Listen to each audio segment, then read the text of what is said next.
Good morning, everybody. Good morning. Hi, nice to see you all.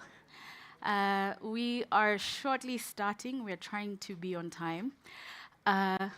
So if you can find your seats and make yourselves comfortable, welcome. My name is Nkirote Kome, and I have the honor and pleasure of being your host today. My slide is up there. I hope I still look the same.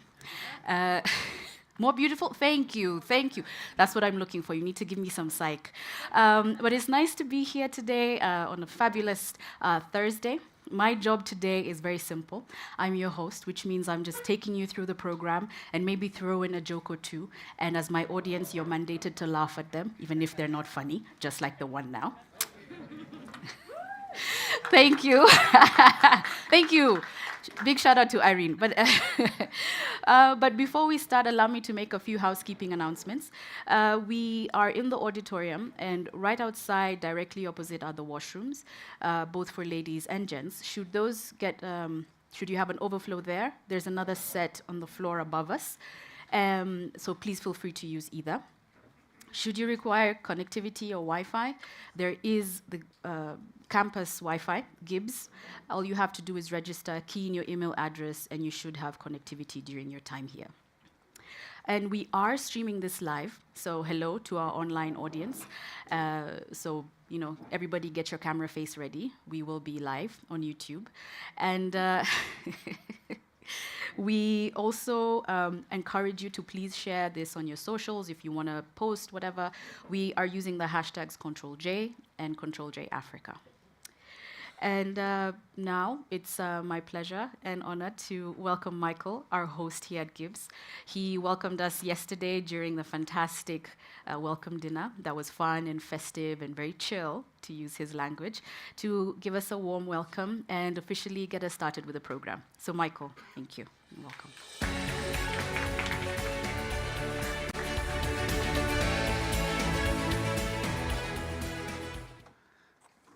Good morning, everybody. Welcome to the Gordon Institute of Business Science. It's really a privilege to host you here for the CTRL+J Africa conference. As I stand here today, it's quite hard to believe that just over 2 years ago, in this very room, in a much more freezing Joburg in July 2023, we gathered here to adopt the principles for fair compensation between journalism and technology companies. And some of you were here, and together we've been on quite a journey. Those principles were not abstract. They set out a vision that journalism should be fairly compensated for the value it creates. They signaled that we in the Global South would not wait for solutions to be handed down from elsewhere, but we would define our own path. We did not hang our hat on any regulatory mechanism, but rather we sought universal principles that would apply to any regulatory mechanism. To a large extent, those principles remain valid today. And it's worth remembering how far we've actually come. In 2023, our own Competition Commission agreed to conduct a separate market inquiry into digital platforms and their impact on media sustainability.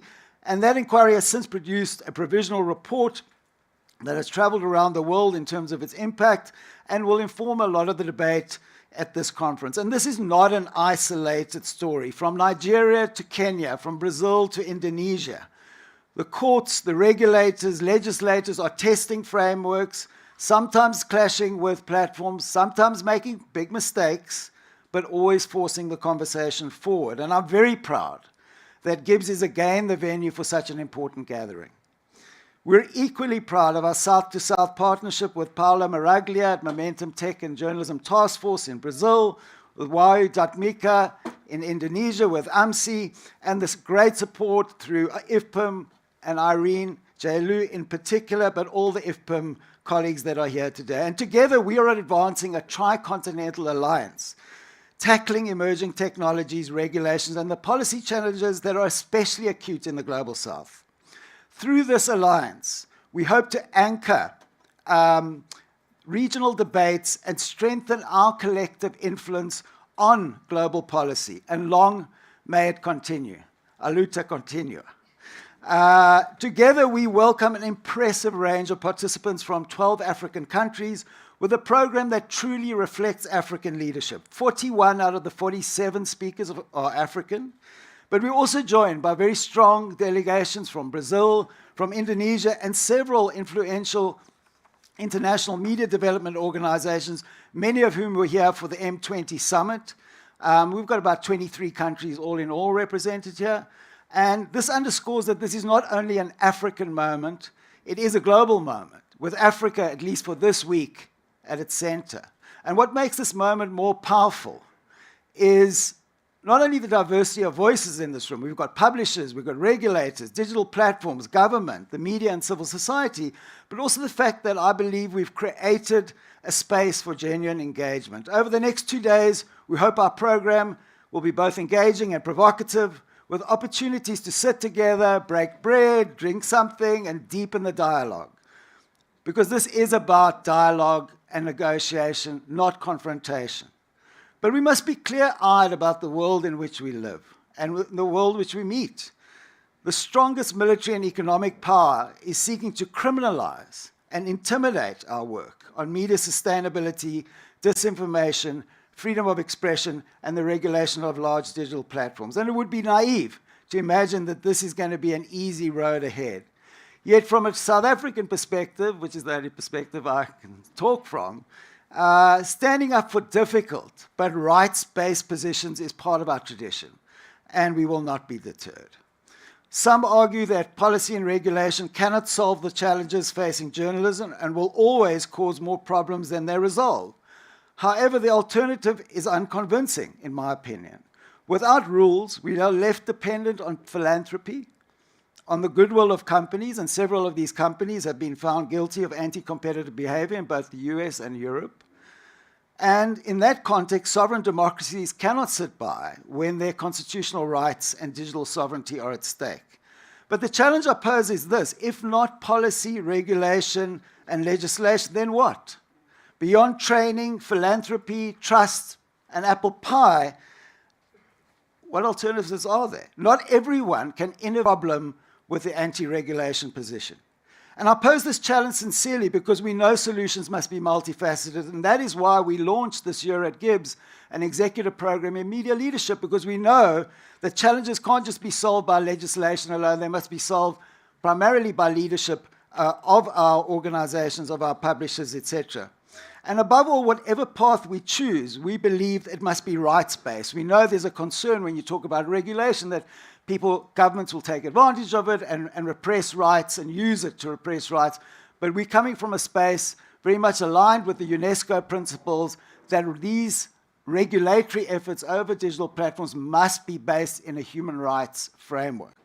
And we think that this must reflect not just everyone's got rights, but not just the most powerful voices in the global information system, but also the global majority and the marginalized and vulnerable groups within the global majority.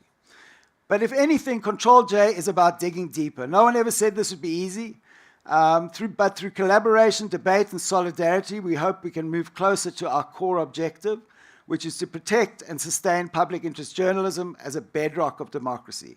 Thank you again for joining us. We look forward to your contributions and the conversations ahead. And it's my pleasure now to introduce Mahmoud Kamara, Regional Director, Africa and the Middle East for IFPIM, whose support has been central, as I said, to this conference and the initiative. Thank you very much. Welcome, Kambe. Mahmoud.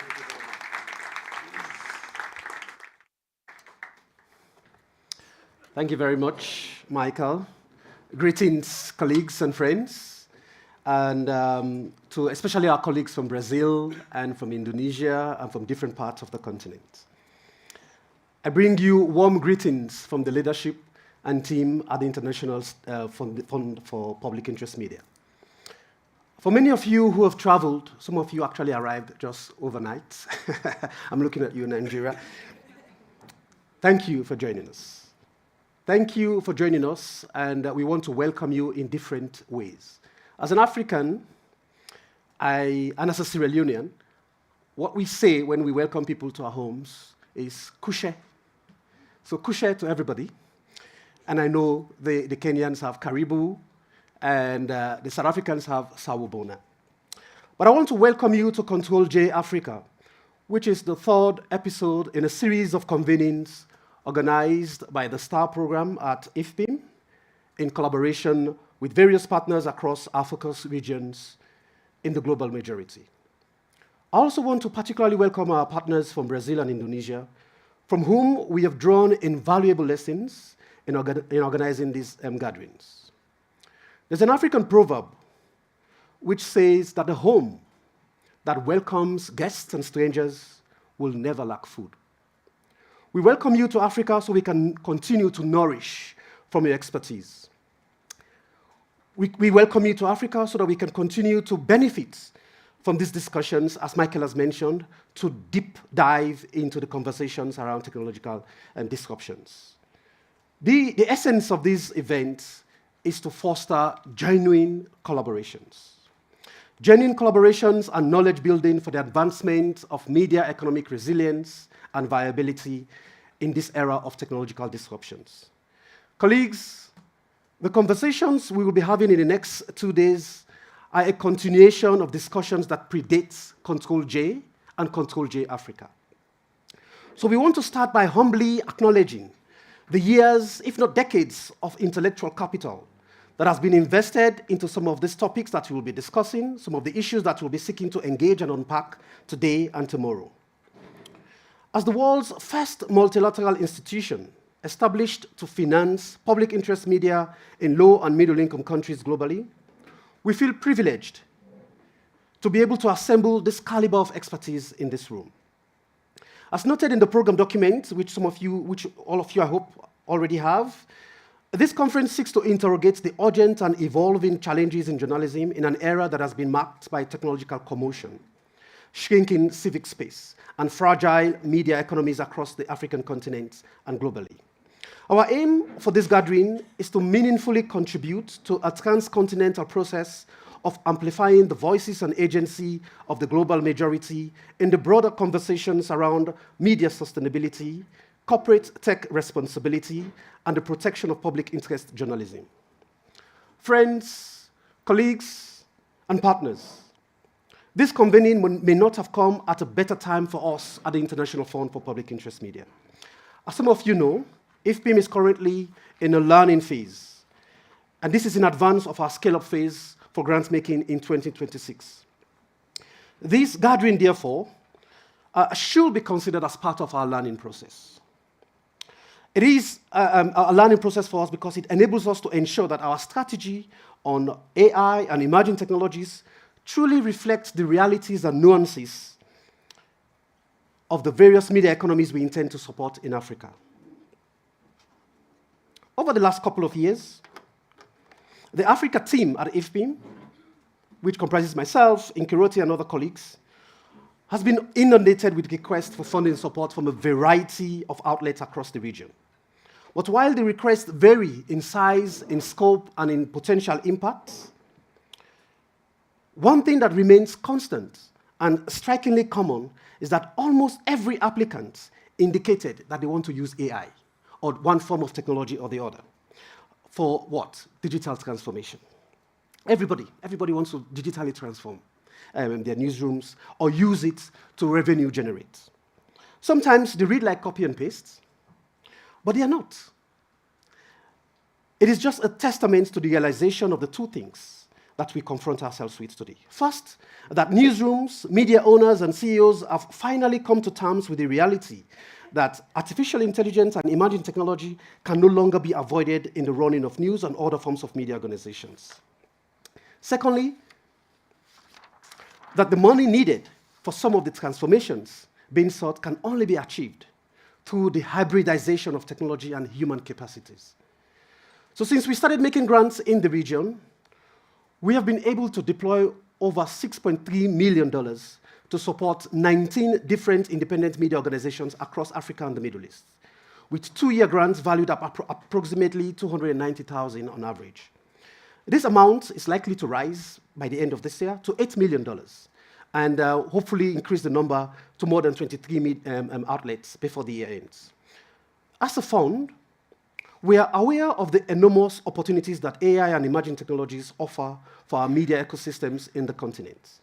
In a recent report produced by the Center for Intellectual Property and Information Technology Law at Strathmore University, the report reaffirmed that the African continent is no longer on the margins of AI development, but that it's actively reshaping how AI is conceived, deployed, and governed.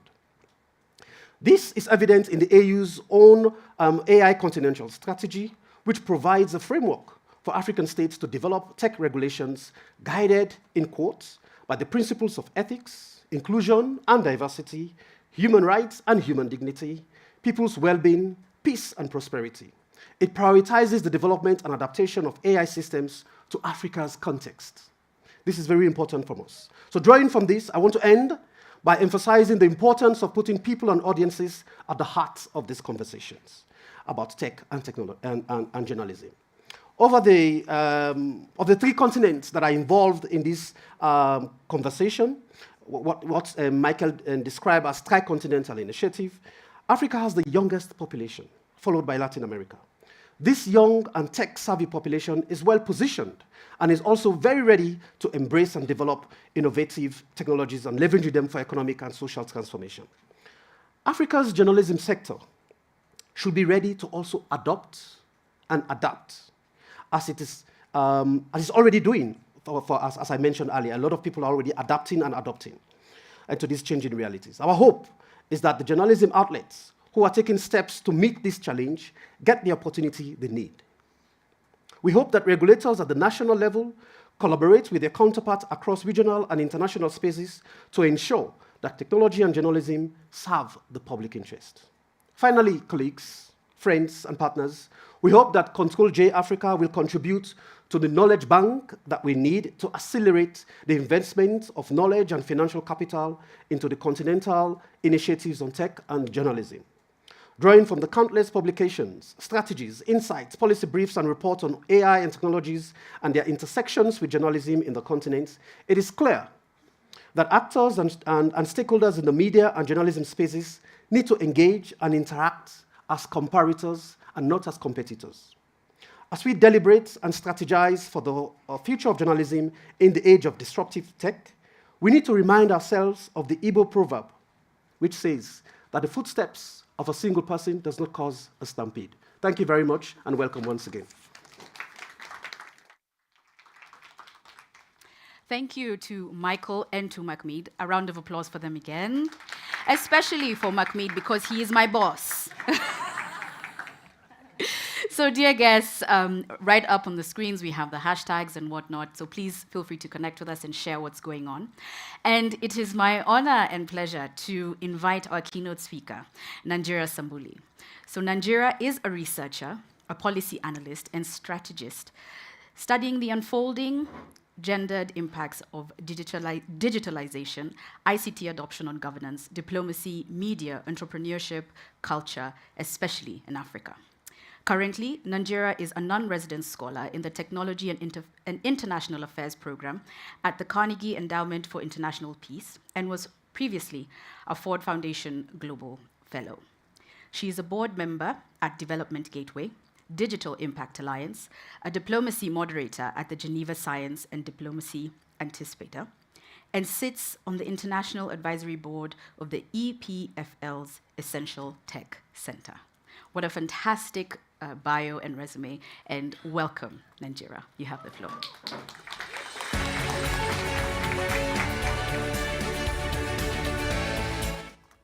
Sanbonani. Good morning, everybody. Allah, good morning. I arrived at 3 a.m., so you have to match me at that level. Let me start by saying something I love to say because I learned it from South Africa. All protocol observed. Many thanks to GIBS and IFPIM for inviting me to join you here today. Now, my job, I think, is to complicate the equation. So I want to apologize in advance if by the end of the 10 or so minutes, I haven't exactly injected the dopamine that's typically expected of this slot in conferences.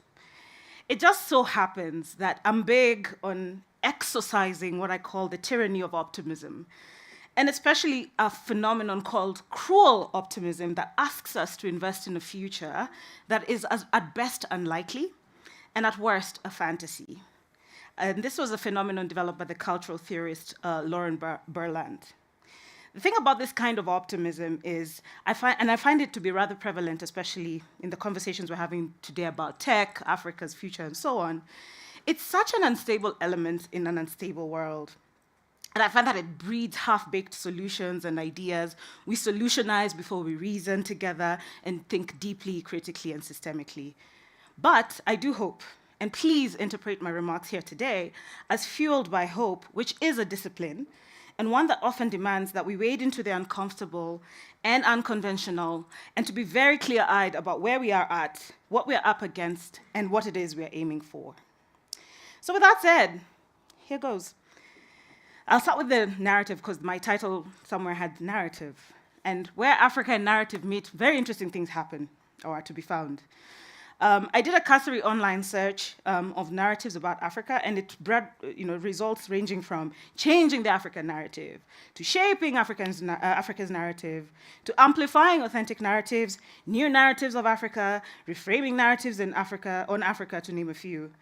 And the search engine I used, and this is just really to speak to the fact that everything is very contextual these days. The search engine that I used at the time that I used it fed me results that emphasized the role of storytelling and publications, so media, as well as the role of rising number of nonprofits working on shifting narratives on Africa, and even the use of AI tools to tell the African story.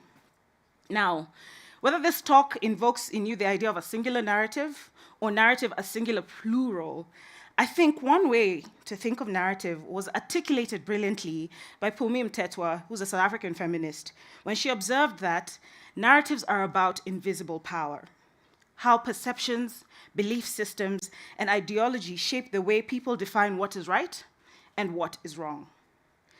She goes on to add that the power to determine what is right and what is wrong is essentially the power to decide who lives and who dies. It's a power to determine who can access things, who cannot, and whose voice counts.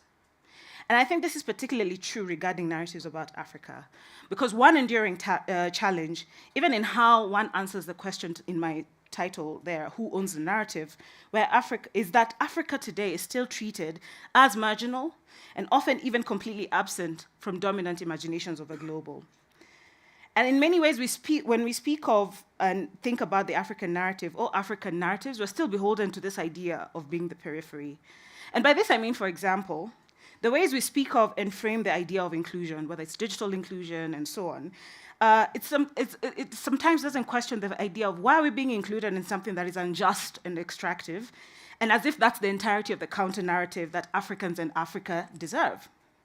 Anyway, personally, I tend to gravitate to surfacing what I call invisibilized narratives. I would say this is like the depth of the iceberg of narrative, if you will. And I speak of invisibilized because it's not an unintended consequence, but the result of actions or inactions in the theater of narrative formulation and reformulation, especially around those about Africa. So today I want to offer some provocations on some popular narratives and the invisibilized ones around them at this nexus of tech, media, and society in Africa. And here, I want to go back and tell a story and place it in a timeline, and specifically around events around 2010, 2011 in my home country, Kenya. The Kenyans will say, "What's up?" So at that time, the social-political landscape was still reeling from a near civil war in the previous election cycle, and a new constitutional order had just been ushered in, all while hopes and aspirations and fears around where we had been and where we were headed shaped the stories we were telling ourselves. And it's also around the time that the internet, social media, mobile phones, M-Pesa started to proliferate, and especially in urban areas. So one thing that happened then was that blogging and social media came into the spotlight. And they ushered a whole new world of communication and storytelling, and even reporting on news and events. And much can be said about it all, but what I want to zoom in on is the reaction from the media establishment. Hello, my friends from Kenyan media, they're here. The term bloggers was taken by some in that establishment, and of course I'm not painting a brush on everybody with this, but it was taken by established media types and used in such a derogatory manner. As we say back home, the reaction is just, weh? The disruption that the twin forces of digital technologies and alternative voices who are opining and analyzing matters that journalists and media institutions considered their purview was not something that established professionals and institutions took to very well. And those of us, and they're here in the room, who were early adopters and reading the tea leaves, we tried to explain, we tried to cajole, we tried to debate them, but it wasn't or couldn't quite register in the fourth estate establishment that radical change was afoot. In fact, if I recall correctly, there was even a slogan or a campaign around the idea bloggers are not journalists. And it took a while for these folks to warm up to this new world and the emergence of what has been called a fifth estate. But it also brought up walls, I believe, in established media on what the internet, mobile phones, and social media meant for the future of the industry. That is, today it's rather dire. My point here is not to cast aspersions, it's just to highlight an invisibilized narrative that was hidden behind the notion of professionalism in media, and that positioned journalism and trained journalists in the way that training is done at the top of a pecking order, and the pesky bloggers as irritants, even for where there were valid concerns around regulation and such. And what was missed then, and really must not be missed now that AI has ushered a whole other thing in this landscape, is this. The biases of communication shape human perception. They alter how people think and how people think about thinking. Today, in the blurred lines of a present-minded media landscape, where both those trained in journalism, as well as those so-called citizen journalists, and even influencers operate, where social media is a primary site of information dissemination, and AI has entered the fold as a means of information generation, where the algorithmification of everything is such that all these media actors are competing for decreasing attention spans, visibility, likes, and going viral, where these, in turn, are the quantifiable metrics around which value translates to monetization, and immediacy and evoking emotion are the criteria for success. The result is that we have a media landscape with more means of communication than ever, more information than ever, yet we hardly have time to step back and view information in a broader historical or cultural context. In fact, it even feels like it's often discouraged in this always-on, something new is already happening, let's focus on it, information superhighway. The question I want to ask is this: what do we miss when both established and new forms of media fall into this trap? And what does this portend for the future of journalism? Where, in this tyranny of now, do we find room to listen, to think, to be deeply critical and creative, to debate and cultivate a shared information commons? And more incisively, what does it mean for truly owning our narrative if we're almost always reacting? These, social media, traditional media, and all that are forms of mechanized media in which platformization has become a thing and now are feeding information empires. Today's oligarchs have merged the worlds of tech platforms and broadcast media print, and they have a firm grip on the machinery of communication. And one of the greatest ironies and tragedies in all of this is that for all these improvements and innovations in communication, understanding has become more difficult. And mind you, this was an observation that was made by the media theorist Harold Innis as far back as the 1950s. To me, when we talk about fake news, misinformation, and disinformation, they stem from the lack of shared understanding, driven in large part by the proliferation of individualized ways of information discovery. And yeah, I want to just share an excerpt from a great essay titled The Sovereign Individual and the Paradox of the Digital Age that captures the challenge beautifully. It says in part that individuals equipped with the capacity to search the network and query large language model oracles, and in possession of a self-confidence and means to broadcast their findings, tend to become an authoritative source of opinion. At least that's how it feels to them. We can also understand why knowledge produced in this manner is so often emotionally charged. The more people invest in researching and developing their own understanding, the more their pursuit of knowledge transforms into a form of personal revelation, where everyone is both seeker and interpreter of their own truth. What began as an exercise in independent reasoning becomes a matter of belief. Belief defended all the more passionately because it seems to have been self-discovered rather than externally given. And I think of it as a double tragedy for folks like us here on the continent, who come from relational rather than Cartesian rational epistemologies. By this I mean, by and large, some of our ancient philosophies, like Ubuntu and its emphasis on a person being a person through other people, derive wisdom and understanding from the relational nature between ourselves, the nature and spiritual.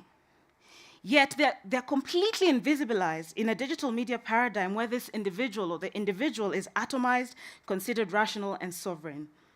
So we're in the digital era, sure, but the concept of sovereignty within which we're operating is completely at odds with our indigenous knowledge systems and what they still have to teach us about our quest for sovereignty. Then enter digital sovereignty, which has already been mentioned here and is often invoked for various and valid reasons. And the desire to claim it is valid, but the question for me is, can we really attain digital sovereignty? And you can define it in many ways without achieving the analog antecedents. Can we speak of sovereign AI without political, economic, and social cultural sovereignty? So in my view, the quest for digital sovereignty, and again, I must say it's valid and urgent, has to take a long-duration perspective of questions of sovereignty in Africa and the collective and cumulative unfinished business of attaining it. These issues are not resolved, they're not brand new, but whenever they come about with new prefixes like digital, we try to treat them as a new revelation. So what this means for me, practically, is that the techie and the griot both have a role to play, and none is more equal than other in shaping the concept of digital or AI sovereignty in Africa. Digital sovereignty is as much about tackling these epistemological injustices meted out over us over centuries as it is about addressing the dependencies that are baked into the infrastructure that connects us to the digital realm. And since tomorrow is dedicated to questions of AI, please bear in mind in those deliberations that what AI has is an epistemology problem, not an ethics problem. When we surface invisibilized narratives about tech, we can ask more interesting questions about our visions for alternatives. For example, can we define digital sovereignty in these parts as honoring indigenous and evolving ways of knowing that don't yet feature in the frameworks shaping the digital and AI era? How do we ensure that we don't just feed extractive systems, but leverage these moments to recalibrate how we feature, contribute, build, and shape our destinies, including through current and future technologies? If you ask me today to define AI, I always talk about it as first and foremost about being around ancestral and abundant intelligences.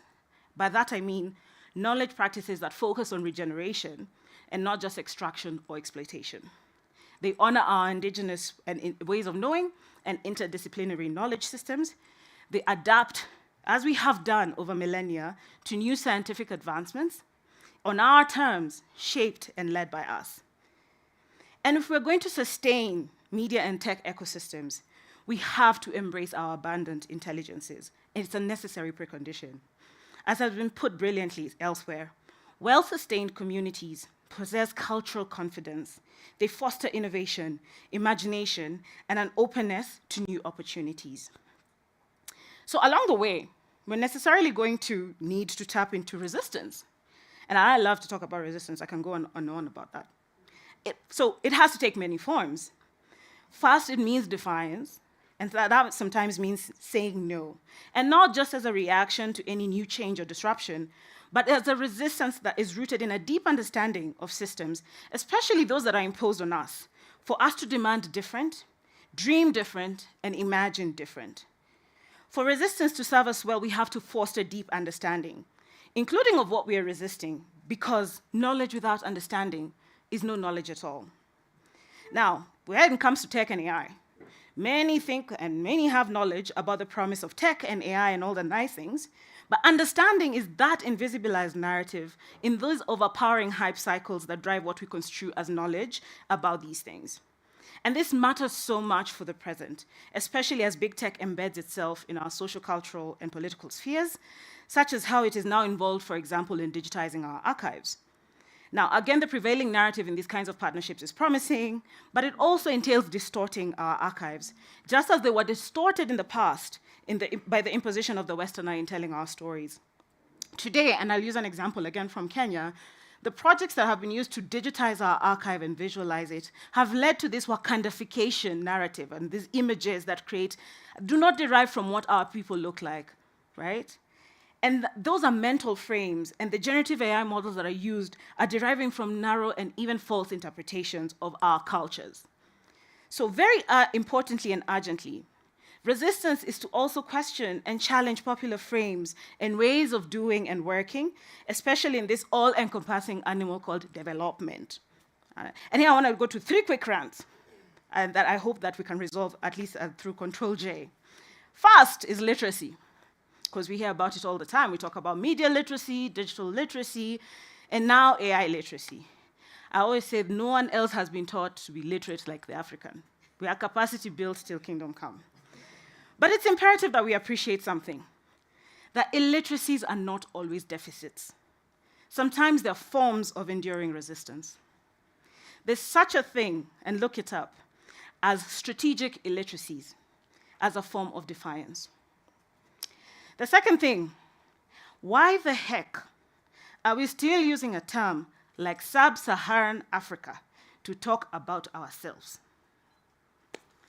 and describe any part of its continent? Anyone with an answer, please, I'd love to hear. And third, why the heck, and my Kenyan media folk will know this, why the heck are there still manuals in media? Why the heck is that still a thing?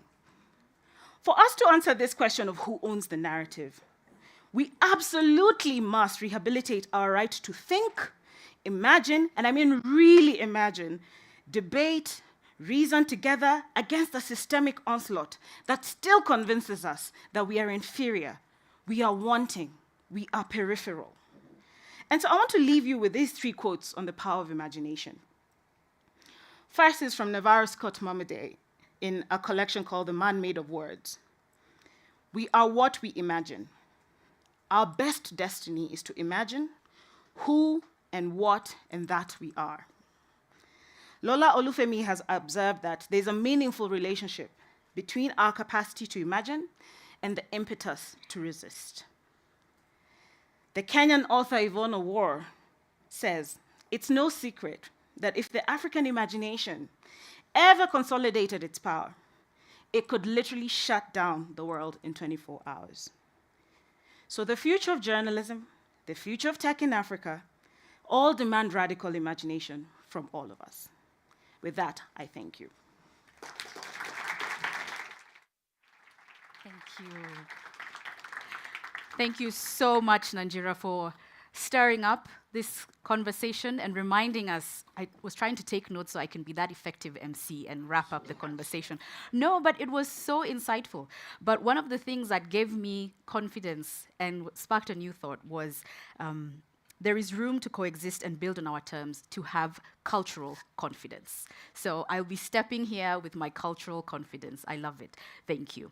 So as we move on to the next panel, today's meeting, as everybody has emphasized, has been the product of many discussions. But behind the scenes, it's been a product of very many calls, very many spreadsheets, very many in-person meetings, and lots of conversations. But as Michael has mentioned, and Macmead, it's part of something bigger, the Control-J series. And with that, I'd like to welcome Irene and her panelists on stage. And this panel brings together our partners from Indonesia, from Brazil, and South Africa to share their perspectives on what it takes to build partnerships and a shared vision across regions. So, Irene, you have the floor. Thank you.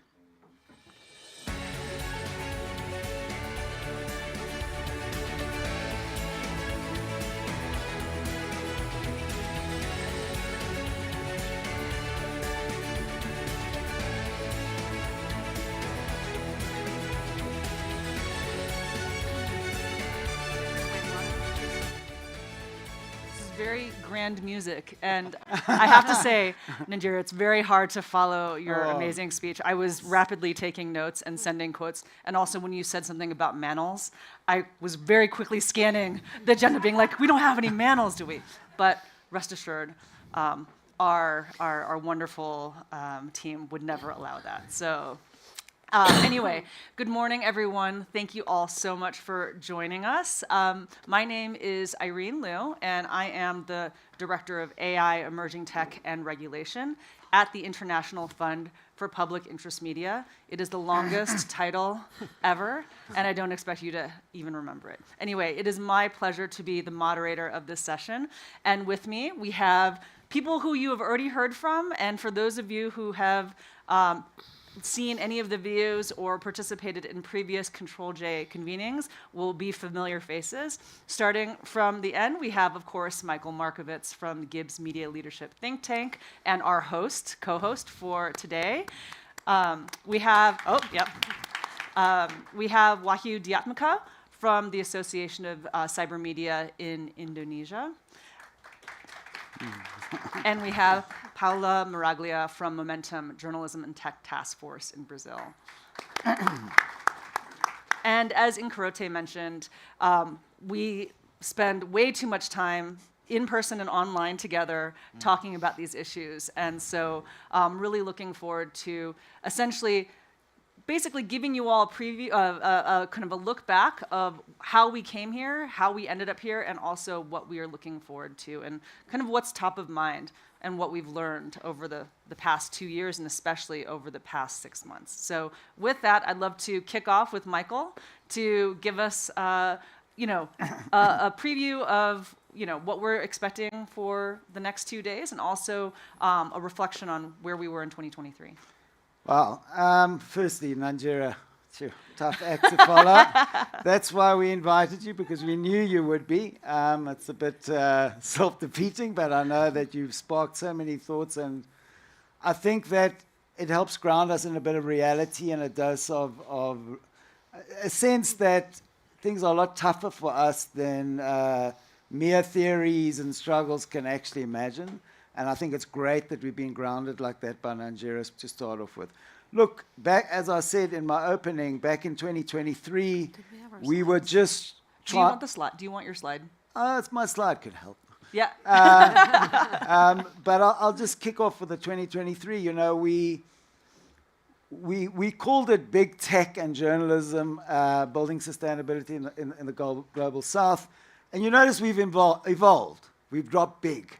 So we call it tech and journalism because we think there's maybe people find there's a judgment call on big, but the reality is we're talking about large digital platforms. And I think that is a non-value-driven term. And the reality is that we felt that we had a role to play to bring people together to really try and think about what should be the principles that should shape any negotiation. Those were the days when the Australian News Media Bargaining Code was the flavor of the month. You'll remember that, Richard. It was the model that everyone was looking to.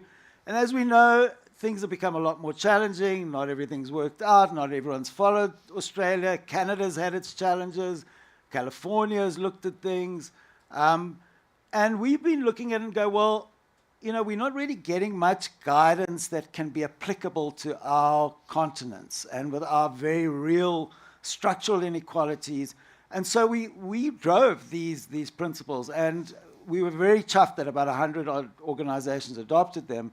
And then that started this process of trying to gauge how can we start driving the debate from the Global South, but also engaging these incredible development organizations that are involved in the space, because we don't believe that anyone's got the monopoly of knowledge, and we do believe in collective wisdom. So that was really the thing that shaped us from the beginning.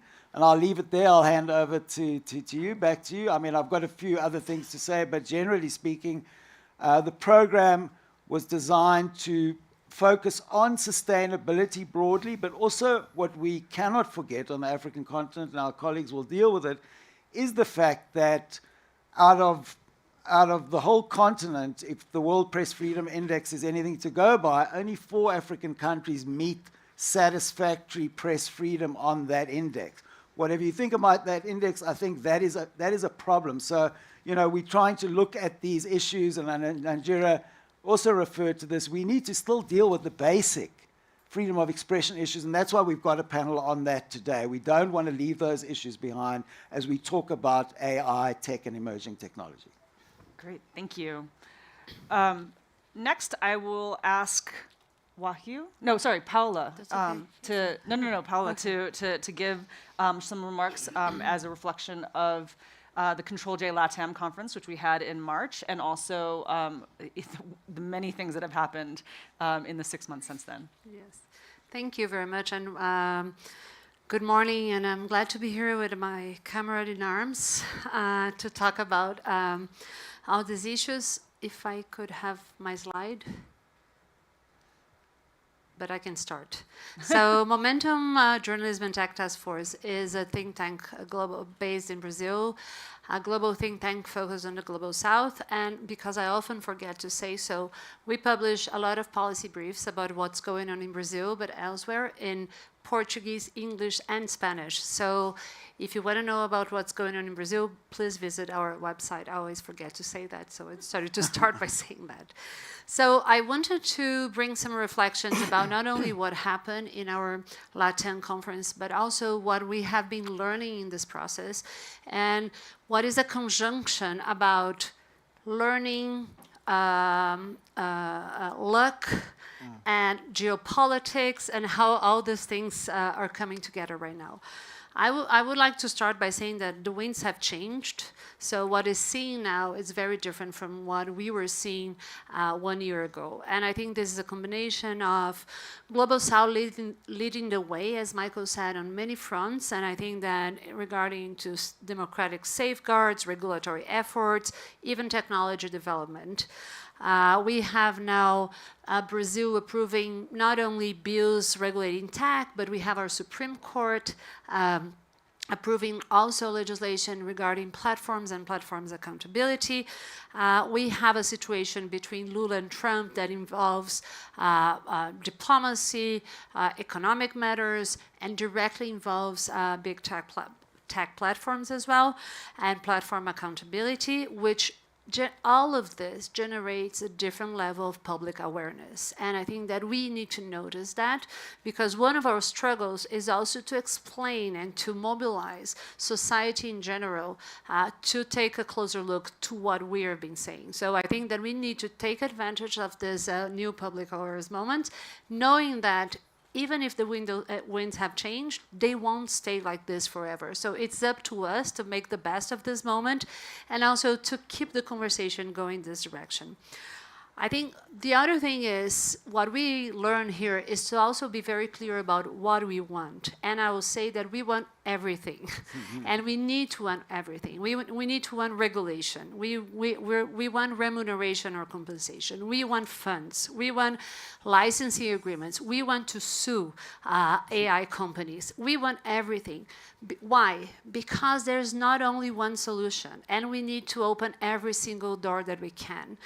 We need to be, as we like to say in our group, opportunistic in a good way, and we need to be able to, we need to have mapped all these opportunities and be working in all of them.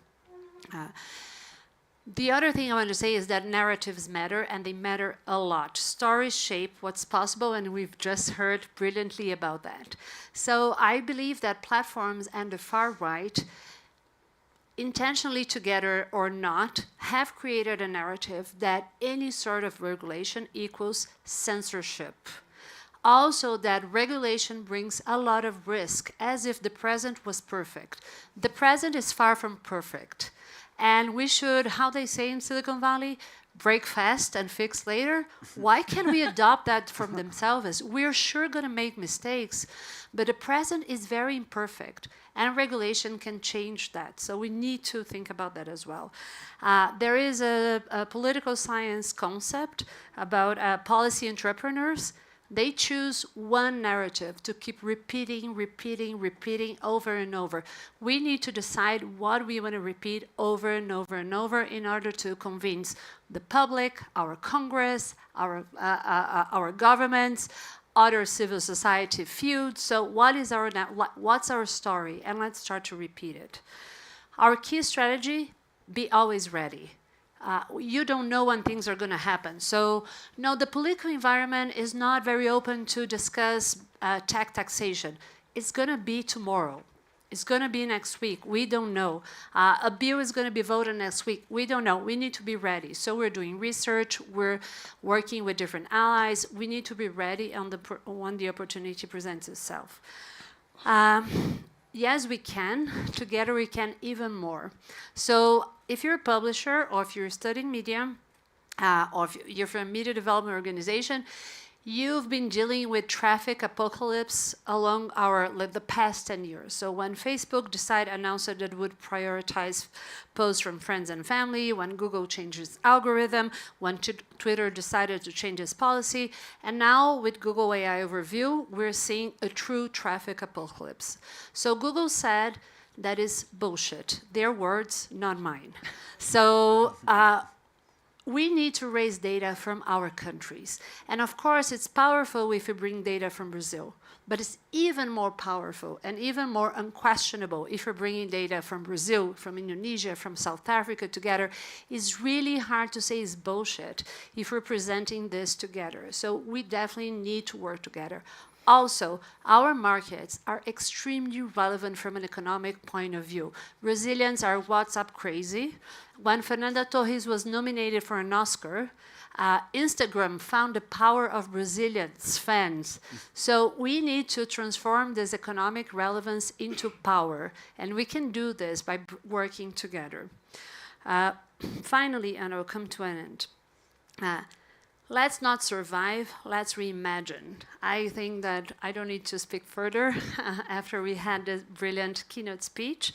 But I think that when we've been in a crisis mode for so long, it's very hard to think about the future when we're thinking about paying salaries if you're running a newsroom, if you're trying to protect your journalists if they're being sued.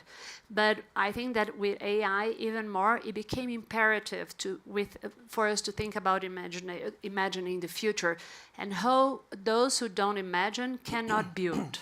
So we need to engage also in imagine our future, and we need to have a vision for our industry and not react to the innovation that is imposed upon us.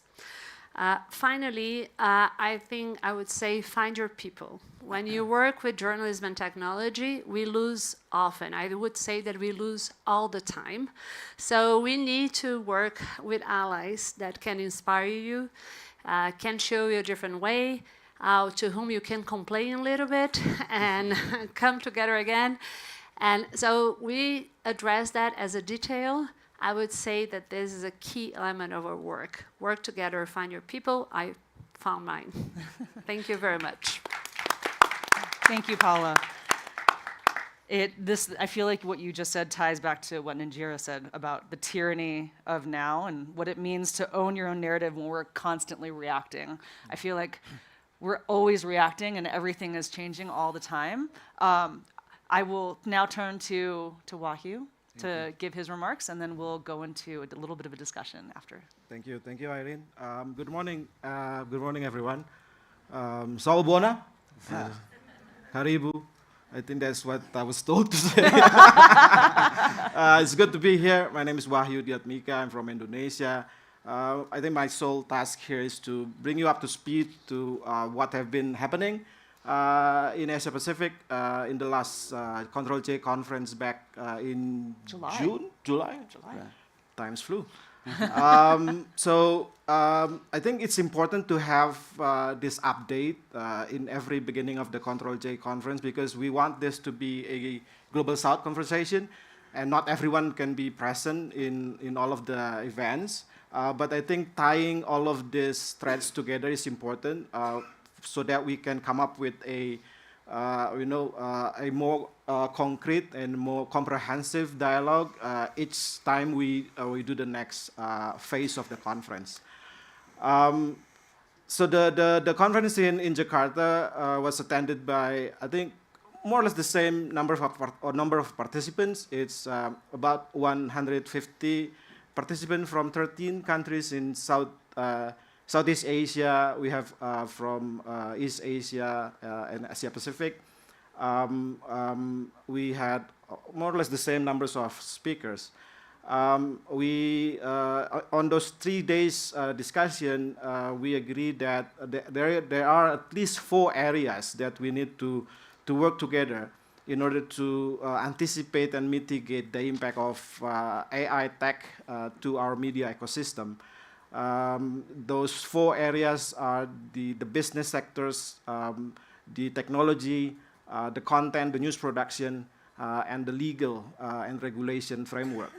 So the discussion during those 3 days were around those four areas. We heard from a lot of experts on the legal framework needed to make sure that we can sit down with the tech platforms, with AI platforms in particular, to discuss compensation, to negotiate an even, a fair playing field between publishers and platform.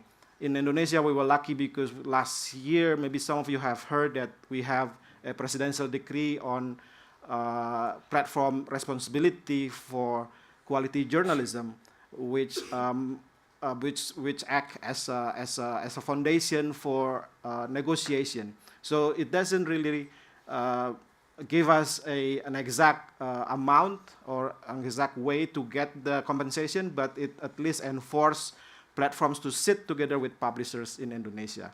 So we talk about also the bargaining code. We have some speakers, a speaker from Australia. We talk about how do we explore ways in copyrights and anti-monopoly law. And we heard from also the South African Competition Commission.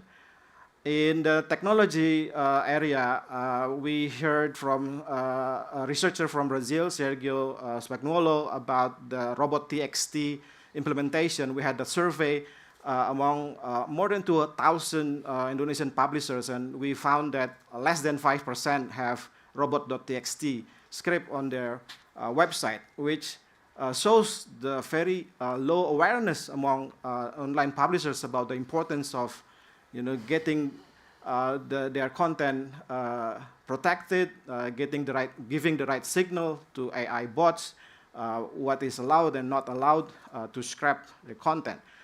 We had a research now ongoing, and I think some of the preliminary findings found that I think 20 to 30% of traffics to websites, to news websites, are bots. They are no longer humans, so 20 to 30%. And we have to serve those queries, we have to pay for the servers, and we don't get anything as compensation from the AI bots.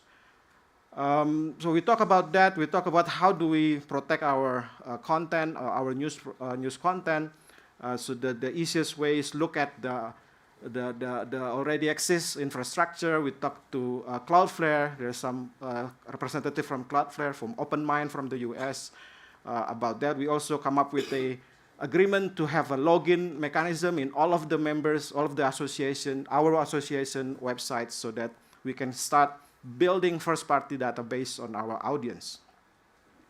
In the business and commercial areas, we heard from Pramesh Chandran from Malaysia. We heard from Sui Fang, and the importance of building a homegrown local language model on top of our content and our database. We have to experiment and explore different products. We have to reimagine the information ecosystem in the AI era, and it will take a lot of product development and learning.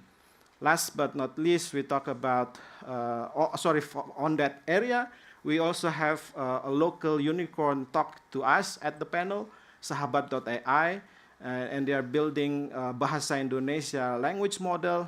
They have an agreement with 4 publishers in Indonesia, a legal agreement to have our content as part of their training models, and we want to build on top of that so that we can create a new product for our audience. Last but not least, in the content production, we heard from Sui Fang and other speakers about the B2A2C model, which now may be quite new for a lot of us in the newsroom. It's about building content for AI platforms. So we need to standardize the format, the structure, to make sure that it fits to the needs of the platforms. And we also heard a lot of experiments happening in newsrooms, and how do we make sure that AI tools are enhancing the quality of journalism and not degrading it, and make sure that we keep our audience needs and users' engagement on top of that. Thank you. Thank you, Wahyu. And I'll just make a quick plug that we are currently still working to put together all these videos and have them subtitled from the previous conferences. You can already see the videos from the LATAM conference, but the APAC will be coming shortly. And of course, we will also make the ones that are available from this conference available online as well. Before we go down and deep, I'd like to actually go wide first and talk a little bit about some of the themes that you said in terms of the geopolitics that are affecting what's happening in this space at the intersection of journalism and technology. Michael, you mentioned the Press Freedom Index, and of course, everyone has talked about the issues of copyright and the use of content and what it means from the legal and regulatory framework. In July, in Sao Paulo, at the BRICS Summit, leaders of the 11 largest emerging economies signed a joint declaration that included commitments for the future of AI, calling for open source AI development and compensation for content creators. I'm just going to quote directly from the declaration because I think it's useful for us to talk about this. We recognize the importance of collaborating on promoting respect for intellectual property rights used in the digital environment, including for artificial intelligence training purposes, as well as fair remuneration to right holders while respecting the needs and priorities of developing countries. With the rise of application of AI, we recognize risks relating to misappropriation and misrepresentation of knowledge, heritage, and cultural values that are insufficiently represented in data sets and AI models. Now, if you look at the composition of BRICS, it's quite interesting, right? Because you have the countries represented here, Brazil, South Africa, Indonesia. You also have countries like China and Russia and others. And I think I'm quite interested to hear from the panel your reactions to the tension between, on the one hand, press freedom and democracy and freedom of expression, and also respect for copyright, because it feels like, encapsulated in this, you have, some things that we in this room probably like to hear, but also whoever's saying it, there are also questions as well. So would love to hear sort of your reactions and also how to place this in a world now where the conversation around copyright, digital services, taxation, and other things are also tied up in trade wars and tariffs as well. She looks like our friend, right? Yeah, no, geopolitics, really? Let's go straight to it. Yeah, look, also it's noteworthy that the African Union is a member as well. And I think that, I do think that we have to be quite agile in how we approach these things, because while different countries have different freedom protections and some not at all, we can't those that are democracies in Africa can't wait for the others to catch up on the press freedom side before we tackle these key issues. So that's the first point. But at the same time, we need to still keep them together, try use our, one of the points I wanted to make is that the value of these Control-J conferences is also bring in the region, because I know that you both did that.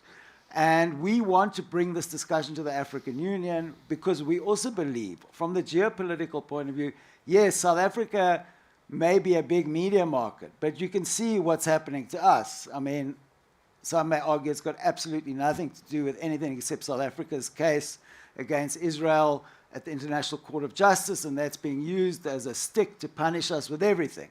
And I think that's pretty true. But ultimately, the tariffs are not really about trade. They're really about political punishment. And South Africa can't stand alone. I mean, we need the continent to be standing with us. It's quite tough. A lot of the economies are pretty weak and vulnerable already.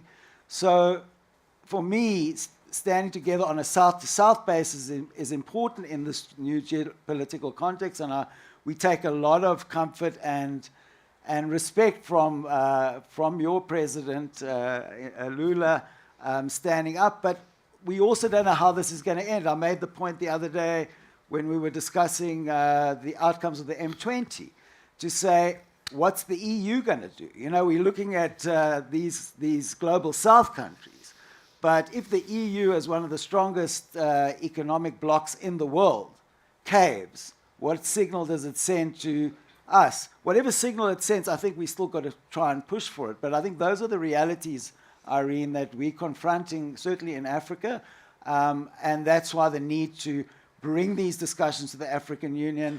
And I know there's a lot of people like Guys involved and Alison, AI strategies on the continental level, but bringing those governments up to speed so we can stand together with a common strategy on the continent to deal with these issues.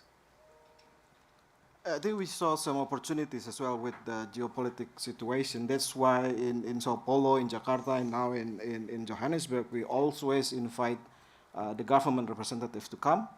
And they start talking to each other. So government, the Ministry of Digital from Indonesia is talking with Mr. Joao Brandt, the minister, what's his called? It's a secretary? National Secretary. National Secretary for Digital in Brazil. And hopefully we'll have a meeting between the government officials tomorrow. So I think on that national level, the government see an opportunity to have the global south represented by democracies. Brazil, South Africa, and Indonesia are democracies. So I think that's also create an opening for us to come in that. Yes, and I believe that it's important for us to watch this as a diplomatic process. So if we go back to when Brazil had the presidency of the G20, it was already a negotiation to come up with a declaration that included information integrity. And that wasn't already easy because it's not every country is comfortable with this idea, but is it an idea that is gaining traction? So I think and it impacted also how the Global Digital Compact was negotiated as well, at least, or how it was kept as the way it was imagined. So I think we're talking about the processes, and of course, I don't know if the BRICS declaration would have included that if we were during the current geopolitical context. So it was a statement that it is, from my opinion, immediately connected to the other conflicts that are going on among these countries. That's why I think it's important, as Wahyu was saying, for us to not only work in a civil society sphere, but try to bring our governments together in the kind of fora that we're creating here, but also for us to have this perspective of what are the big processes and how can they impact the work we're doing on the ground. And I think that this connection is key for us not to be 100% dependent on them, but also able to take advantage when they happen. Thank you. Now going to equally challenging and unsavory topic, which is how we fund innovation, how we fund these efforts, right? Everyone wants to talk about sovereign AI, sovereign tech, owning our narratives, owning our own words and our knowledge, right? And not having it extracted or co-opted. But all of this requires resources. It requires compute, chips, data centers, and money, to be completely blunt. So the question then is, how do we find resource to do this? How do we actually find a way? If for journalists, it's interesting because many times when we are talking to those in newsrooms, they're trying to make payroll for their staff. We're still at that, it's existential at that level. Journalism may not exist anymore if the people who do the work can't get paid to do the work, right? And then meanwhile, we also want to talk about these, kind of longer term, systems changes. How do we get, where does the money come from? Does it come from development? Development is sort of, those budgets have decreased. Is it indigenous funding and homegrown funding? How do we make those arguments? What are the arguments that you would make to try to convince those who can write the checks to write the checks? Well, I think it can't just be one source of funding. And I think, when I talked about the sort of what are the alternatives to regulation? Our belief is that there's only been better resourcing or responses from the digital platforms when there's the threat of regulation. And it's been incredible to see that, sometimes that kind of collaboration, negotiation starts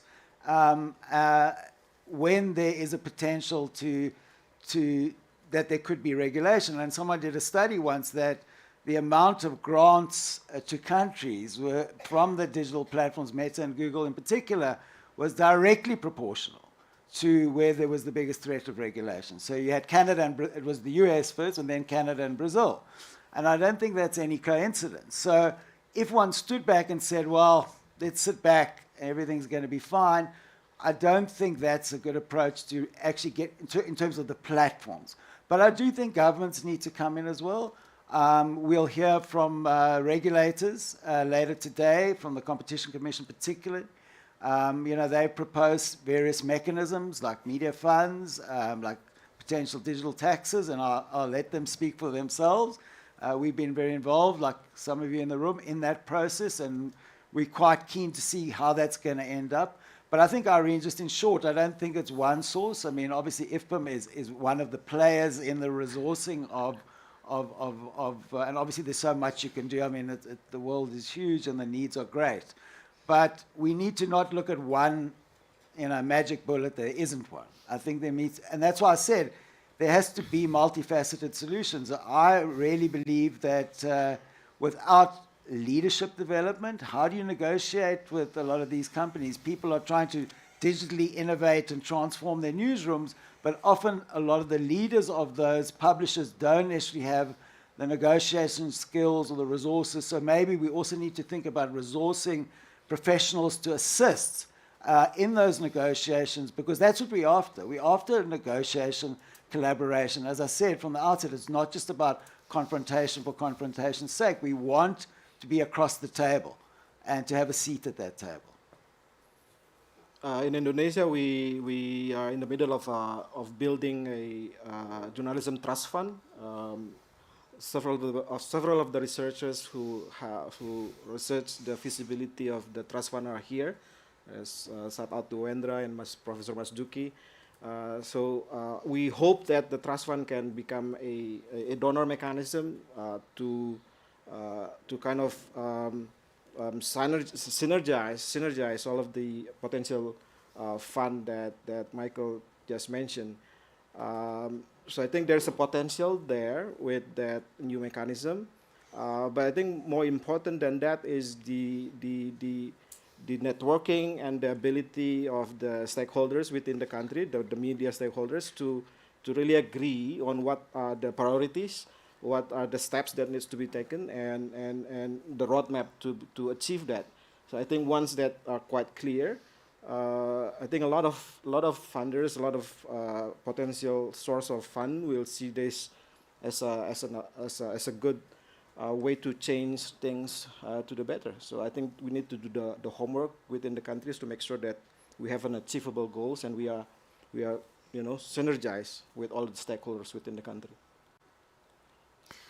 Yes, I would separate. I think first there is inspiration from different countries that could lead to innovation very fast. I think that what the South African Competition Commission is doing is super important to feed our negotiation strategies, and there's a lot to be learned there. And I envy Indonesia for being able to develop their own LLMs, and I think this is the kind of knowledge transfer that we should definitely invest in. I also think that for us, it has been a strategy to work with different sectors of the government. So we, of course, work with the Digital Communications Secretary, but it's important for us also to work with the Finance Minister, because they are the ones discussing how data centers will come to Brazil and where and all that. And this is definitely a conversation that interests and matters to all of us. There is a new, I think that part of what I've been calling new public awareness in Brazil is that you have now investors talking about digital national sovereignty. We need to take advantage of these opportunities as well. I think people finally understood that when we're talking about technology, we're talking about the future of our country. So you have people that, and we know that media is a sector that hasn't been able to attract traditional investors. So let's use this opportunity. It's not only about the journalism industry, it's about the relationship between tech, journalism, and the public sphere. So it's up to us to make a better case about that. I think there's a lot of not a lot. There's some innovation that doesn't necessarily involve a lot of resources. So recently in Brazil, we had a bill that was approved, and this approval of the bill, it concerns tech platforms, and is not directly linked to journalism, but it is linked to children's rights. So this approval, and you can find a brief in our website about that. This bill was, the approval was triggered by a 1-hour video that was produced by a famous YouTuber in Brazil. So he talked about what he calls adultization. So he talks about inappropriate content on social media platforms that concerns children and adolescents. It went viral, it became huge, and I think that many journalists might have seen this as competition. But let's think how this guy made this video. He made this video with our research, based on journalism and scientific research.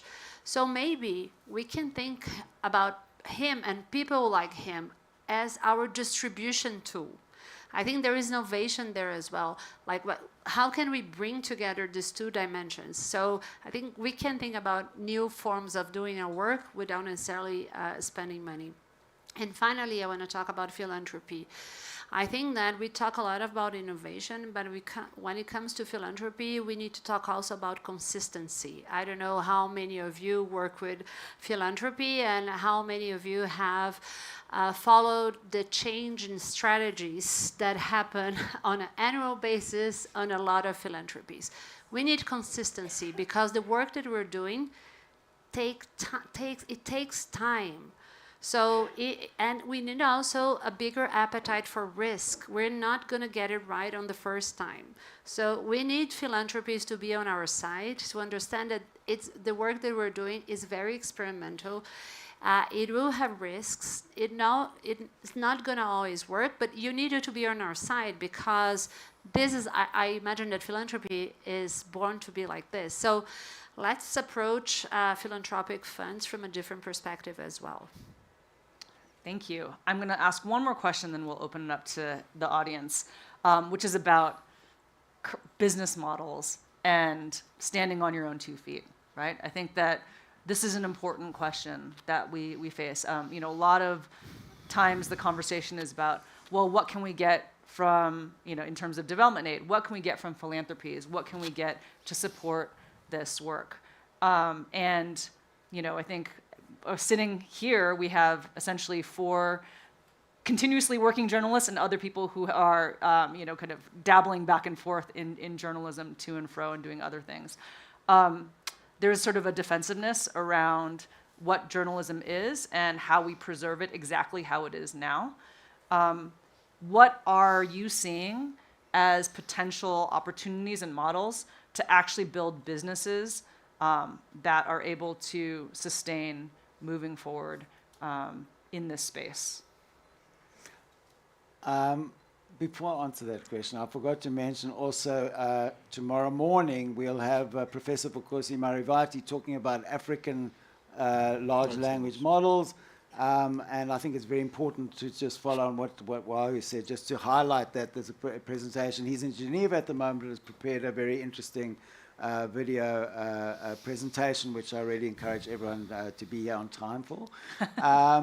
Just to say, you know, my colleague Stili Charalambos, who's not here today, but he is CEO, founder of the Daily Maverick, and also my colleague who we co-launched the Media Leadership Program. He says often, and I think it's worth repeating, that you know, journalism, public interest journalism, has shown that it has value for society, and that's why we're trying to encourage people to see that kind of journalism as a public good.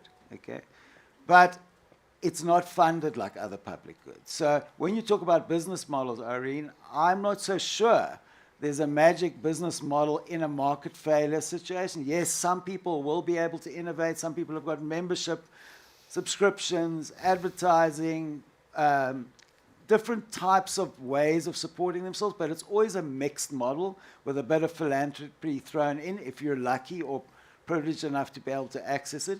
So I think the problem with the business model concept is there a business model that is sustainable for journalism when it's seen as a public good? I'm not saying that all forms of journalism are necessarily public goods, but public interest journalism certainly we feel is. So I think that's where governments come in. You know, that's where governments have to say, well, if you're a democracy and you're not able to support media, because obviously it's a real challenge to convince many governments, and democratic governments included, that they should play a role in supporting the media, and we know the challenges that can go wrong with that kind of approach.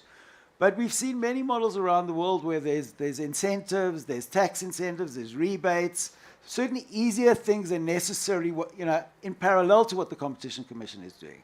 So yes, there are ways of surviving in this very difficult world for journalism, but I think that the business model, there's market failure, and in market failure, the business model is elusive. So I come from an association of publishers. I'm publishers myself.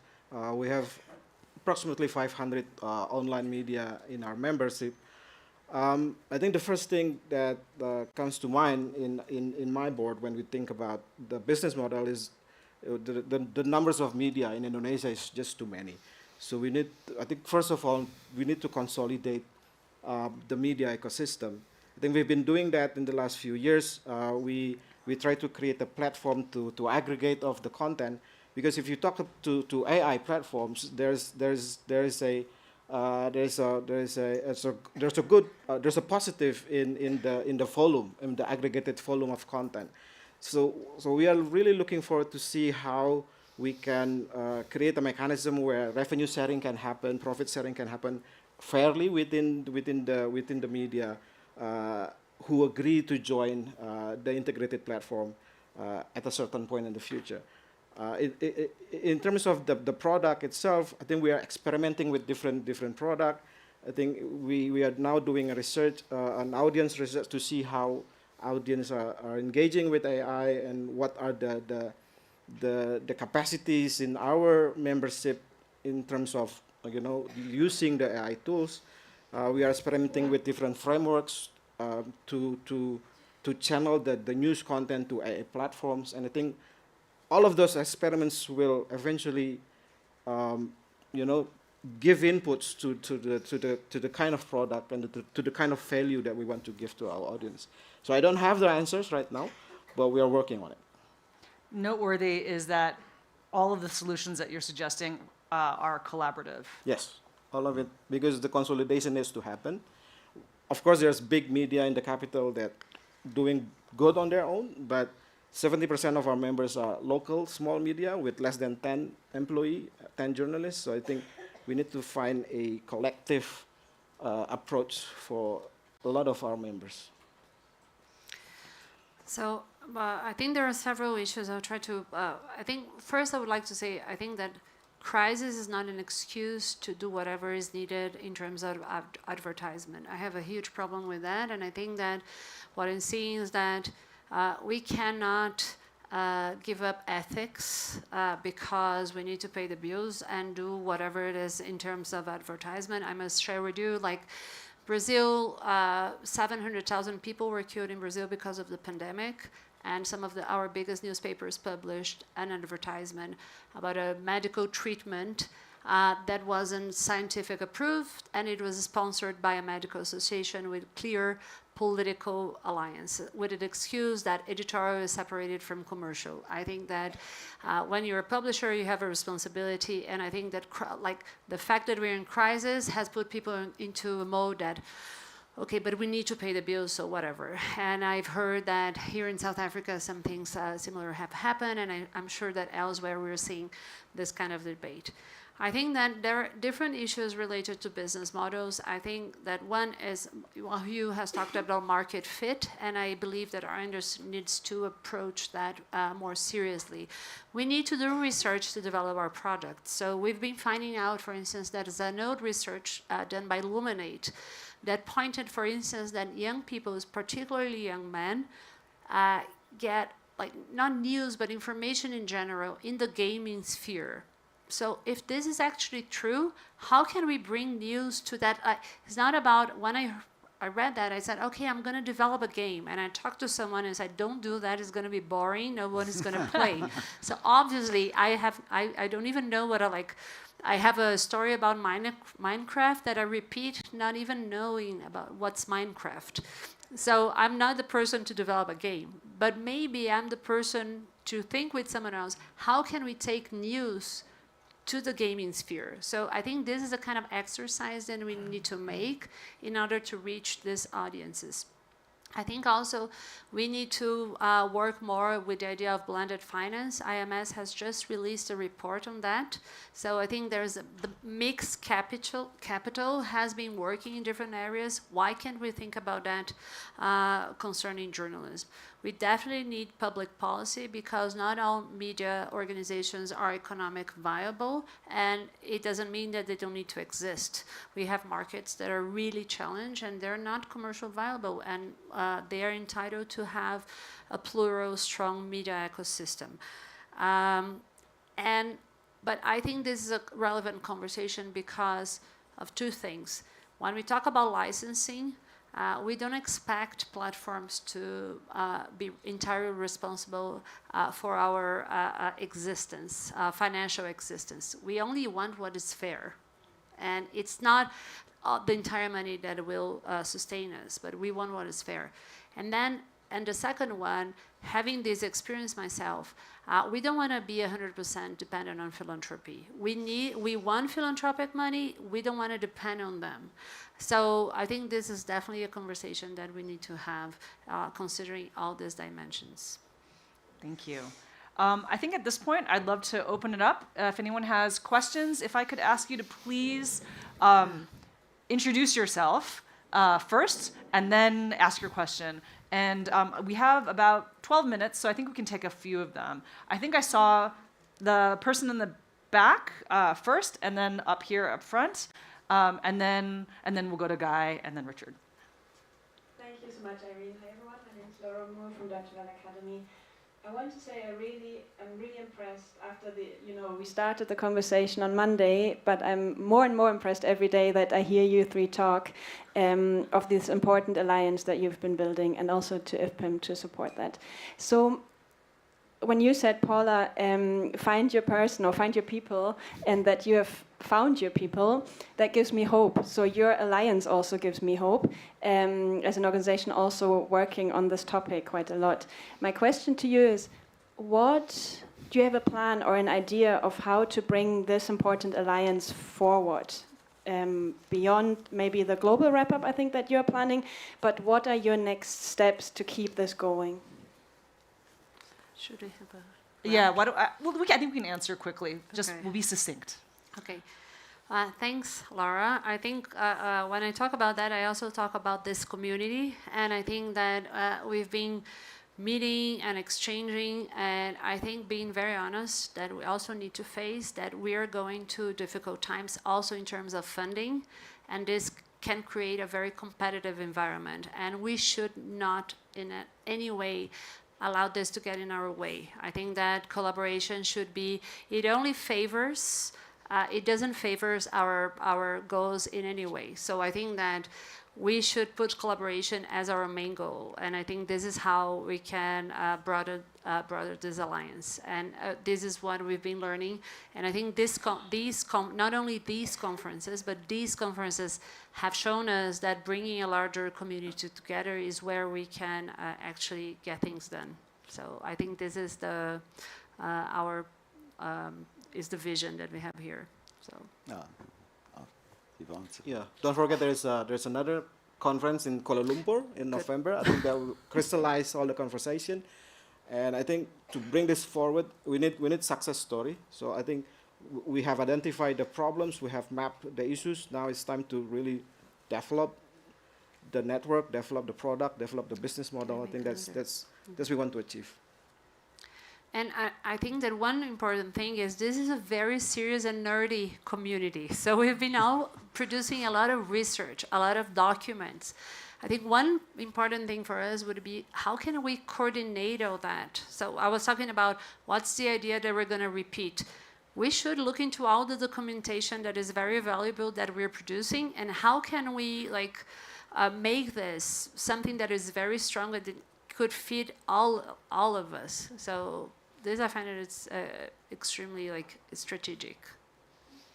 And if I could just say, I think for us as IFPIM and working in partnership so closely with not only the people and organizations represented here, but also broadly with the community, we believe scaling research, sharing methodologies, not repeating and starting over from scratch each time is an important opportunity, and one that is relatively low cost. I think in-person convenings are expensive, but so important. So we want to continue that opportunity, and we do think that we want to find opportunities to again be opportunistic, support it, not duplicate what other people are doing, and also provide support. Sometimes a little bit of funding, a little bit of allyship can take something that's already happening and kind of take it to the next level. And so we want to be able to support that broadly. I will say that at least for this effort, we are myopically focused on the Global South. That is where we are focusing our efforts, because we can't solve for the world. We want to be focused. We want to be focused on this very narrow intersection of where technology is taking us, the sustainability of media and journalism as a practice and as an output, and how we can ensure that everyone can benefit from whatever this new state that we're going to be in our market. So just really focused on geography and also this very narrow part of the larger kind of issue that we're talking about. Up here. Thank you for the opportunity. Hello, everyone. My name is Gordon Matonga from Malawi. I'm with the Media Institute of Southern Africa. I wanted to pick on something which Paula mentioned in her preamble about the issue of regulation. Basically, I wanted to ask about when we talk about regulation in a form of regulating the tech platforms, are we also unintendedly inviting also regulation for the media space itself?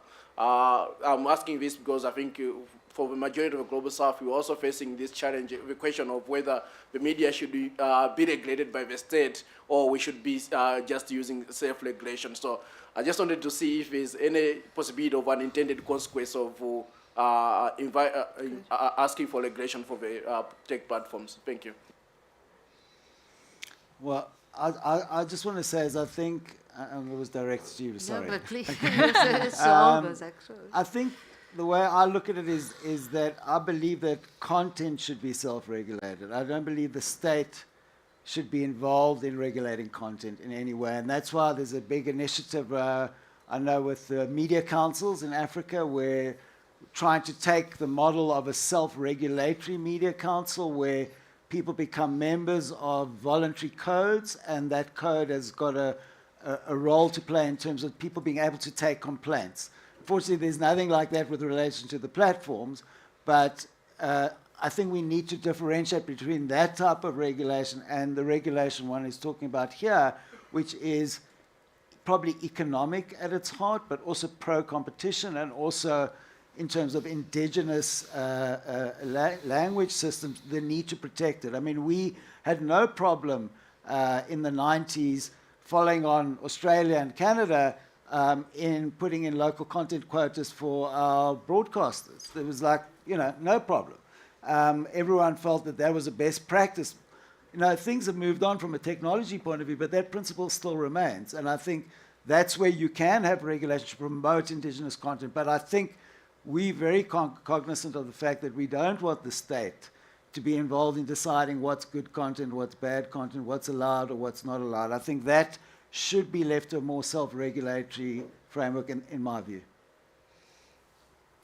So I think there's a, as Michael was saying, I think there's a distinction, an important one. Not always it's possible to get it perfect. And I think there are many risks there. So when we are talking about regulation, they're like the content regulation, we're often talking also about compensation. And I think this is important not to, to separate that and not lose sight of that. So in many cases, like some of the bills that were presented in Brazil, when it comes to journalism, they were talking about fair compensation for the usage of journalistic content to feed platforms. But of course, for instance, in this bill that was recently approved, there is a whole issue about encryption, data privacy. So regulation comes with that reflection as well. And when our Supreme Court in Brazil approved a change on our internet bill, the content issue, like it made platforms accountable for content as well. So it changed the accountability regime. There is a brief on our website about that. It explains precisely this tension.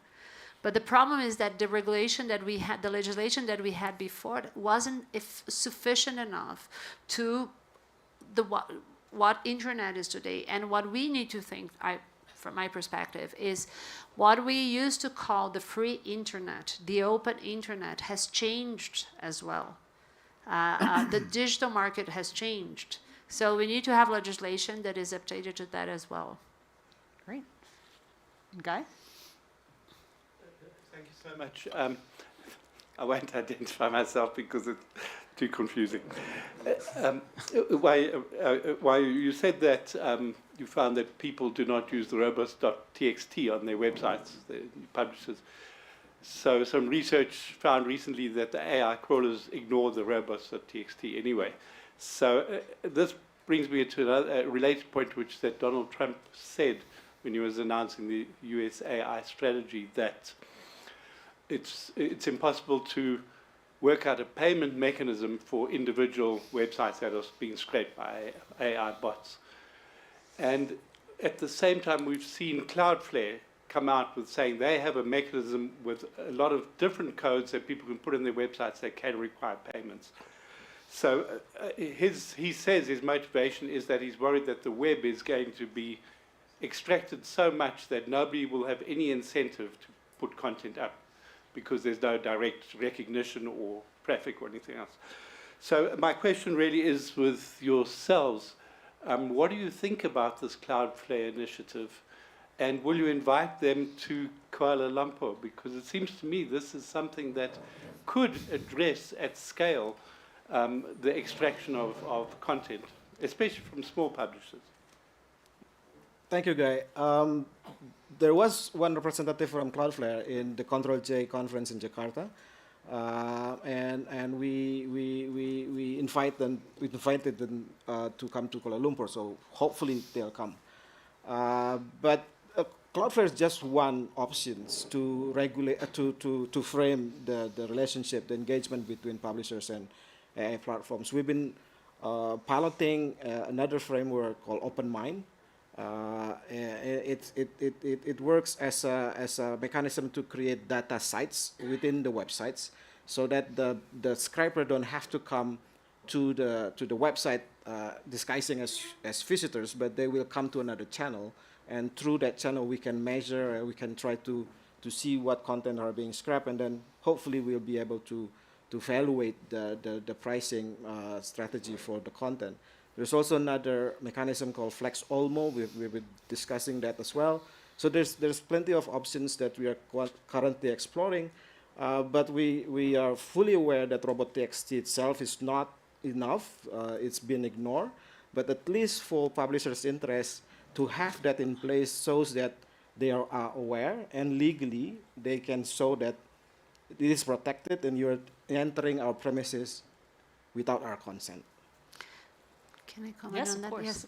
Yes, it's amazing to be like sitting next to Wahyu that knows, like, has so much knowledge about technology. I think that also we need to consider what we've learned in the past 10 to 15 years, which is media organizations received a lot of the technology that came from tech platforms as presents. So like, oh, the audience monitor, all the CMS, they weren't gifts. They basically created a structural dependence relationship between us and the media platforms, and a relationship that is marked by a huge asymmetry of power. So we need to look into the solutions as solutions, but we need to have a say, we need to have our own vision, and maybe we need to start developing our own solutions. Because I see this, yes, we are excited about this, there is possibilities, but we need to be able to keep some agency, the word of the moment, and have choices on this regard, not to repeat the same mistakes. And I'll just say that I think that the open source movement in this moment that we're in is an opportunity. I think the awareness of governments that they need to invest in homegrown tech, homegrown platforms, and the fact that we're at a moment where users are going to change their habits. They're changing their habits. It's in those moments where you can kind of go in and be part of that change in habit, but it requires us to move fast. And I think that that's really the kind of agita that we all feel day to day, which is like, we know this is gonna happen and there's an opportunity in a moment before things ossify again for another, whatever. When did Facebook come out? 2006? 2006. Yeah, another generation essentially. Yeah.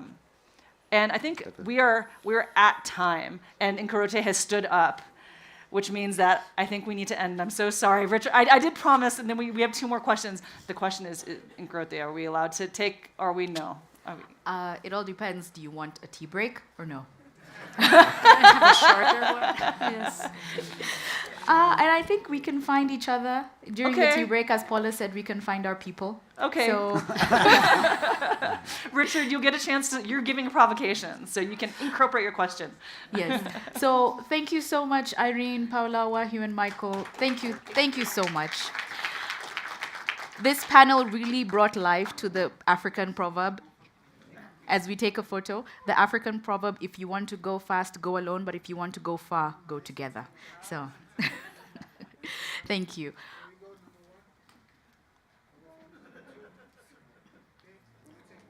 So we'll be on break for about 20 minutes. So you don't have to stay here and watch them pose. We are officially on break. We'll see you at 11:15. Yeah? Yes. So 11:15.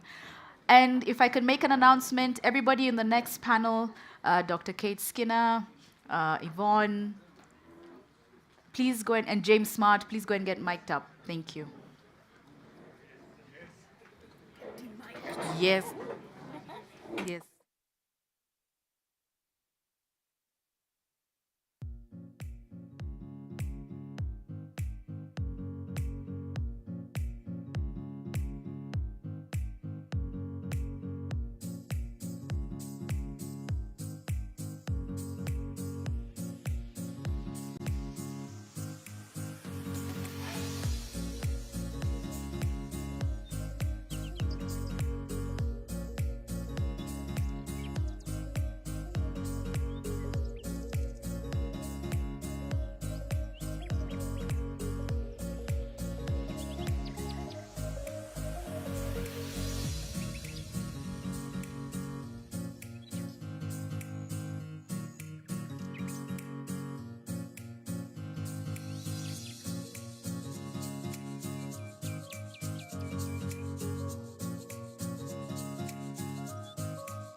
Stardate 2034.2.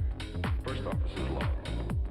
On a routine patrol flight in the Milky Way galaxy, I discovered our space sensors an unidentified planet careening wildly in an eccentric solar orbit. I ordered an immediate investigation and with much difficulty maneuvered our ship for a temporary orbit.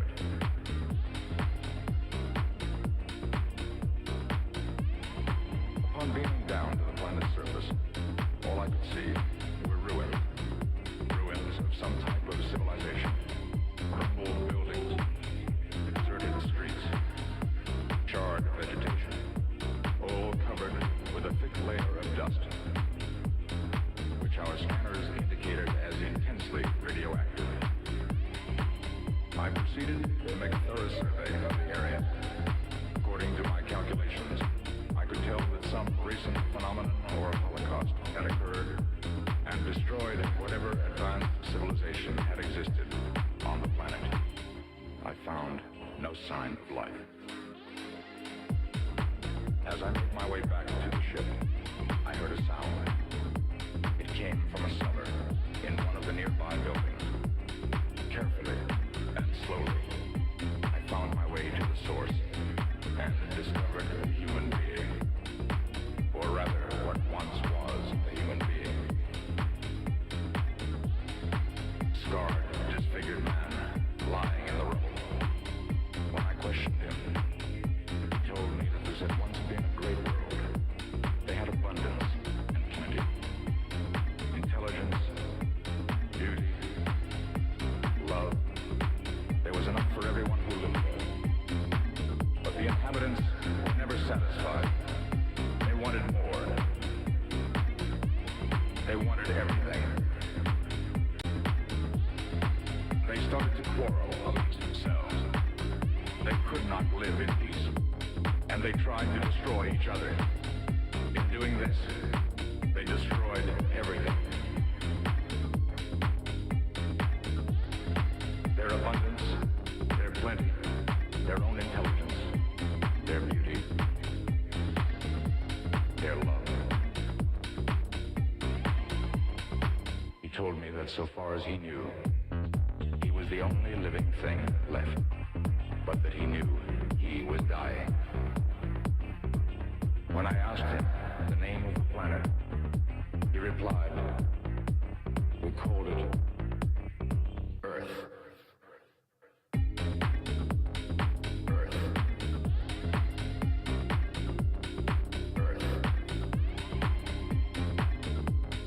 Earth. Earth. We called it Earth.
Hello, everyone. We are just about to start, so we can take our seats, and I'm hoping that the outside crew will come in and join us. So, for those of us who are in here, we remember that the last panel that was moderated by Irene shared with us the complexities facing media and journalism across the world, and the importance of building strong collaborations, and my now new favorite phrase, finding your people. But one of the questions that Irene posed and we've all been thinking about is, what does the future hold? And seeing as we're here in Africa, what does the future hold for Africa? To help us answer this question, which is a tough one, no doubt, I'd like to invite on stage Chris Kabwato, our moderator for the next session. And shall I invite the panelists as well? And I would also like to invite the panelists for this session. We have with us Dr. Kate Skinner, James Smart, Yvonne Mhango, and Daryl Dingley. Welcome. Yeah, thanks.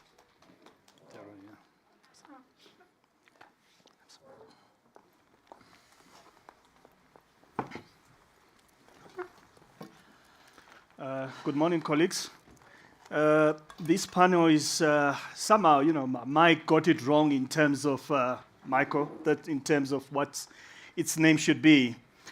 This should be called the Fantastic Four, or Dragon Slayers, or we even just call them the African superhero universe. Nigeria told us about the tyranny of optimism. This is it. This is a great group that I have here. But just before we kick off, one of the things that we did at M20, Michael also said that this is the longest conference maybe ever we have had, because it's two conferences in one, maybe. But it was so great to see so many of our veterans, the stalwarts that are still out in the trenches, and a whole lot of sharing of information. So I just want to kick off. Because Michael has not paid me and he brought me in at the last minute, I can actually do my public service announcement of some of the projects I'm associated with and that I'm really proud of. As you see on the screen, we have got the African Investigative Journalism Conference coming up at the University of Witwatersrand, 5th and the 7th of November. Largest gathering of journalists on the continent, over 350 or so from 35 to 40 countries will be convening in Johannesburg. Please do check it out and register and come through. Then we also have some fantastic resources, a course that is sponsored by the NMT Media Foundation. The director is Zoe. She's Zoe, if you can wave on that. Brilliant course that also has been designed by Professor Guy Berger, who is here. So he will have some flyers and tell you more about that course. It's a brilliant course that does cover a lot around some of the issues that we are covering. Freedom of expression, regulation of the media, public broadcasting, AI regulation, you name it. It's all in there. Attendant to that same course, what they call information bites. These are information briefings that you can use in media campaigns. Again, a whole plethora of them. They're that's the third bullet there, on the info bites. Then finally, relevant to some of the discussions that we have had, the International Media Support Organization launched a report last year called Where is the Money? That looked at 4 regions, Asia, Africa, Middle East and North Africa, and Latin America, trying to identify where, especially at the local level, there was funding, donor support, investment, financing, you name it, and what could it do in order to assist our information ecosystem. That report, please do find it on their site. I've got my one copy. You can't take it, but it's a good resource. So on that note, colleagues, I would like to introduce my panel here. I'm just going to mention, them by name and what they do, but not going to their full 35-page CVs. We'll be here, for much longer. So we got a diverse and great team here. Yvonne Mango, who is an investment economist with Bloomberg, based here in Johannesburg. Got Daryl Dingley. Daryl is a trade and competition lawyer, very much involved with the competition commission that we had, for South Africa. Dr. Kate Skinner, she's the executive director of the Association of Independent Publishers, again here in South Africa. James Smart is the managing editor, broadcast and new media at Nation Media Group in Kenya. Now, Nation Media Group, for those that do not know from outside Africa, is one of the largest media groups in Africa. They operate in 4 countries, but their reach is wider than that. Headquartered in Kenya, but with operations in Uganda, Tanzania, and Rwanda. And that NMG, as we call it, has got, it's across, print, that means on publications, digital, television, radio on that. So welcome, James, welcome, Kate, welcome, Daryl, and Yvonne. Yvonne, we're going to just kick off with you. So, colleagues, for you to understand this panel and what we're going to try to do here, there are 2 levels to it. One is around policy. What Steely did challenge us, Steely Sharalambos, co-founder and CEO of Daily Maverick, was journalism. Journalism is a public good, but it's not funded like other public goods.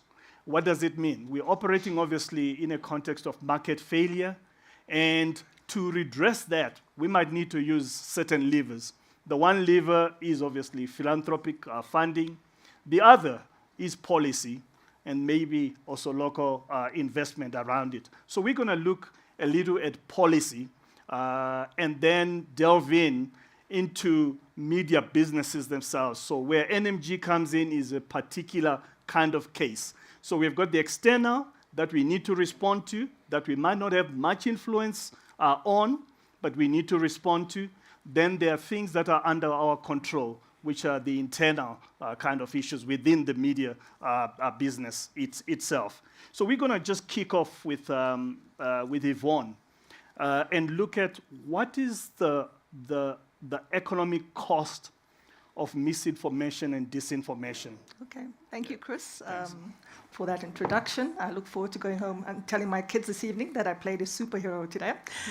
Anyway, I'll give 3 cases whereby misinformation and disinformation can be a cost. So firstly, let's look back to the pandemic, which, as you recall, cost lives as well as billions of dollars in terms of productivity. You recall when the vaccine started being rolled out, there was a lot of false information being peddled there, speculation around the efficacy of the vaccine, and that led to many choosing not to take the vaccine and lives lost as a result. You also recall that countries responded differently to the pandemic in terms of restrictions, and that was due to that vacuum of knowledge or information on what the pandemic would mean. In hindsight, when we looked at countries that opted for hard lockdowns like South Africa and Rwanda, we may look back and think maybe they had been a bit too extreme. And had they not gone down that road, maybe the sharp economic contractions or GDP contractions we experienced in 2020 wouldn't have been the case. So that's an example whereby poor information led to poor decision-making, leading to loss of lives as well as lost productivity. Secondly, elections. Around elections, we get a lot of disinformation being peddled. In the next coming months, as we approach the end of the year, we've got quite a few elections in Africa. We've got an election in a couple of weeks in Malawi. We've got elections in Cote d'Ivoire and Tanzania in October. And of course, early next year in Uganda. More to come after that. I was speaking to Mr. Matonga from Malawi. He's a journalist from Malawi. And it was good to hear from him that there's free press there. So we shouldn't be worrying too much about misinformation. But in cases where that is not the case, your concern in those particular countries is that the extreme case is that the misinformation fuels instability, it disrupts markets, and in countries such as those, the risk associated with those particular economies increases, raising your cost of borrowing. So it makes it more expensive for those particular countries to borrow on international capital markets, and the taxpayer has to pay for that. Lastly, I'll speak to institutions.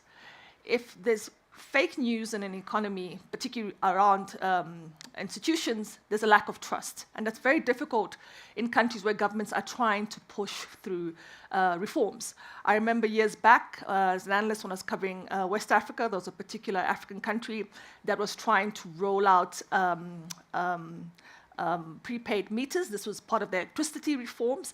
And because it was a low trust society, they did not trust their government.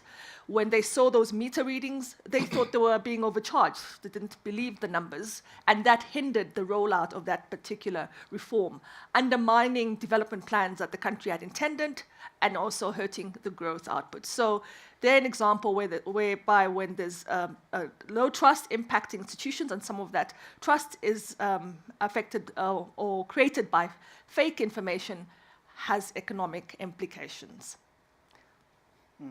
No, thanks so much. So the corollary to that then is that if we have got independent, good, public interest media, can contribute positively then to economic growth in a society and good governance, on that. But in what ways? Yeah. Okay. So firstly, transparency. If there's a transparent environment and the media plays a big role in that, investors tend to see that society as a lower risk society. They're more likely to invest in a country whereby they feel that the media is free and able to disseminate information, good or bad, about what's happening in that particular country and of the government, and reduces that perception of risk. So independent journalism helps in that part in terms of providing that transparency. Secondly, accountability. If you've got a media that the citizens feel hold the government to account, the media follows up on policies and reforms, and if there's a corruption scandal, they have investigative reporters following up on that, then you'll find that in those particular societies, public resources are being more efficiently utilized. The third point around that is citizens are informed, generally, both businesses and households. You're better able to make decisions in an environment where your journalism is providing that information. I'll give a small trivial example. So South Africa regularly announces changes to the fuel prices, and I think we got one earlier this week. So in South Africa's case, they tell you exactly how much the fuel price is going to change and on the exact date. So this week, I think it was on Wednesday, prices fell. I think diesel prices fell as much as 57 cents. And if you're a household whereby food and transport are your highest costs, that announcement is important. And I typically hear about the price changes on the radio as I'm driving to and from work. And in this case, for this week, as I said, the price fell. So what you typically do, you'd wait until that price drops, say, to fill up your tank. If it's going the other way, you'd fill it before. But the point is, the media helps in disseminating that information, making it easier for households to make decisions on their budgeting, and similarly for businesses. Because, most of us here, we went into journalism because we could not do mathematics. So we need your assistance here. Are we able to calculate the hidden costs of, let's say, press restrictions, media restrictions, and the cost to the economy, so that when we're engaging with some of our regulators here, policymakers, can really say, hey, this is why you need us in this environment? So one of those costs, of course, is if you've got an opaque environment, an environment where press is restricted, then bribery will flourish, rent-seeking will flourish. The African Development Bank have estimated that corruption costs the continent around $150 billion. That's substantial. And that's being diverted through corruption. There are many estimates for what state capture did in South Africa. One of them that I got was 250 billion rands. So it is enormous, the cost of of not having a free media that's able, to follow up on what's happening in terms of corruption. Keep in mind that investors also use press freedom as a proxy for risk. For them, that's important. They feel that if there's press freedom, then there's information that is freely accessible to all. There's no asymmetric information, so it's safer for them to go into that country. I think Michael mentioned earlier that there were 4 countries that met that for Africa. I'd imagine there'll be a strong correlation of the amount of foreign direct investment that they get in those particular economies. So it is important whether you have press freedom or it's restrictive in terms of what you're receiving in investment. Thank you so much, Yvonne. I'd like to move to Daryl. Daryl, the Competition Commission for South Africa.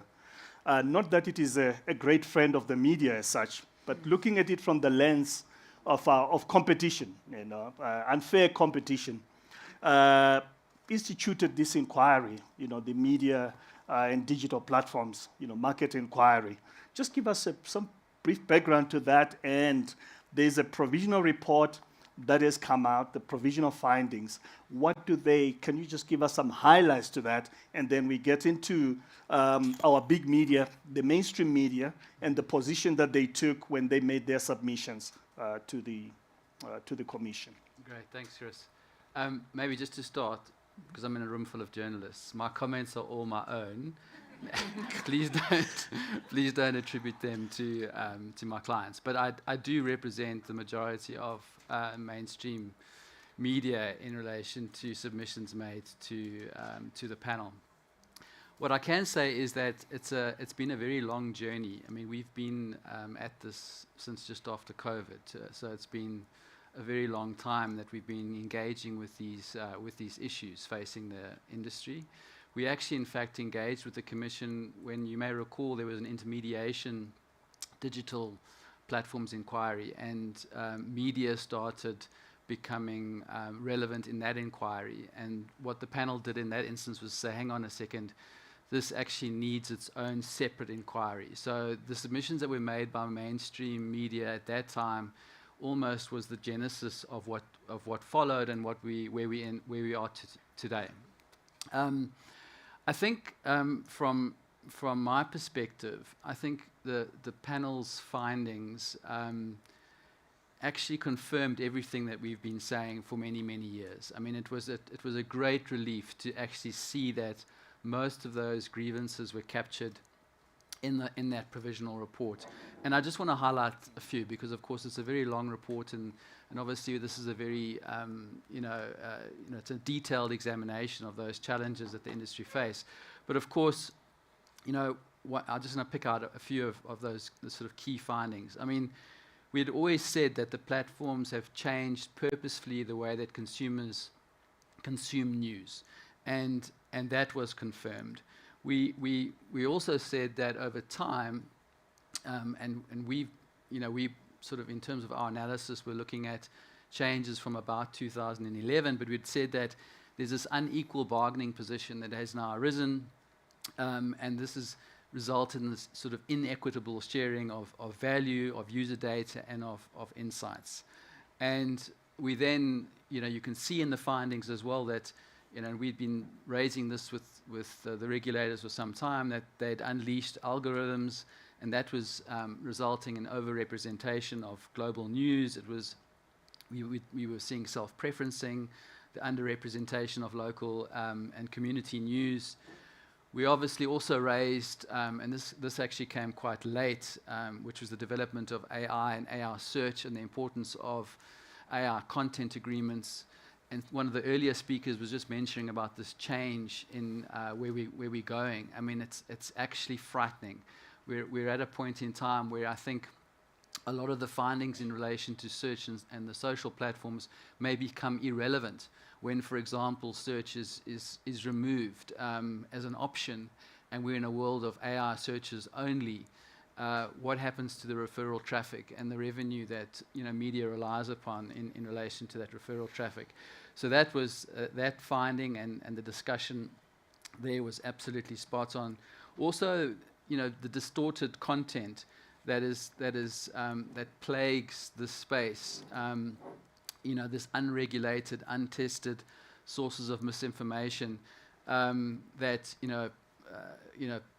and that sort of undermining of, and I suppose undermining of factual, accurate content and the sensationalist content that also pervades the space. That's also very, obviously a very important finding by the panel.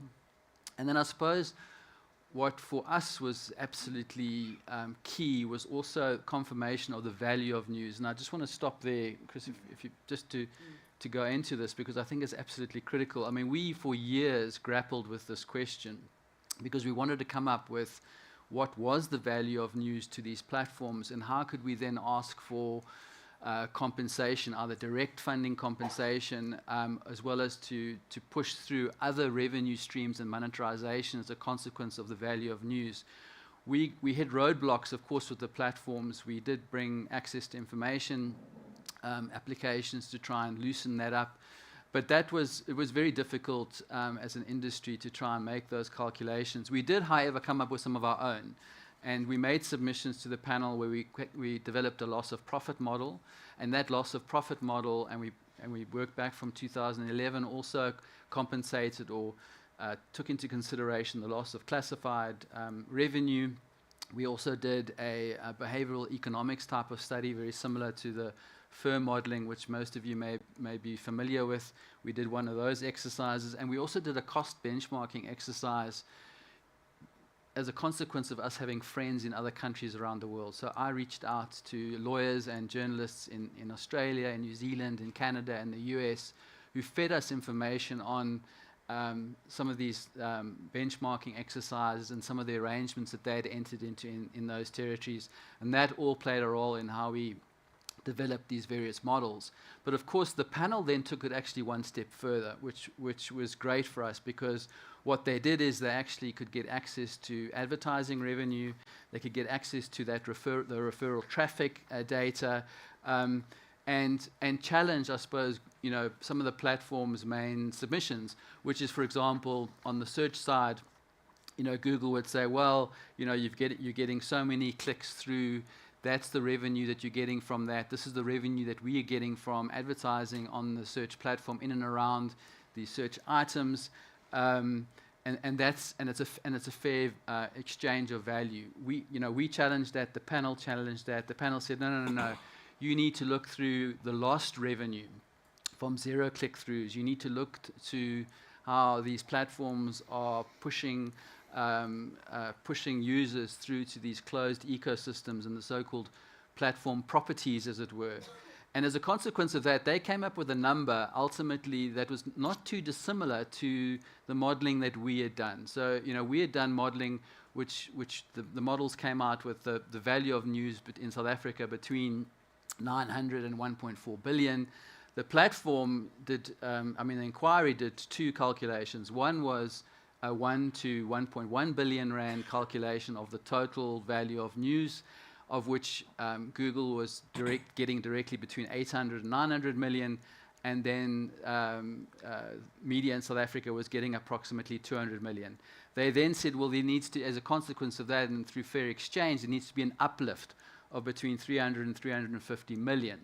They also then did another calculation where they looked at the so-called lost value or the destroyed value, for example, through the zero click-throughs and the closed ecosystems. They came up with a number of 1.16 billion to 1.39 billion, and then therefore the uplift of 380 to 495 million. And those of you will know that that's the kind of number now. They're saying to the platforms, and especially Google, you need to come to the party. The uplift, that the payment that needs to go back into the industry is between 300 and 500 million rand per annum.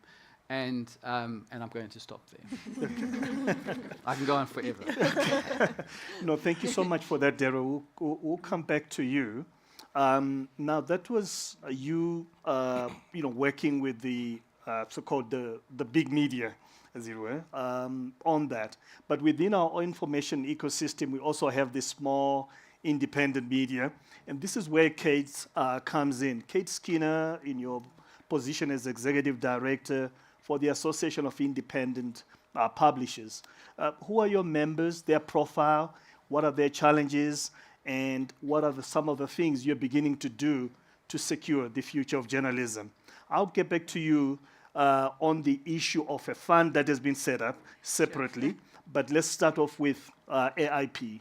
Yeah, thank you. And I mean, thank you for this opportunity to talk about our publishers. So the Association of Independent Publishers has about 200 publications and 160 publishers. So obviously a number of publishers have more than one publication. What's interesting about them is that these are the small publications that they are a lot in the metropolitan areas, but they're also in areas where a lot of other media is not. So they're in small towns, they're in rural areas. And I think the other thing that's important to say about them is that they cover all the 11 official languages. And when you look at media generally, the mainstream media, it's mostly English, a little bit of Afrikaans. But people actually want to get media in their own language. So that's important. Also, just to say, they are incredibly diverse, these publications. They're diverse in every possible way. Language, also content. I mean, it's news, but it's not only news, it's science. It's fascinating kind of, for instance, one of our publications is business information, but in isiZulu. So that's what you're looking at. And I want to briefly talk about some research which is just about to come out. In fact, it was research which we did with Power Law and Acacia Economics, funded by IFPIM. And I think it's really interesting because it looks at the sector in terms of the research is costing community news, assessing the value and constraints of small publishers in South Africa. And I'm going to just talk to a few of those points. So first of all, if we look at, so what is the scale of this media? I mean, often there's a sense that this is pretty small. But actually, if you look at it, it's 7.4 million South Africans access this media monthly. And as I said, in areas which the mainstream media isn't. But okay, so there's a lot of trust in this. It creates accountability, cohesion, civic participation, etc. But there's a huge crisis of sustainability here, and so there's 44% of the publishers earn, and this is a really shocking statistic. They earn under 100,000 Rand. Now, just for our global audience, that is $5,600 annually. It's a tiny amount of money that they earn annually. And the sector as a whole runs at a loss, literally runs at a loss. More than half of the publishers are less profitable today than they were a decade ago. And so how does that work? I mean, if you're running at a loss. You're running at a loss because you heavily rely on volunteers and interns, and what happens is that you cross-subsidize your business. So you're passionate about your media, but you're also running, a car wash. You're running, a guest house. You're doing other work. So you're being forced into a situation where you're doing your media as a hustle, and you're doing a whole lot of other stuff. And I think it's really important to get that sense of it. So just quickly to say, there's a revenue mismatch. Despite 83% of publishers having an online presence, only 6.9% of advertising income comes from digital. That is tiny. So where does the income come from, the tiny amount of income that does come? It comes basically from print. And that's what really is interesting, is that print remains the main way that people actually get advertising in. Then just to talk about it, platform dependency. Publishers depend on Google and Facebook to reach audiences, but earn almost nothing from that, as I've said. Meanwhile, 91% of readers who were we got a lot of information from them, trust community news more from these publications more than the platform content. So 91% of readers trusted more. So this represents a structural imbalance where value accrues to platforms but not to publishers. And then just very briefly, just to talk about the financial gap. So this research talks about, to stabilize existing publishers, what amount of money would you require? So that's 161 million Rand, approximately $9 million annually. And if you wanted to expand the coverage, because you've got a lot of these little publications, but you've also got a lot of news deserts, if you wanted to expand the coverage to underserved areas, it would require 236 million rand annually, which would be $13 million, $13.3 million. So that's, in a nutshell, some of the statistics around the sector, and it's pretty grim. But what are we doing as AIP? So let's kind of move on to a kind of more positive side of things. So, I mean, ever since I've got to AIP, which was in 2021, which is kind of at the end of COVID, I mean, we've done an incredible amount of things, and there has been a lot of hope that has been generated by that. And so one of the things is the cohort thing, the collaboration, and I think there's something enormously powerful about the cohort. And one of the things that we do regularly is we have these sustainability meetings. We have a sustainability group. We bring all our publishers together, and we constantly look at ways that we can pilot new projects, look at, and one of the things that we've also looked at is it can't just be about the little publishers themselves. I mean, the cohorts of them, and that's powerful, but also you've got to look at the industry level. Let me leave it there. But those are some of the things that we've been doing, and there's been some success. Thanks. Yeah. Just before I move on to James, just the shared model, shared services model. Just briefly around it, because I think it's a novel one, and the way that you just share certain kind of services, what are those services, and the digital public infrastructure for your members. So the interesting thing is that if you're talking about shared infrastructure, in fact, that project is a SANEF project, the SANEF Digitization Drive, which has a number of publications that are part of it, and they basically share a WordPress multi-site, and they've got these different publications that are using that technology, and there's backup and support for it, and there's a particular publisher that runs this, and also what he does is he runs a whole lot of trainings as well to support the publishers with that. It's difficult, though, because originally there was a lot of funding that was put in from SANEF, the South African National Editors Forum, our big industry body. And now that funding has ended, now what happens? And I think then that comes to the fund, where the idea is that what we need to do is we need to put a bit more funding into that, but also look at how do you make that sustainable in a more long-term way, and look at the kind of business case for it and kind of build it further. I'm presuming you're referring to that. Okay, yeah. Certainly. We'll come back to the Digital News Transformation Fund. Yeah. James, for NMG, what has been the journey like in terms of, obviously, you got your market penetration. You're a big media, but you have had to innovate in terms of market development, product development, and maybe in some cases, full revenue diversification, new audiences, new products. Just take us through that. Right, thanks. I think one of the things that we haven't spoken a lot from the earlier panel is we haven't taken stock of the effect and the impact on media business from the pandemic. So we know how that changed the behavior of the audiences. We know quite a lot about how it's changed the workplaces, but we haven't spoken a lot how that event really changed the business media model. And so for NMG's point of view, you had a successful business pre-pandemic that was running very well on print, pretty much subscription-based, and then pandemic happens, the behavior of the user changes. Then all of a sudden, that model doesn't work. This doesn't work alone because of the revenue from the users, but also the advertisers. And I think then that period, then the next 5 years, what has happened is there's been a lot of emphasis on making sure that we get the new users where they are. And that pretty much means we do this buzzword of trying to get the newsroom to be digital, so digital transformation, and everyone struggles with what that looks like. But for us, we decided that to really aggressively make sure that that is not just a buzzword, that then you have to have the newsroom really have the first take on what exactly it looks like to serve the audience. So then what is the job to do? So it's a journalism business, sort of mixed up with the media business.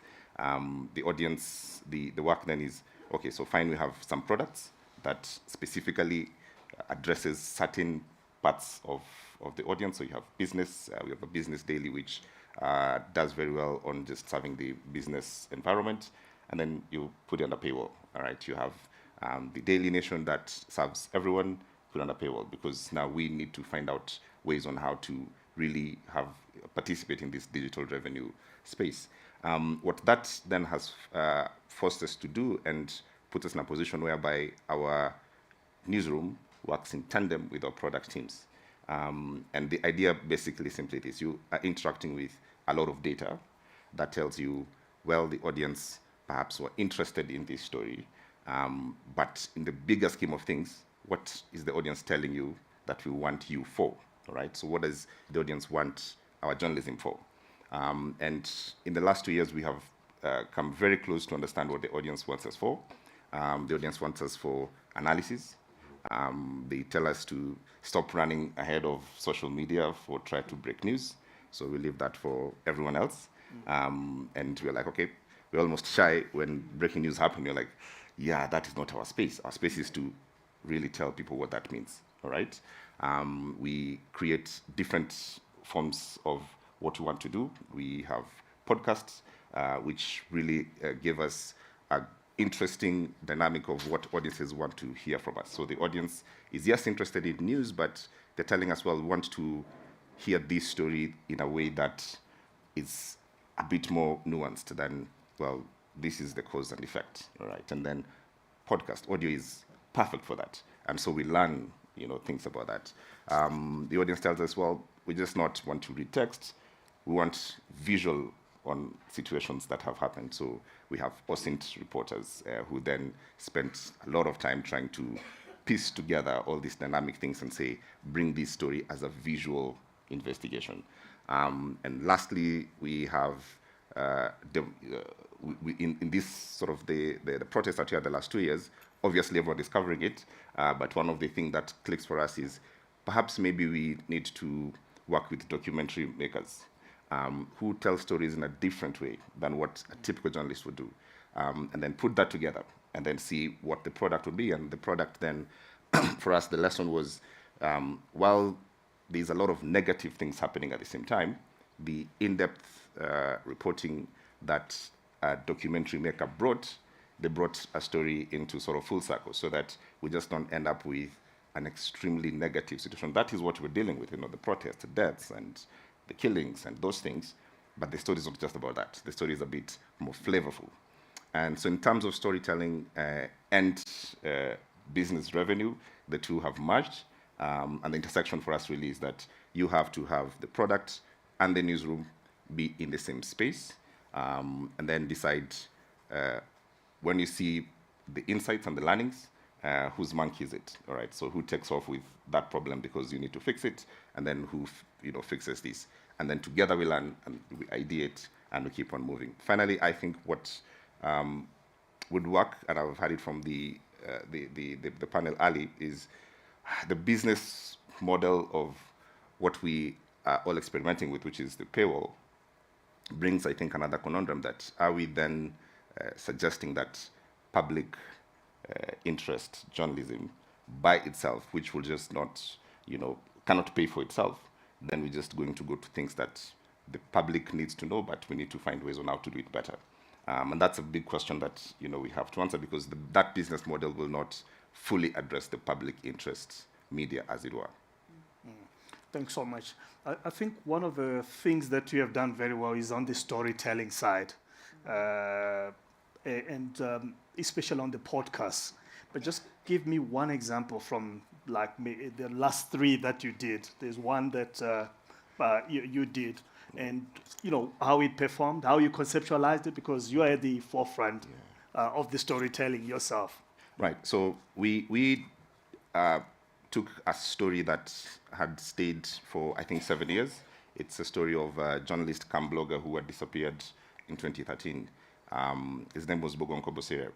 And what happened to him is he was a very well-known blogger, journalist first, who, articulate, very clever, writes very flavorful and very well. Then he lost his job at AFP, became, a blogger who was running a very successful blog called the Jakarta News.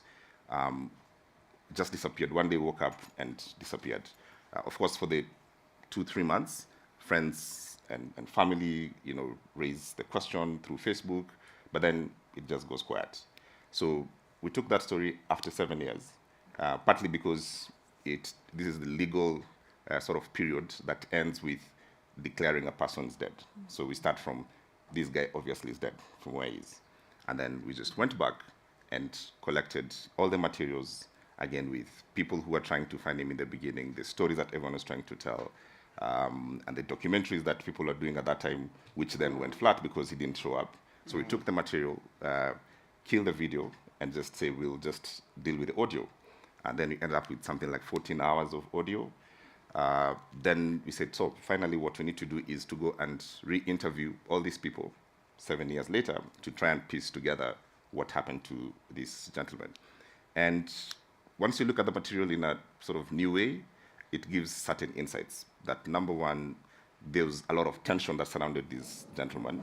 At that time, no one could tell. But then when you talk to people 7 years later and you listen to them in the beginning and remind them what they said, say, I play this audio, this is what you said, and then it's like, I remember. No one liked this guy, actually, by the way, because he was sort of a social awkward. So he didn't know when he's offending you. And so many times we found out he was getting beaten up, So people would call him for a beer, then they would beat him up, He ended up in so many problems. So he ended up with so many enemies. And so that story really helped us to tell the story of a man who everyone knew, but everyone actually didn't know. It got, I think, 1 million views. It's still the most listened stories to date, if you just go back to the site, because it's evergreen. We started it as a story on investigating the death of this gentleman, but ended up with a story of a man and a Kenyan society that essentially people know each other from just the front, and we don't know about the struggles from the back. And then people ended up caring about him, about the man, not just the contrast or the stuff that everyone said about him. What the biggest lesson then for was, it's an evergreen story. Anyone can listen it. It's about 9 episodes. Anyone can listen to it from the beginning to the end, if you have a bit of time. So it's like about 4 or 5 hours. But it doesn't end with this sort of negative place that we found this story. So we got the family. They were very grateful that someone has brought Bogonko Bosiro back to life. And we hope that at some point we will know what happened to him. No, thanks so much for that. Last round of questions, and then we'll open it up to colleagues. We have enough time for questions. I've got the mic. Michael will not do anything. So now, Yvonne, speak to me like there's nobody in the room. And you are a consultant to us, let's say, an organized group of media people. And you're telling us on what kind of economic reforms or incentives would you recommend that we put forward to our policymakers, especially to a colleague of mine called Cleo, who is with National Treasury here in South Africa. All right, so with regards to incentives that I'd recommend for media independence, so the first one, of course, is diversifying sources of funding. Philanthropy is one of them. I think it was mentioned during the previous panel, but I think Paula mentioned they don't want to just focus on that. Advertising, of course, a traditional one, as well as digital payments, which, as I can imagine, is only going to grow and expand over the next several years. In addition to that, governments can introduce transparency laws domestically. That will help reduce the capture of media by either state actors or the elite oligarchs in that particular economy. And also just protecting digital rights to help or allow for competition in the media space. Okay. Thanks so much, Daryl. We need our money, isn't it? So what happens now? There are provisional findings there. you know, and what happens next? You know, one of the recommendations was, you know, we will set up a media industry fund. And we know that, you know, that could take, I don't know, to set up that. But in the meantime, somebody owes us, isn't it? Okay, maybe just to start off by saying that the way that we read the remedies portion of the provisional report is that the panel, and I suppose maybe it's not only that we read it, I've had discussions with the panel about this, is that it's should be an outcomes-based approach. So in other words, there is an encouragement, and certainly that's where we are currently in this process, of engaging with the various platforms to see whether there's a solution to the industry's problems. And I must just underline industry, because it's really important, certainly from my perspective. There's this kind of misnomer that, you know, that mainstream commercial media is out for itself. It's actually not true. Okay, the mainstream media, along with small media, are all in this together. They're all facing the same forces. They're all facing the same financial problems, the same challenges. And, you know, I can't emphasize this more. The industry needs to stick together, because if there are diverse views, we are not going to end up in the right place. There actually really does need to be alignment. But given that it's outcomes-based approach, I think that, and you've got this sort of big stick of tariffs being imposed if they don't reach agreement, I think I think the industry at the moment in South Africa is in a good place in the sense that, and without going into too much detail, there is a recognition from some platforms that there's opportunities for direct funding options where there's still value exchange. So, you know, and I'll give you an example, and, you know, Google News Showcase, for example, where news can be provided on panels, there can be value that's attached to that, and payment that's made to those publications that participate in that program.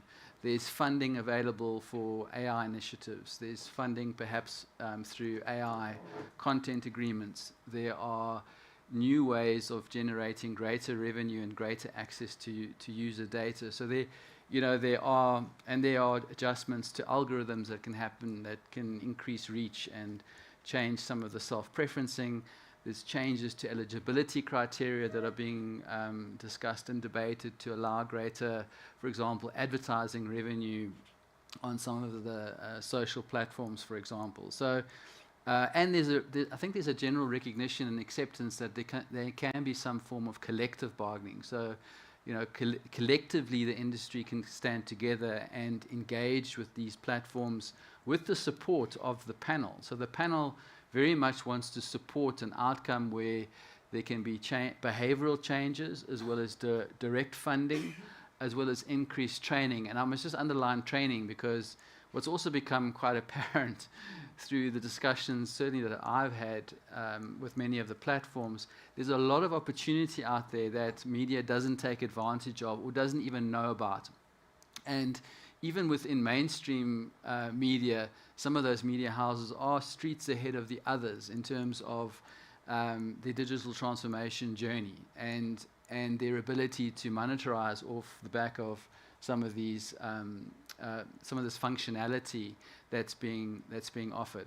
So I think that where we are at the moment, from an investigation perspective, we're kind of, you know, I would say just before the finishing line potentially, and there can be huge changes that can be made to help the sustainability of the industry, and also to maintain that it's. I think it's also important, and Yvonne mentioned this as well, is that there needs to be competition. Okay, so we mustn't eliminate that element of competition between the media houses as well. I think that's really important, and I think some of these negotiated outcomes, these commercial arrangements that can be struck, will encourage that. That being said, I think long term, because this industry is prone to market failure, and given where we're going with AI, there has to be some sort of regulatory intervention. I don't think that the industry can be pushed out to sea, as it were, and it'll be able to float on its own. There has to be regulatory intervention, but it also has to be that it's regulatory intervention that's not going to result in litigation till the end of time, because the industry doesn't have till the end of time. So in that sense, it needs to be acceptable. And so I point to what happened in Canada, for example, around their legislation and what was acceptable to some of the major platforms. You look to the EU around designation and some of the legislation that's being in place there. And I think there are a lot of learnings that can be drawn from what's happening around the world and what should be then imposed in South Africa. And my last final comment is, I think that we need to be very careful about funds, and funds being controlled by government, as it were, or those that are in power, especially when it comes to editorial freedom and the control of the press and public interest journalism.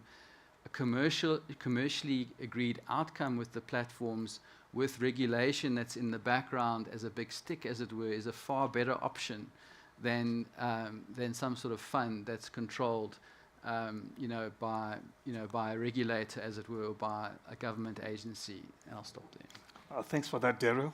Kate, you have gone ahead, set up a fund. one of those funds. That is likely to then just solve all the problems for small and independent media? Immediately, with immediate effect. Tell us a little bit about the Digital News Transformation Fund. Yeah, so I mean, I think it was very interesting because as the mainstream media was having these negotiations around the showcase deals, then simultaneously there were a whole lot of discussions around what would happen with the small media, and then this discussion around setting up a Digital News Transformation Fund. And Google basically said, the easiest way forward in terms of small media is to have a fund. And the idea was that AIP would work basically on the architecture of it. But this is not an AIP fund at all. This is a fund for small media. You absolutely don't have to be an AIP member. It is open to, and the thing which I think is important to say, you do have to be a member of the Press Council, which I think is really important because it means that you then adhere to an ethical code. So that is critical. The other thing which is interesting is just in terms of the governance of that fund. So just, Daryl, what you're saying about like government. I mean, initially when we were talking about setting up the fund, there was a sense of, actually, we don't want to have government on the fund at all. I mean, so we're just going to go ahead and we're going to put all the different industry representatives there and then some experts in tech and finance, etc. And then we came back to the fact that actually it might be a problem not to have government there. If you look at like the fact that there's 7 places on that board, it's probably a good idea to have one government rep there. Because again, you don't want government working against you. It seemed that was a way forward. But certainly the original ideas were around not having a government rep there at all. So I think that was interesting. Also, it's quite confined. It's about sustainability and particularly around digitization. And it's interesting because sometimes people will say that, that's a really tricky one. You've got to digitize. And for our small players, it's incredibly difficult to digitize and make money. And so I think, so this is a fund to test ground for new models, viability of local journalism, and then very briefly just to say that there are like 3 kind of areas. So there's basically the kind of build, which, very little digitization, and then it's grow, which would be like you've got some and you want to build a bit more, and engage when you're kind of quite advanced. So there's this kind of digital journey. And I think that what we're going to find is that the digital journey will be about commercial models where it's possible, but where it's not, you're going to have to then also look at, actually funding coming in. And we're going to have that fund as like only one option. And then you're going to also have to have government bringing in certain kind of regulations. Maybe let me leave it there. Yeah, thanks for that, Kate. You said you don't want governments working against you. But we have the Kenyan government working against the media. One of the things that it has used as its leverage is its advertising, muscle, isn't it? What has it done, and how have you responded to that, James? Right, so this, I think, happened around 2013, 2014, when the previous government got into office, and one of the brilliant ideas they had then was, this advertising money belongs to the government, so that's the first misunderstanding, belong to the Kenyan people. Then the sort of couched as that the government then will decide where to put this money, and they locked it under some sort of fund and said, we'll put this in one media house that is friendly to us. So before then, what would happen is everyone would pitch. The commercial side of every business would go and pitch for business across ministries, parastatals, etc. Now they said, no, it will be under one place, and that one place will decide where, which media house is friendly and interesting enough. So in the last, I think, 15 years, 10 or so years, it has changed from one media house to another, which were friendly to government.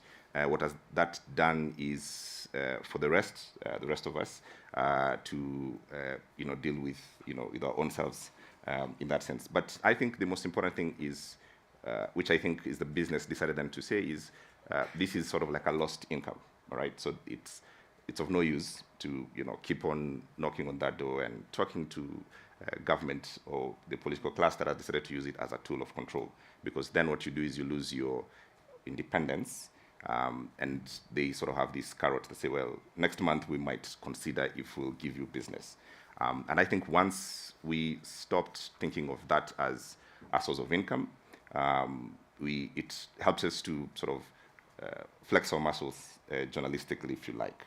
One of the things that I think it's helped us to do a lot in the Kenyan media space is to really work for the people, because in the end, the people are the one who are going to pay us, right? And then we have to tell our story on exactly how what we do is important, just for not our survival, but for the survival of the entire society.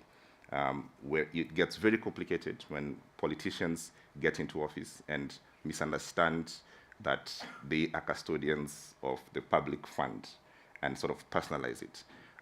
When they do that, then you have this conflict between them and the media, because then they imagine that the media is out to get them. So every investigative story belongs a point of contestation. Pointing out something that is obviously false becomes a point of contestation, and then you have to discuss, are we going to give you advertisement today or not? But in the bigger scheme of things, once we stop thinking that that is a source of income at all, it really frees us to really have direct conversation with the people. So our sustainability is genuinely hinged on the people, watching us, giving us the eyeballs, making sure that they pay for, the kind of journalism that we're doing, and the people also are starting to understand that the idea of this sort of big democracy that is, in essence, government is the custodian of it, is a lie and is false, and doesn't work. So I think at the moment you're working about our architecture of that balance, what it means when you have a low-trust society where politicians deliberately lie and create content about their lies. What then does the media do? And then do you play in the side of the public, or do you do, let's balance the story? I think we are in a good place. Thank you so much for that, James. And colleagues, we just want to open it up, colleagues, 3 questions that would have. Richard, is Richard there? Richard will always ask every panel. Just watch out, colleagues. Okay, Richard, Paula.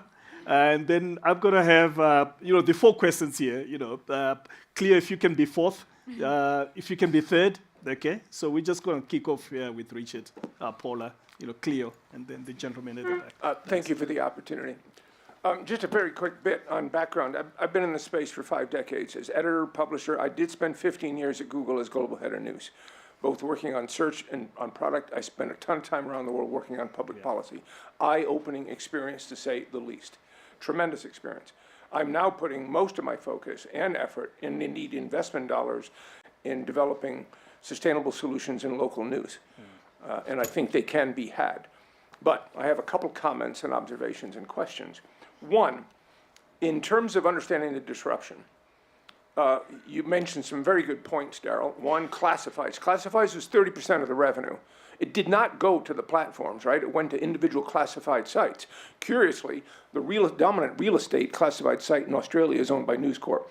The dominant job site in Germany is owned by Axel Springer. And obviously those local newspapers don't benefit from that anymore. If you look at department stores, which was the second largest source of advertising, they basically disappeared in the world of e-commerce, right? Supermarket ads with coupons disappeared to loyalty programs. But the other key thing that happened with newspapers is because of the competitiveness of the internet, people weren't going to them for that kind of stuff. You don't go to a news organization for fashion advice, you go to influencers, and so on and so forth and so on. But I think it's really important to understand those dimensions when we analyze the nature of the market. I'll stop there on that. As far as getting money out of platforms, get all you can, right? But it will never be enough. And be very thoughtful and careful at how you distribute it and how you apply it. Because if you're not investing in a sustainable future, you won't have one. 3, the notion of the journalism community working together is a lovely dream, but it's nonsense. I'll be really blunt about it, and I'll actually quote Chris Roper. Like, so many of us believe in journalism as a public good, but there's so much of journalism that's not about the public good, but it's about political influence. And we know that in every country. You know that through your owners of big media companies here in South Africa. And you can go in every country. I won't name names, because when I have named names in the past, I got viciously attacked by them, right? Those who created the bargaining codes, by the way, weren't the small players, because they knew they could get some disproportionate benefit, even if it was theoretically done fairly based on size. So please keep that in mind. So let me get to the last point here. Canada, yes, was a disaster, so let's use that as an example. I mean a disaster in that the press are worse off in Canada. And yes, it was proposed by a hedge fund. Now, the only thing that was a reasonable saving grace out of that, because the negatives was Facebook said, we don't distribute news anymore, we won't play the game. Google settled, we invested $72 million a year for 5 years. And the one thing we insisted on was an appropriate manner of distribution to the against the tremendous pressure of the big hedge fund-owned media company. Because their proposal for the distribution, you can imagine, was seriously disproportionately biased. They don't give a care about the diversity of the ecosystem. They don't give a care about emerging voices. And so that's my question on all of these public policy questions. You know, and yes, I don't trust governments. You know, 75 years ago, the U.S. government put my father-in-law in jail for his political beliefs. So in all of these environments, like, let's be very, very careful, because whether it's copyright or whatever, my question to you is, how do you do those things and not end up with disproportionate imbalances in the ecosystem, and how do we preserve the plurality and diversity that I think all of us here want? Thanks, Richard. Paula, find your people. Thank you. So I have 2 comments and questions. One for Daryl, just to comment on Google News Initiative, Google News Showcase from our experience in Brazil. I think there are issues there as well, because we're basically talking about Google giving out money to publishers with no transparent criteria, selection criteria to whom is selected to be part of that or not, with no impact when it comes to audience. So what we have is a transaction with, where we don't have access to the criteria, and that could impact a lot a market that is concentrated as the Brazilian one. So there might be similarities here in South Africa. Therefore, I think that when it comes to a fund, if you're able to discuss governance before you establish the fund, you have maybe, it's going to be imperfect, but we have a greater chance of success other than leaving to a company to make this decision. And I would like to ask James about the podcast that you described. Did it pay it for yourself? Like, how did you pay? How do you make it viable from a financial perspective? Such an in-depth and complex project, as I understand. And how do you finance this kind of journalism? Thank you so much, Cleo. Thank you. Good afternoon, everyone. My name is Cleopatra Mosana. I'm the head of communications at National Treasury, 15 years of government communications. I think my question, firstly, is going to be commentary per se. The input that was made by Yvonne, I think in South Africa, the context is different. There is transparency in the media. So there's work in progress. I mean, there's no information that they don't get because it's per year. When it comes to Kate, I mean, you've raised quite an interesting thing, and I'm inspired by the keynote speaker when she said that dream different and imagine different. I do think I want to put it to you to say that from a lived experience, right? You need to think different and dream differently. You've got 7.5 million audiences access, and I think input was made here that you've got to work collaboratively. So the conversation has to start to say, SANEF has to change, right? SANEF must find a way within which it probably accommodates those that don't have the necessary resources. The world has evolved. Everybody wants inclusion, everybody wants diversity. If I were to choose community media, which I probably tried to give an opportunity last week on the 29th, there was MDDA, there was GCIS, there was everyone. They didn't show up, right? And they didn't show up not because they did not want to show up. They don't have the adequate resources that can make them get the right information. From where I'm sitting, government is committed in working with media, but we've got to find each other. And in Paula's words, you've got to find your people. When you find your people, even if it's a small scale, you don't have to go big. Like the elephant, you bite it in small steps so that you get where you are. Because if I look comparatively, when there was COVID-19, I worked with telecoms. Your 7.5 million people, I got them in one day working with digital platforms, right? At no cost to me, it was benefiting to them. So we need to have a conversation, and I think one speaker said, let's align. We've got to have alignment. We've got to find a way to each other. And yes, the language, the more government hears you don't trust you, they probably won't come to the party. So you need to find the language. In what Paula also was saying, be opportunistic in a good way. Thanks. Thank you. Final question. Yeah, please do identify yourself. Thank you very much, sir, for the opportunity. My name is Professor Thompson Jengeta. I'm a professor of international law and artificial intelligence technologies. I often, however, identify myself as a villager from Zimbabwe. I do have two questions. The first question relates, I think, to the rest of the panelists in terms of effectiveness of a regulatory response in the African digital economy.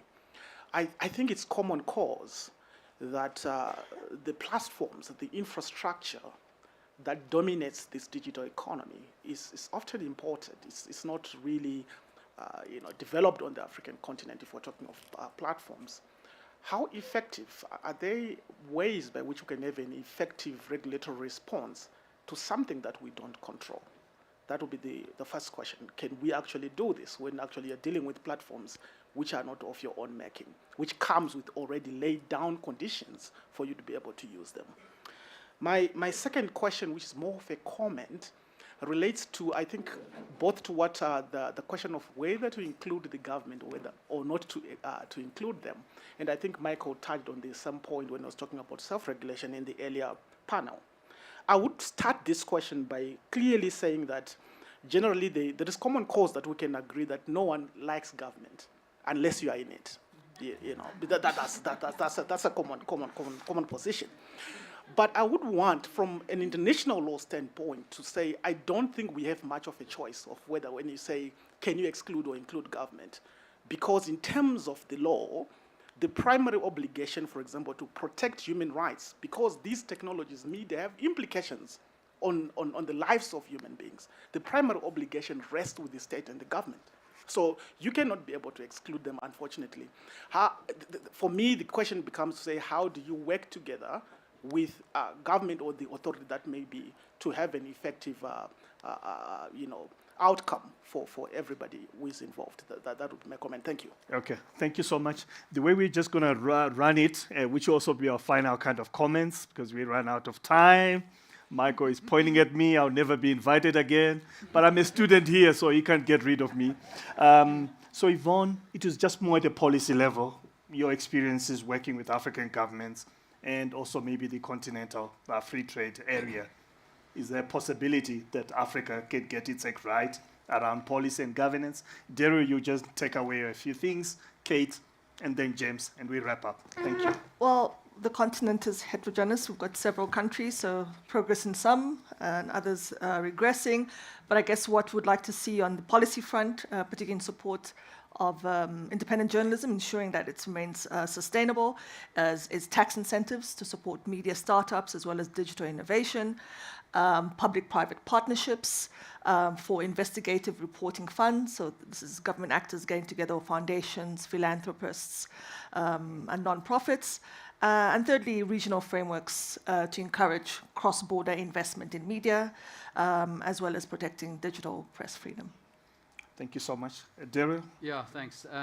So Richard, just a couple of comments on the points that you made. So I think the first one is just to say that, yes, I absolutely agree with you. Classifieds, we discounted that. So we actually carved that out because there was recognition that classifieds and the loss of that classifieds revenue was not as a consequence of activities of the platforms in question. So, and I think that was an important recognition on behalf of us in terms of making those calculations. I think in relation to collaboration between mainstream media in South Africa, I think that there is a recognition of the necessity to put money where there's need. So, for example, certainly amongst my clients, there's a recognition that there would be, if they earn revenue from, let's say, from a showcase model, for example, they may utilize some of that to give to the smaller guys, to give them an uplift. Okay, so there's an uplift agreement as between themselves to help the smaller guys. There's recognition that most people need to get into these funding options in order to survive. Okay, so it's not about winner takes all, only the big guys survive. Certainly my experience in the 5 years that I've done here is that they want to bring, a little bit like the Marines, don't leave anyone behind. It's really about bringing everyone along, even the small guys. There's been submissions made on the ARP and the Transformation Fund, and the ability of smaller guys to then also move from that into additional revenue streams that may become available as they grow, which encourages competition. And then, Paula, going to your point, I mean, we've had a lot of debates with these platforms around criteria and eligibility. We have got a long way down the road on this, and it's becoming clearer that there are eligibility criteria. I mean, there still are some difficulties around transparency in what we call the black box in terms of how the allocation ultimately works, but we're getting a long way down that track. And I think if it's transparent in terms of the way that it's applied, it's better than a fund because it does encourage competition. So if you get a greater share because you've got more views, for example, or more users, and there's a level of competition and it's clear and transparent criteria, then I think it does work. And I'll stop there. Thank you so much. Kate, Yeah. just respond to clear on inclusion of our small and independent media. Thanks. I don't think Showcase is a great solution. But Richard, I think this conversation would have to be, elsewhere. Yeah. Apologies for that. But I'm under the cosh, and I live with this guy, so I need to make sure that here in the city, so I need to be on his good side, So Kate. Yeah. So Paula, really good point about because it triggered this thought around the role of Google in terms of the fund. Is Google as the funder then basically dictating how the money is spent, or are they just a funder? And I think that what is quite powerful about this particular fund fund is that they don't actually play a role in the board. They literally are they're the funder, they hand over the funding, and then it allows the industry to make the decisions around that. So thank you for kind of, that's a really critical point. The one around collaboration, I really think collaboration is essential. So Richard, I want to disagree with you. Of course there will be certain ways that you will compete and you need to compete, but I think what has been a problem in the industry up until now is that we've operated in silos, and even when I look at my own little publishers, the fact is that there is so much good that can come from collaboration. And I'm thinking about issues around shared services, it's the advertising, it's the tech. I mean, as a tiny little publisher, it's really difficult to survive without that collaboration. So I really want to push that. And then also just the point around SANEF. I mean, so AIP, we as the small players encourage all our members to also be members of the bigger body of the South African National Editors Forum, because we believe it's really important to have a sense of that pathway that you're going to be going in. And also there's a huge amount of support that SANEF can give our publishers as well. So there's support at all these different levels. And then Cleo, just your point on government, you're quite right. There is a lot of space to work collaboratively with government. And in fact, as I said, when we finally took the decision around the fact that we would have a government representative on the fund, there was a sense of, actually, there's something really useful here, because, in fact, again, I mean, the MDDA, the Media Development and Diversity Agency, which works with small players, I mean, they do a lot of training, they do a lot of work, they do a lot of industry-level work, they do a lot of policy work, and for us not to work with them and work closely with them doesn't make sense. So, yeah, thanks for that. Thanks so much. James, did you make any money? That's a very good question. So, the podcast is called Case Number Zero. It's available free on every platform. So how we look at it is we look at it in terms of a content mix and where we want audiences to pay us. So we want the audience to pay us inside our websites, our own websites. So we do the story. So what we do is we put the podcast for free as a pathway to the audiences coming to our platform, where we'll have a whole story that is complementary to the podcast, but written differently. So the audience then finds the usefulness to actually go behind the paywall. So we use the same tactic with vertical videos on TikTok. We use the same with, say, OSINT reporting and that sort of thing. So for us, it's a tactic on how to get the audiences where they are so that they come to where we want them to pay. Thank you so much. Ladies and gentlemen, the Fantastic Four giving you their next movie, The Tyranny of Optimism. Okay. Thank you so much, colleagues. Thank you. Deeply Thank appreciate you it. so much. I think you'll take a group photo. And as I wrap up, the Fantastic Four with their fantastic director, Chris Kabwato. Please give them a round of applause. So we are going to break for lunch.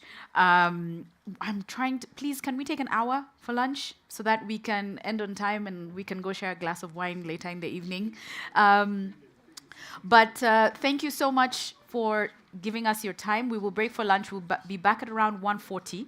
And Michael and I and Irene and everybody else from the organizing committee, please, and Umpa as well, please be nice to us when we usher you in. And as an announcement, there's a lost pair of earphones that Umpa has. If they are yours, please go to him, and they look pretty expensive. Oh, they're yours? Okay, they're his. So thank you once again. That was a fantastic conversation. So many things to wrap up, but I can't because I believe we're all hungry, so we'll chat at lunch. Thank you. See you in an hour.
Shut up.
rediscovered 1980s.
Hello, everybody, and welcome back. I trust you all had a good lunch. If we can just settle down. And we could get started. So our next panel is one that I'm very excited about because it has all the energy to, one, keep us awake post-lunch, and two, just share with us fresh, vibrant, and new ideas about the new face of journalism. To start us off, I'd like to mention a few things. Number one, we are the youngest continent, and I believe my youthful appearance speaks to that fact. But we have a continent full of talented, energetic, creative young people who have reshaped how we produce, access, and share our news and information. One of those is our next speaker, Amahle. Amahle Jaxa. I'm sorry for mispronouncing your name. I'm so sorry. We've had this discussion. I will try better. I will call her by her TikTok name, Jax. She has been named as the unofficial news anchor of TikTok in South Africa. In a digital age where information is abundant, but our attention spans are short, Amahle has found a way to make news both digestible and fun and interesting. So please welcome Amahle to the stage to share with us her story about how she became South Africa's unofficial TikTok newsfluencer. Welcome.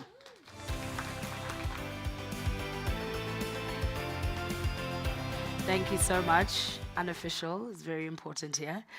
Good afternoon, everyone, and I guess I have to say how's it to those of you that knows what this means. So my story kind of starts last year.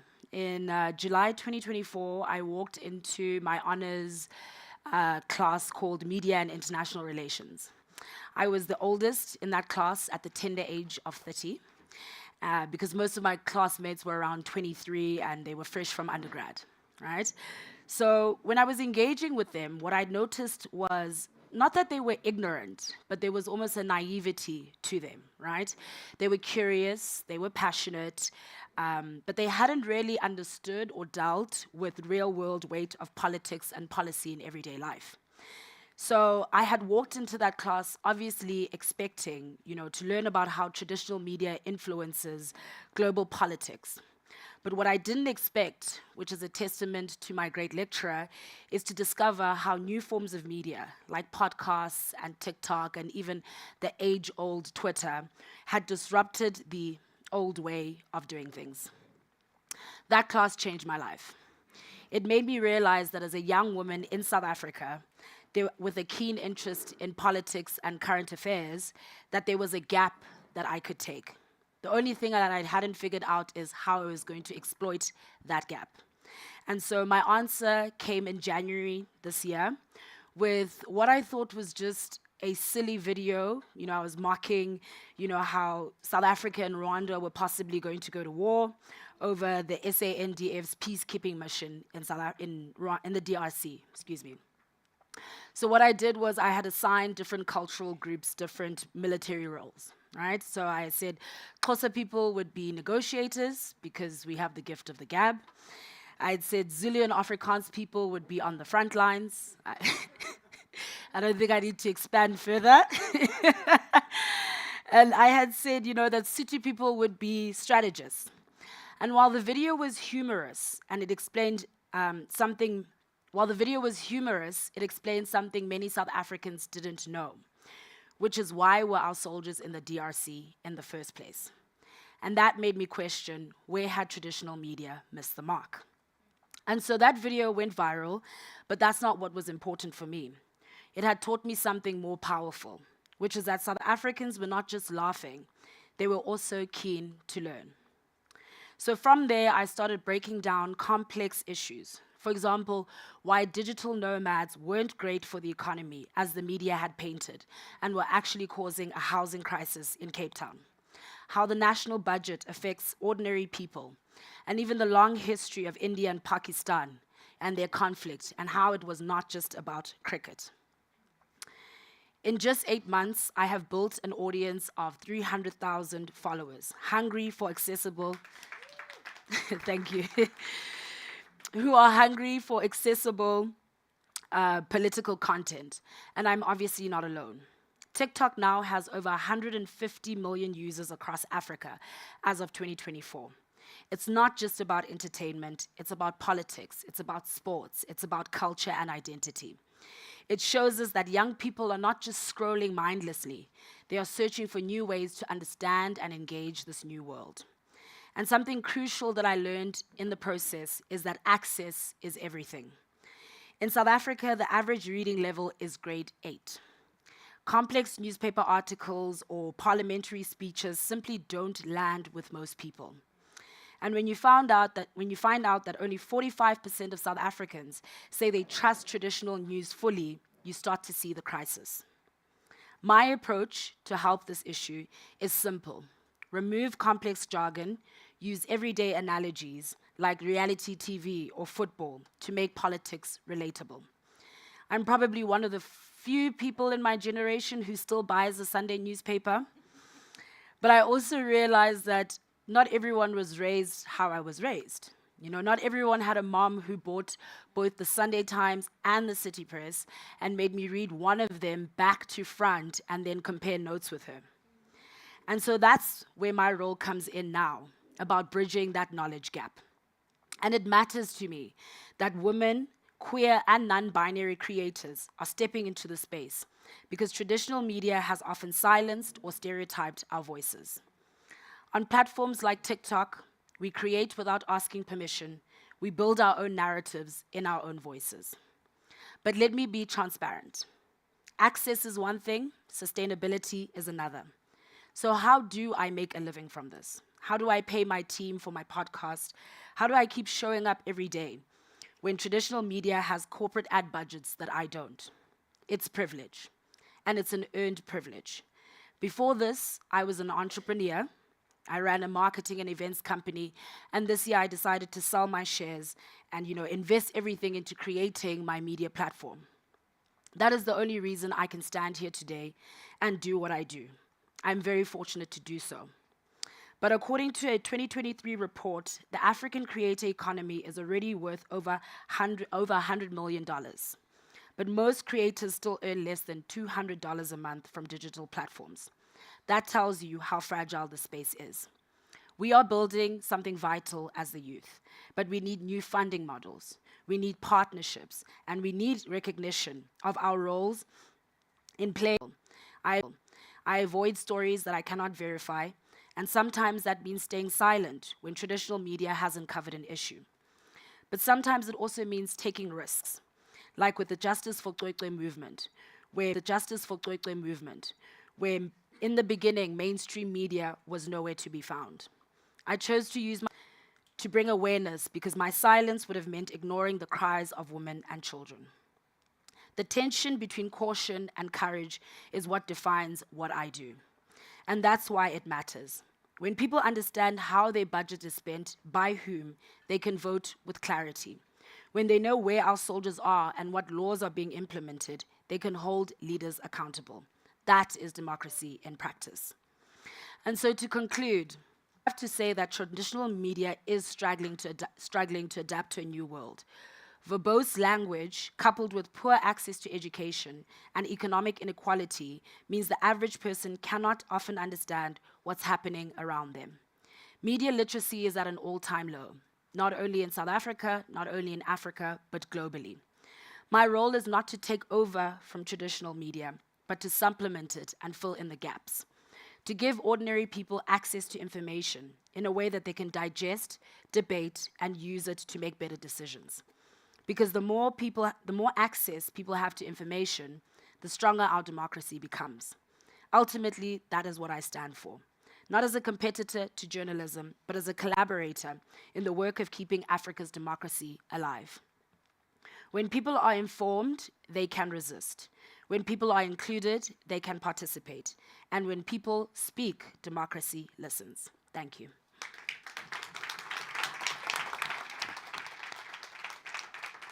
That was absolutely brilliant. Thank you so much for your honesty. And my key takeaway from that is the tension between the courage and caution to build your own narratives. So thank you. Thank you for sharing your platform, for sharing your story with us and sharing this platform with us. So this tees us up to our next panel. And this is digging deeper into the unique ways young people are shaping the media for a more democratic future. I'd like to welcome on stage Ompa Shamano, our moderator, and the panelists on stage, Lisa Muchangi, Asafika Mpako, and Christine Mungai. Welcome.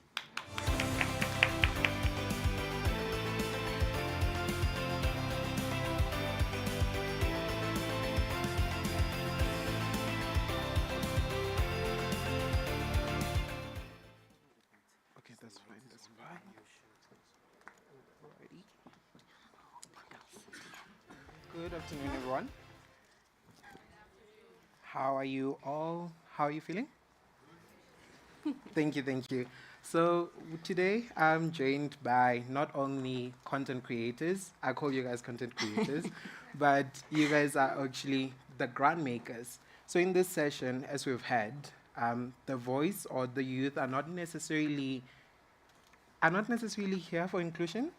We're changing and transforming ways in which you consume media. And this is a result of the exclusionary nature of traditional media. So here, I'm joined by the transformative force, which is now shaping and changing media.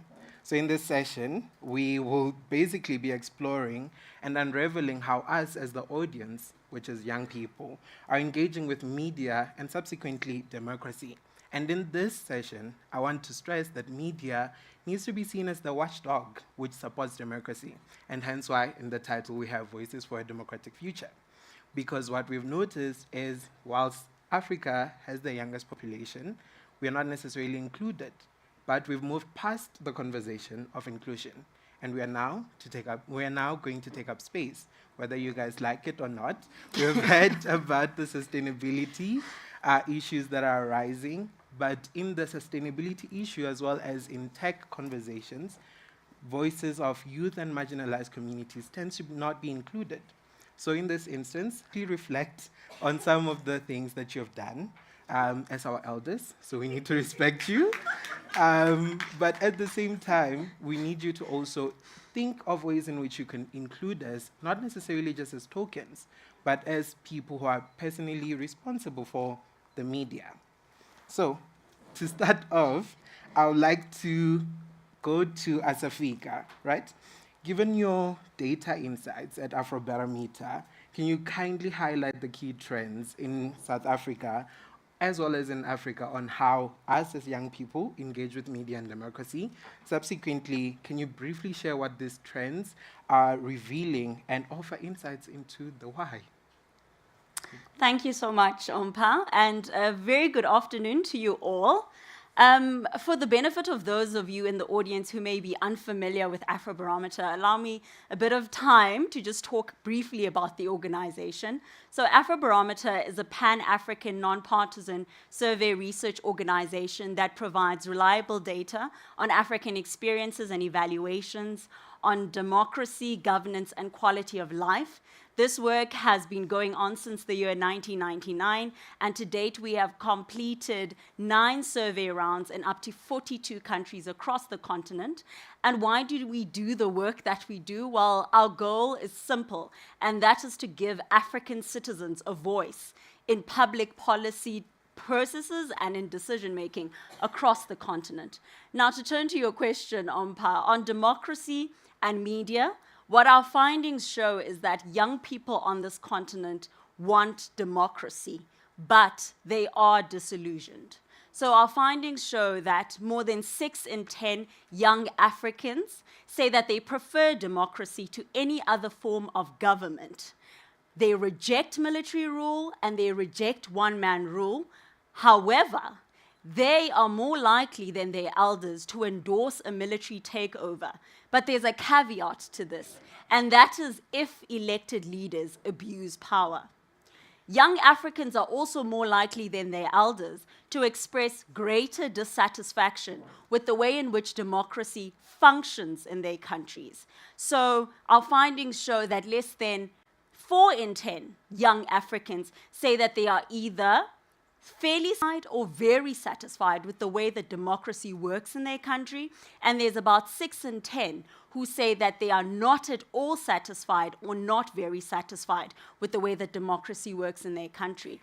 And at the top of young people's concerns are, of course, unemployment, issues to do with healthcare, the increasing cost of living, and education. And we also find that young people, compared to their elders, are just not at all pleased with the status quo. And as a result, they participate less in civic activities. So they are less likely to vote. They are less likely to identify with a political party, take any other political party official, and also they are less likely to join others in efforts to build advocacy around a common issue. But there is an exception, and that is in the area of protest participation, and in social media activism. So what our findings show is that young people are more likely than their elders to take to the streets, and they are more likely to say that they posted about politics or social media or community affairs on social media. So that's where we find the exception. And also, what is important to note is that this is, of course, what we see emerging in the data. And I think that what it shows us is two things. One, that these trends are emerging because of the unmet promises of democracy. African governments have failed to deliver on the economic promise for young people, and that has led to immense disillusionment and to weakened faith in democracy. Second, there's the issue of the structural marginalization of young people. As we know, traditional political systems tend to relegate young people to the margins of society. And what that results in is young people's limited engagement in formal institutional channels. And so, as I close, I think that it's important that we start to adopt new and inclusive and responsive frameworks that genuinely create space for young people and for gender diverse voices, and that will mean economic responsiveness, that will mean creating meaningful channels for engagement, and it will mean having ongoing dialogue so that we can create systems where democracy works for everyone and not just a select few. All right. Thank you so much, South Africa, for that. We understand. So I'll go to you, Lisa. So you at Baraza Media Lab are known to drive innovation as well as support content creators and media professionals. So based on that, you guys also released a report today. I'll leave the title to you. You'll explain more to that. So just a brief synopsis of what the report covered. The report explored the evolving influencer marketing landscape in East Africa, and it provided insights into consumer behaviors, as well as content creators' dynamics and emerging trends. So with that question, understanding that unemployment is somewhat influencing how we, one, interact as well as participate within the digital economy. How has that been reshaping the media landscape in East Africa? Maybe we can learn more lessons from you from there in East Africa, and what are the implications for youth and gender diverse creators and media professionals in seeking and as well as telling authentic journalistic stories? Okay. Thank you. Good afternoon, everyone. As he's mentioned, we as Baraza released a report on the state of influencer marketing in East Africa. We surveyed over 1,500 participants from Kenya, Uganda, and Tanzania. And most of them, of course, were under the age of 30, so really the demographic for that influencers target with their work and brands as well. And one of the key findings that emerged from this is that the current currency that exists within the influencer marketing space is trust. So now, I'm going to give a few definitions here in the context for that applies in this case, is when it comes to trust, trust is defined as the confidence audiences have placed in a voice to inform them accurately, responsibly, and in ways that align with their lived experiences. So when we surveyed these young people, it emerged that they are leaning more towards and rewarding the creators and influencers who focused on authenticity, right? So being authentic and those ones who are not just promoting brands and products, etc. And how we saw this play out recently, I think as many of you might be aware, we had the nationwide protests in 2024 against the proposed finance bill. And of course, what followed was the anniversary of that protest this year. And what emerged clearly was that audiences gravitated towards the influencers and the creators who used their platforms to champion civic work. So they used their platforms to basically amplify, information on digital safety during the protests, on how to navigate the protest as well, because this was a very interesting new time for Kenyans across the country.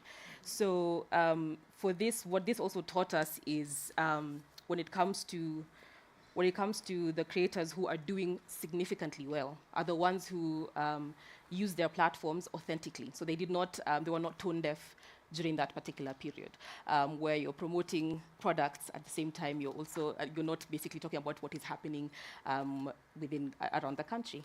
Yeah. So that was one of the biggest lessons that emerged from that. And another additional thing is we've seen a rise of what we're calling niche experts. So for example, the voices that are being trusted the most are the ones who they've got a background, let's say for example, a medicine background, but they're using their platforms to break down information in a way that is digestible and easily accessible. We've seen this in vernacular. We're seeing vernacular in rural TikTokers. We've seen this also with now news influencers as well, who are using the knowledge and insights that they have and breaking it down in a way that is digestible for their local audiences. All right, thank you so much. I'll just ask you to touch on how journalism can somewhat build and learn from these developments. Yeah, so a couple of things. I think what we've seen is there are a lot of creators who are generally treated as their job is to amplify the work of newsrooms. But we see that there's a need to bring them in closer and be part of co-creation, right? So not necessarily that your job is to amplify what a story we've released, because they have a better understanding of what their audiences care about. They engage, and what they've created around themselves are communities, not just followers, right? So I think that's one thing that we could consider. And of course, another thing that journalism could borrow from this is engagement. So adapting the formats that they use to be a bit more interactive. When you look at a beauty influencer, the way they talk to their audience on Instagram is very collaborative and very inviting. It's not top down, right? So for example, they'll ask them, there'll be Q&As, they give them a chance to share their opinions on polls, something as simple as what skincare issues are you facing? It's something that feels more inviting, and they invite them into their lives, so they feel that, so the audiences feel that they are, whatever opinions they have, whatever insights they have are valued and they're cared for. So I think those are one of the ways that could be, yeah. All right, thank you so much, Lisa.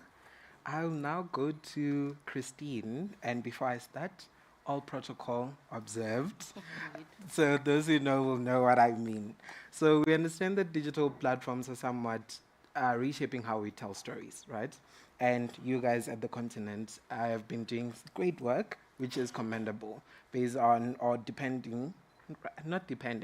but based on how the media landscape is changing and how viability is now an issue. You guys have been really thriving. So maybe we can just clap hands before we proceed. But the continent's model has been disrupting traditional media gatekeeping, right? We have heard about how content creators should be used to amplify voices.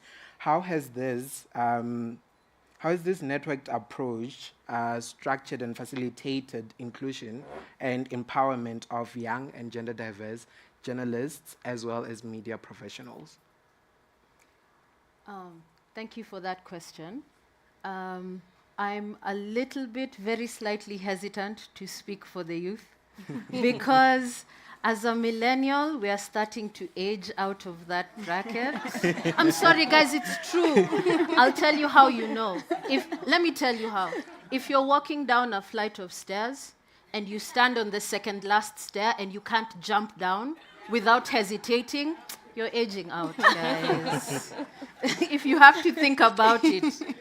Yeah, this thing is on a clock now. But I have to say, when I joined the newsroom many eons ago, there was a website called Newspaper Death Watch.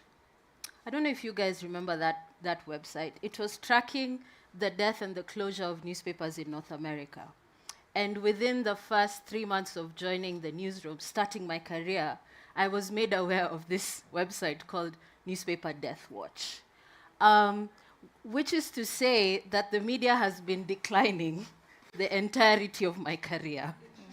Print has been dying, journalism has been dying the whole time that we've been doing this work. Yeah?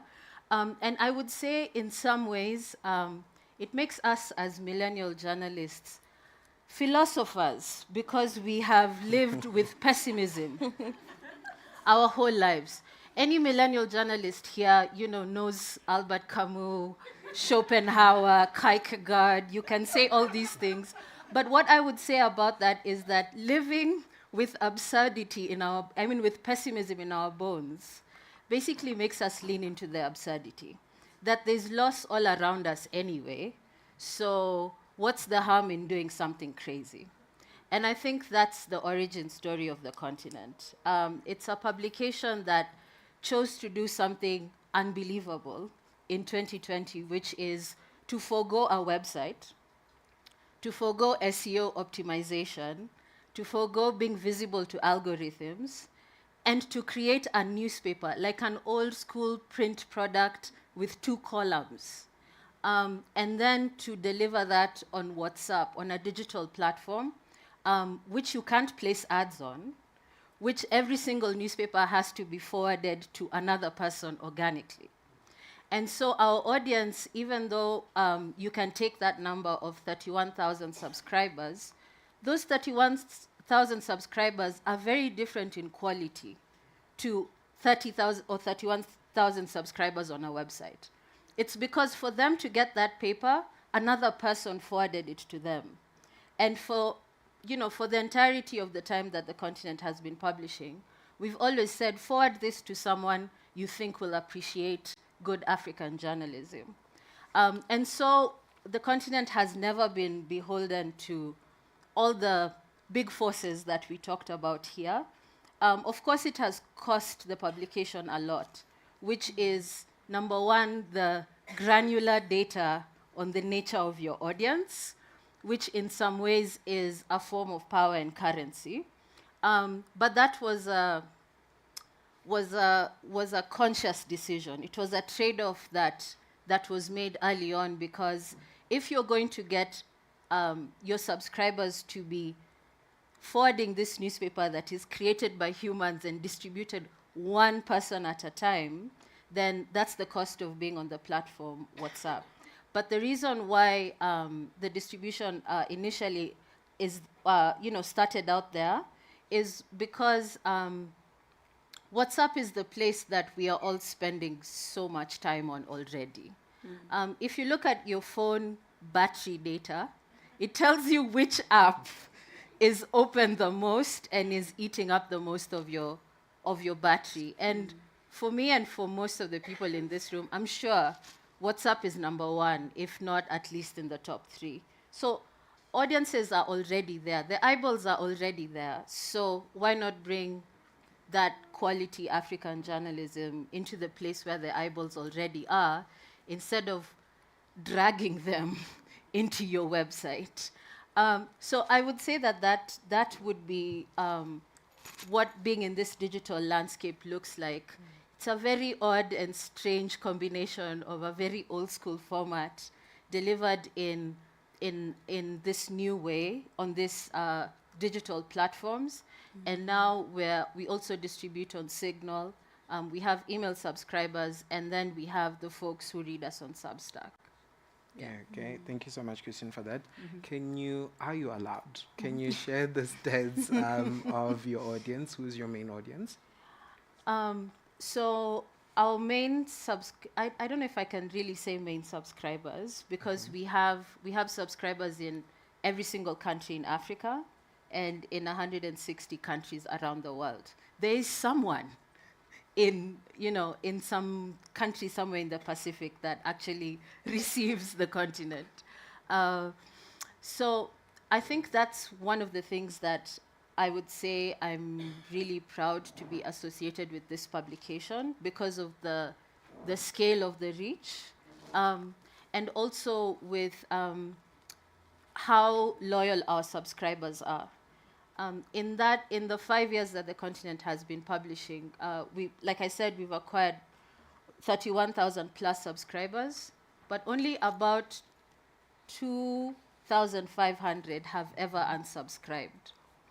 That's a churn rate of like 4%, which is something that if you're publishing on our website, you know how much the drop-off rate typically is on your website. So I would say that the loyalty of our subscribers and how deeply they engage with the newspaper, about a third of them say that they read every single issue back to back, cover to cover. That's 30 pages of like, the first 9 pages is like all the news and like all the heavy hard stuff. And then, the other 2/3 of the newspaper is like very visual. We do a lot of photo essays. We do a lot of commissioned art. Just 2 weeks ago, we ran a comic as the cover story. So I would say that really interesting and dynamic things are happening within that PDF format, within that bundle, that I think our readers and our subscribers appreciate. And lastly, out of those 31,000 subscribers, each subscriber on average forwards this newspaper to 4 or 5 people every single week. So you can do the math. We have this newspaper read by over 100,000 people, many of whom just rely on a friend or a family member or a professional colleague to send this newspaper to them. Many of our subscribers are like super forwarders of this publication. And I would say that the average reader of the continent, especially the ones who have been there from the beginning or have recently discovered us, are really passionate about getting it to someone else's WhatsApp. All right, thank you so much. So from the provocation up until the panel discussion, information sharing and the way in which we share the information has somewhat been emanating from the conversation. So given your different entry points, we have data, we have influencer marketing, and then we have innovative journalism. What strategies can be deployed? What strategies should be applied to ensure that there's somewhat improvement in journalism? I know it's a very loaded question, but hopefully you guys, we can strategize and workshop. Yeah, maybe I'll go first since I am the journalist here among us. So I think I would say that we should do the work that makes us proud. And that seems like a very simple and simplistic statement, but I think I've spent enough time in newsrooms where the stories being published are not actually for the purpose of being proud of the product at the end of the day. It's to serve some kind of invisible algorithmic monster that can never be satisfied, yeah? And so we keep on trying to contort ourselves into different shapes so that we can be visible and so that we can win this, this battle that threatens to kill us. But like I said at the beginning, if your whole career has been in the shadow of newspaperdeathwatch.com, then I think with that looming in the background of all of our professional lives as millennial journalists, then what what is the proper response in such a context? It's to do the absurd. It's to do the thing that makes you proud of the work that you do, that creates impact and creates change. Even in the light of all these pressures that are pushing us in different directions. What I'm trying to say is that it really takes courage. It takes courage to make these hard decisions and to make these trade-offs that you know very well are going to cost you, and are going to make you lose out on the race. But sometimes you just sit back and you have to ask yourself, people talk about the rat race, but then you have to ask, am I a person or am I a rat, is the question. Why are we talking about rats? Can we be people instead? And that way when we if you don't have like a seat at the table, sometimes you can just make small talk, cocktail talk outside instead, and make it the better option. What I'm trying to say is that we have to create those oases for ourselves, those alternatives for ourselves, and also ask the questions that will reset the table, reset the room, that we don't have to work within the frameworks that have been handed down to us. Mm-hmm. And we can just do what makes us happy instead. All right. Yeah. Thank you. Yeah. All right. Do you have any other contributions from the floor? Okay. I would say, so using the continent's example, actually, and thank you for sharing those insights with us. The continent has a very deep understanding of their audience, right, and their behavior. And I believe that when I look at like creators, it's pretty much the same thing. They have a deep understanding of their audiences, how they want to be communicated to, what their interests are, what they don't like, what they don't agree with. And for me, what I would say is, why not have journalism treat creators as credible contributors and not just necessarily amplifiers? So how do you work with creators to tell stories to their audience in the way that they want to be told these stories? So not the way you feel, I want to publish it this way. Because if the goal is engagement, then you cannot, and not necessarily like notice board information, you have to tailor the stories to what these audiences care about. And creators are the pathway to that. All right, thank you so much for that, Lisa. Asafika?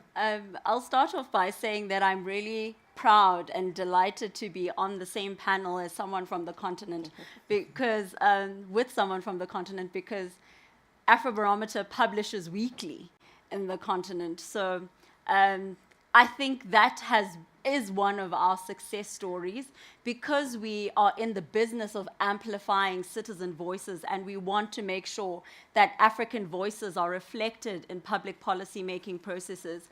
Partnerships are really at the heart of what we do, and I'd really like to stress the point that was made earlier about the value of partnerships and collaboration. And for those of us who work in this field, I know that we are often criticized for working in silos, and that we don't make enough of an effort to find those touch points where we can come together for a common purpose or for a common goal.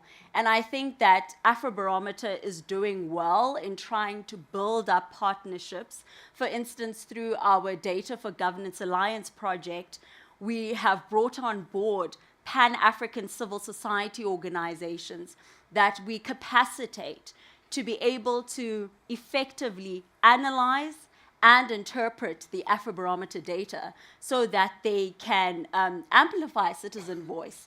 And we also train journalists also to be able to interpret and analyze the Afrobarometer data so that they too can use the data to be able to amplify citizen voices in their news reporting. So I really think that the point that has been made already in the two previous panels about collaboration, the power of community, of finding your people, I know that that's become very popular today, is a point that deserves to be stressed over and over and over again, because I think that there really is great power in that.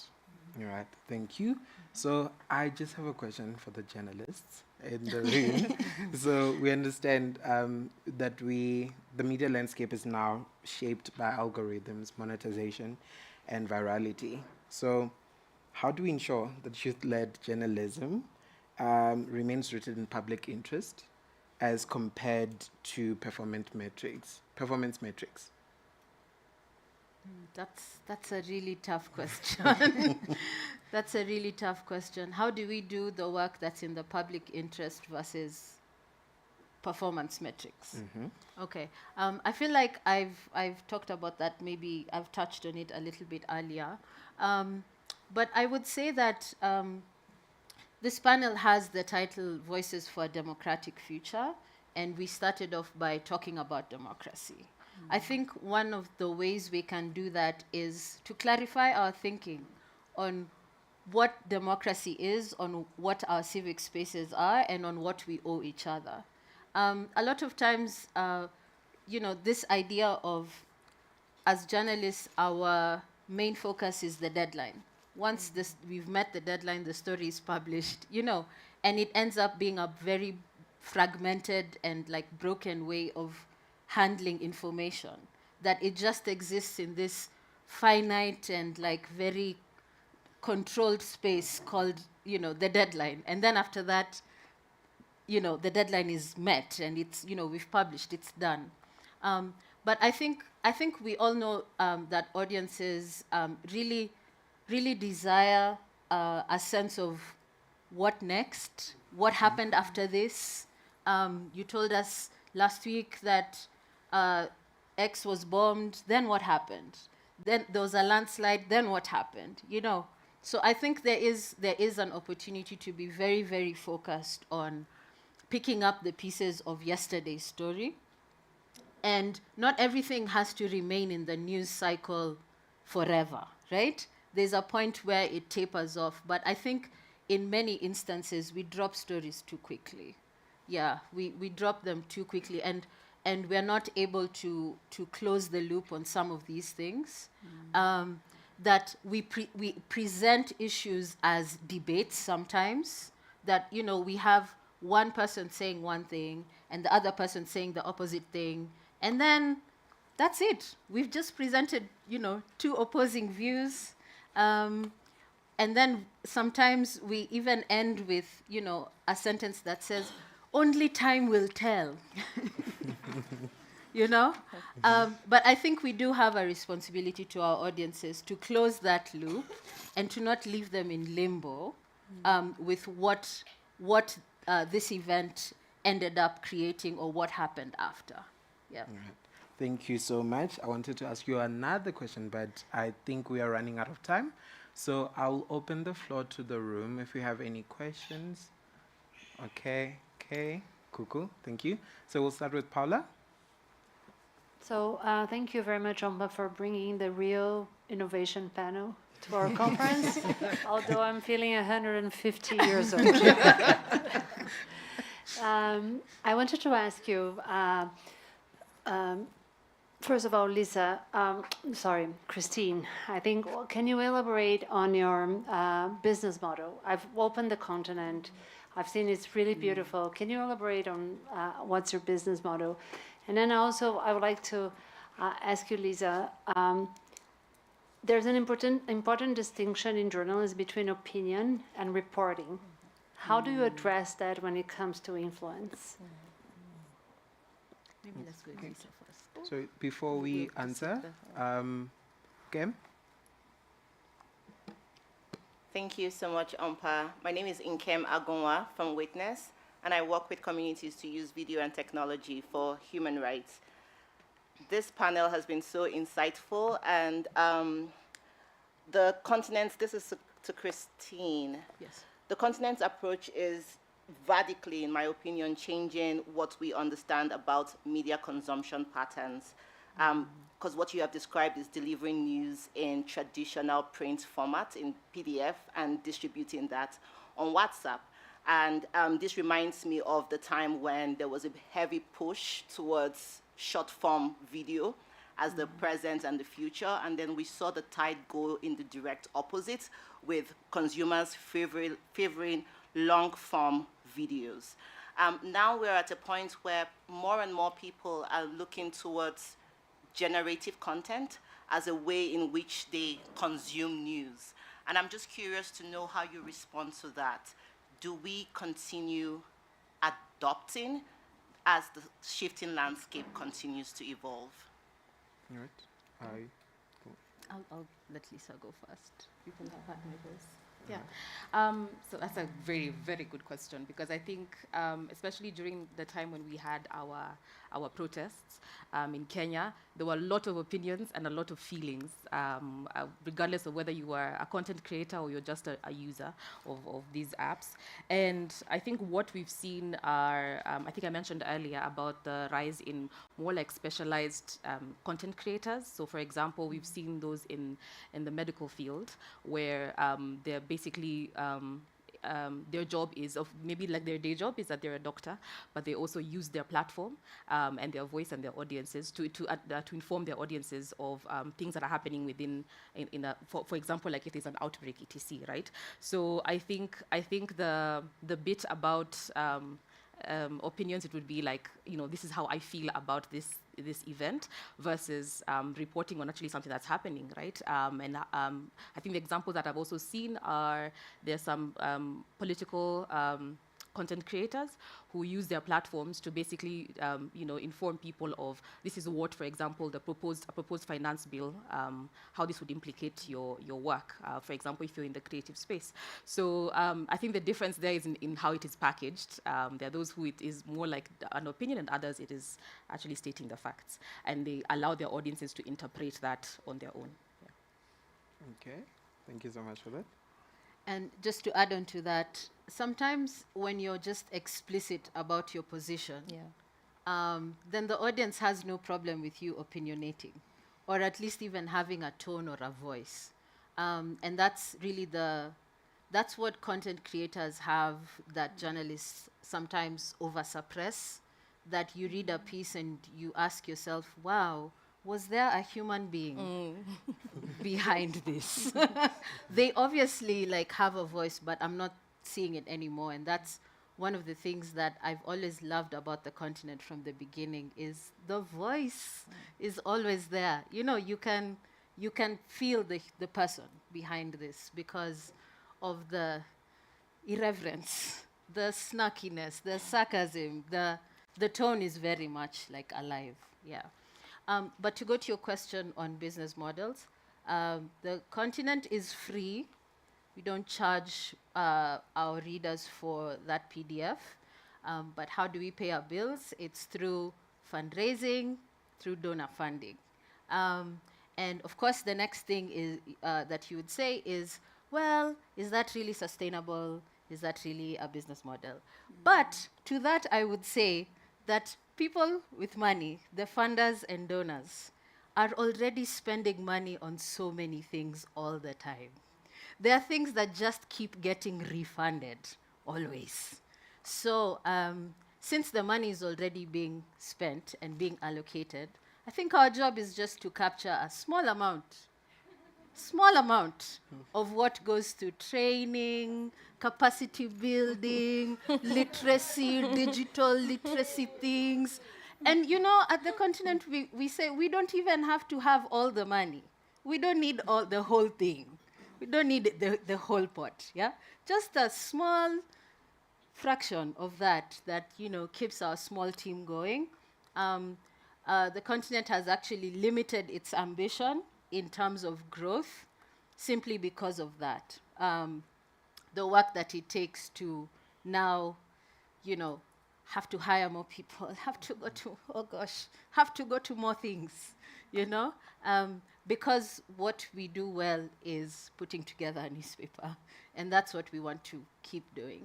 And I want to tie it to the question at the back about the different formats that are coming and how do you stay above that? I think I'll give a very direct answer to that, which is just do the work that you want to do, not the one that you feel that you have to do. Because I believe that if you genuinely want to put together a podcast, if that is something that drives you and keeps you up at night, if there's a story that only you can tell, if there's something that that this is the reason why it has to be a podcast, then really that energizes you to look for the funding, to keep going in the face of trials and tribulations, which are always there. But if you're pivoting to video because Facebook told you or some media report said this is the new hot thing, then you really don't have the reserves to like actually follow through with it, which is why I see a lot of media houses like picking up and dropping things all the time. And I'm like, why did you launch this thing again? Why did you launch it again? And I know that folks in the room could have like different opinions about that, about like how you can try different things and like have your foot in different places. But sometimes you just like have to sit back and cut your coat according to your cloth, do what you can, and like just do it excellently. Like give it the best that you ever can do, and be so good that when people refer to that thing, they're talking about you, you know. But to actually put something together takes a heck of a lot of time and investment, and you just can't be half-hearted about it. If you want to start doing TikToks, my God, go and do the best TikToks that have ever been done. You know, I just believe in who's thinking about TikTok. So just like it can't be like a half-assed thing about it. You can't be half-hearted about this business, because like death is around the corner. You know, you're more likely to fail than to succeed. Why not just like give it your all? You know. Thank you so much, Christine. We can definitely see the pessimism that you were talking about. So, Zoe, then, okay, cool. Sorry, guys, we only have about 5 minutes. Kurote is the host. Can I? Okay. Zoe, Khadija, and then we can go to Richard and Tandiwe. I've noted Guy and... Thank you, Umpa. My question is to Asafika. I follow the Afrobarometer very closely. Your surveys are very, very important, and the very, very, very rich data. And we really appreciate the work that you do to develop the capacity of journalists, especially around data journalism. But I want to lean into another area of work that we engage in, youth political participation. And then to touch on something that you said earlier is, and I agree with you, the youth is showing up differently, leaning towards online activism and so forth.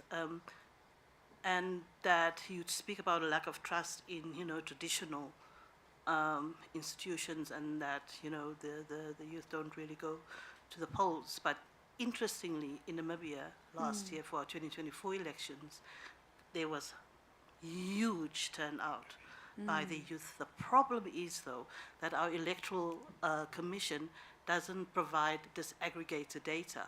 So we don't know how the youth vote actually influenced you know, the elections. But going back to something that you mentioned earlier, you talked about online advocacy, digital advocacy. I'd like to know if you are looking more closely, and I know it's very difficult because you look at comparative analysis as well over a period.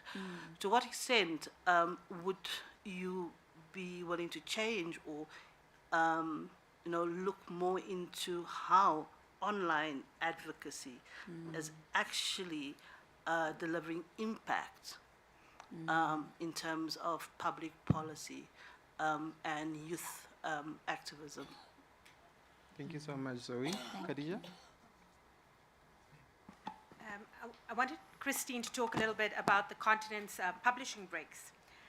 Because I think so often when we think about reinventing journalism, think about the crisis facing journalism, we often disregard workers' rights and the fact that journalists are workers. And when we think about creating new journalisms for the future, the one thing that we often disregard is thinking about creating better working conditions for journalists.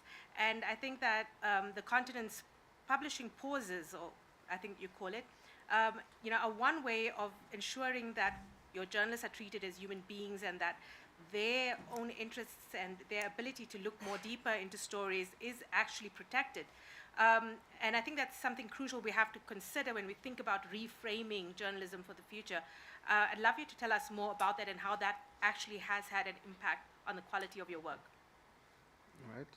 Can we make it very brief? Thank you. Oh, okay. Thank you so much for that question. Yeah, I think, so I must say first that Afrobarometer's signature topics are democracy and governance. But over the years, this work has been going on since 1999, as I said. Over the years, we have expanded to look at other pressing matters on the continent.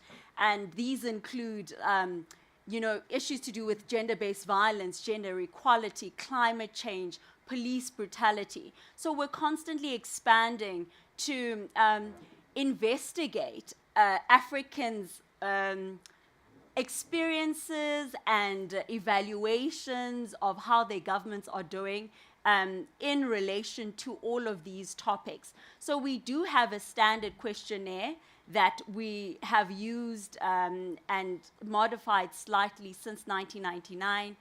And within that questionnaire, we also make space for what we call CSQs, or country-specific questions.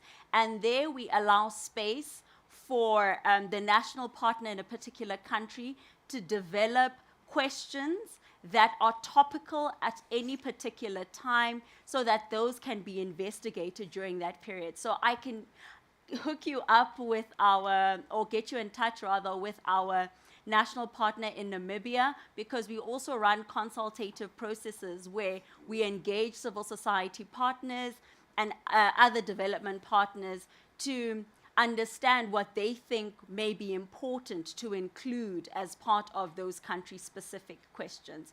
So for sure, I think that we're going to continue to investigate youth issues, how the digital space is impacting on youth political participation, and I'd be very happy for you and your organization to get involved in that work in Namibia. Thanks so much. Right. Christine, very shortly. Okay, so I'll be quick. The continent publishes approximately 40 editions a year. So there are 52, we're a weekly, but we don't publish 52 issues in a year. We approach it like the way when you're watching your Netflix season. The season 1, it's 10 episodes, it goes away for us for some time.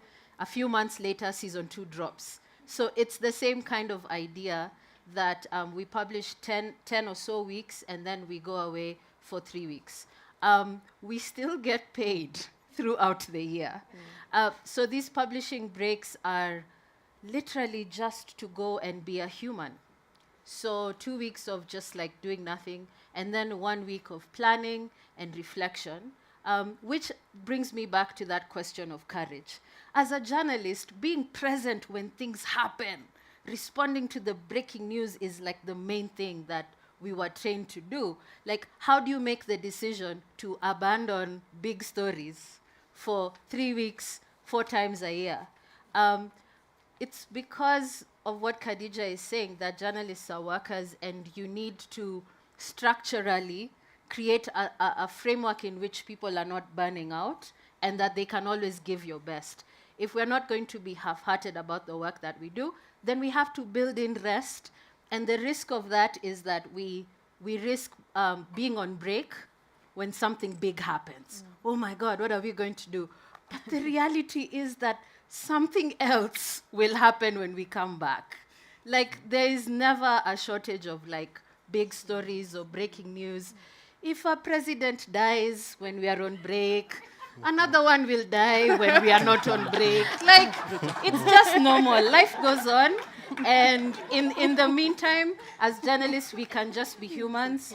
We can go and do all our government paperwork during the break, take our kids for picnics, just like be normal people as the big things are happening. All right.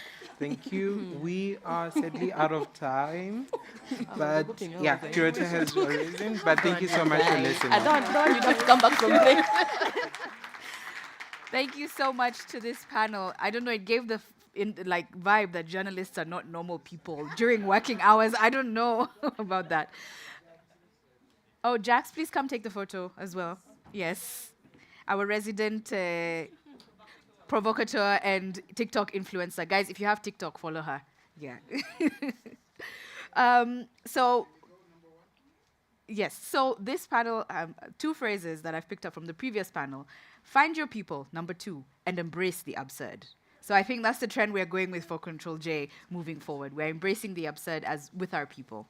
So friends and colleagues, this week is Journalism Week in South Africa, and many of you in this room are conferenced out, and kudos to you for being here on day 3 of conferencing, which is like, by the way, the worst day to be in a conference, because then everybody's energies are down and da-da.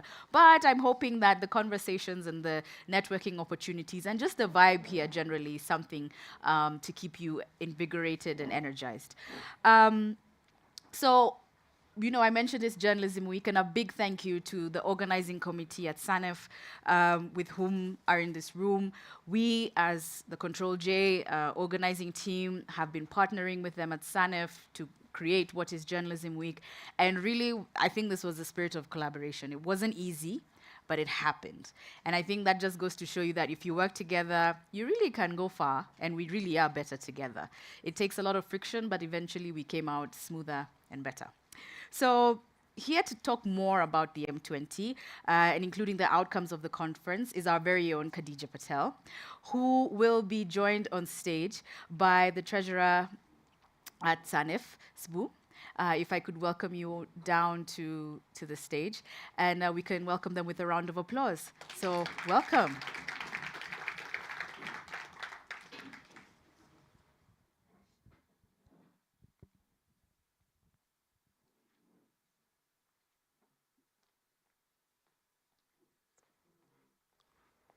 I thought this would be a natural seat. No, too much pink.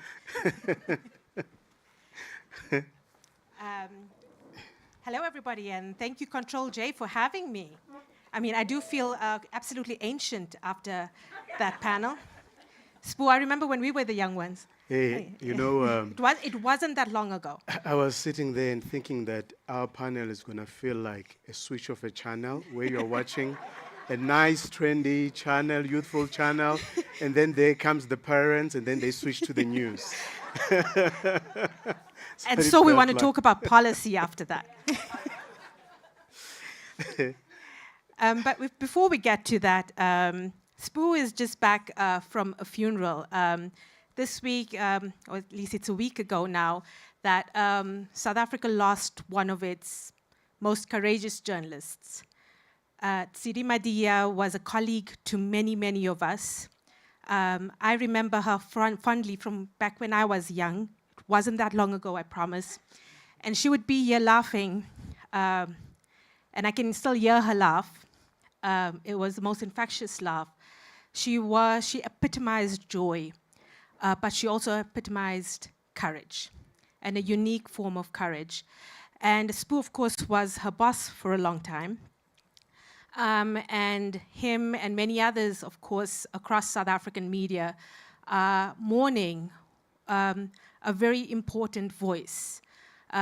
Those of you who don't know her work, I would encourage you to just Google Tsidi Madia, Fox News, just to give you an understanding of what we have lost and her ability to talk truth to power at all times. And so I wanted to just pause just for a minute for us to, in respect to, this colleague that we have lost, to reflect on her legacy and the legacy of brave journalism. And of course, with her, we recall and remember journalists in Gaza who have been targeted and killed over the last 2 years, as well as journalists in Sudan and elsewhere around the world who continue to lose their lives because of the work that they do. So just a few seconds of reflection.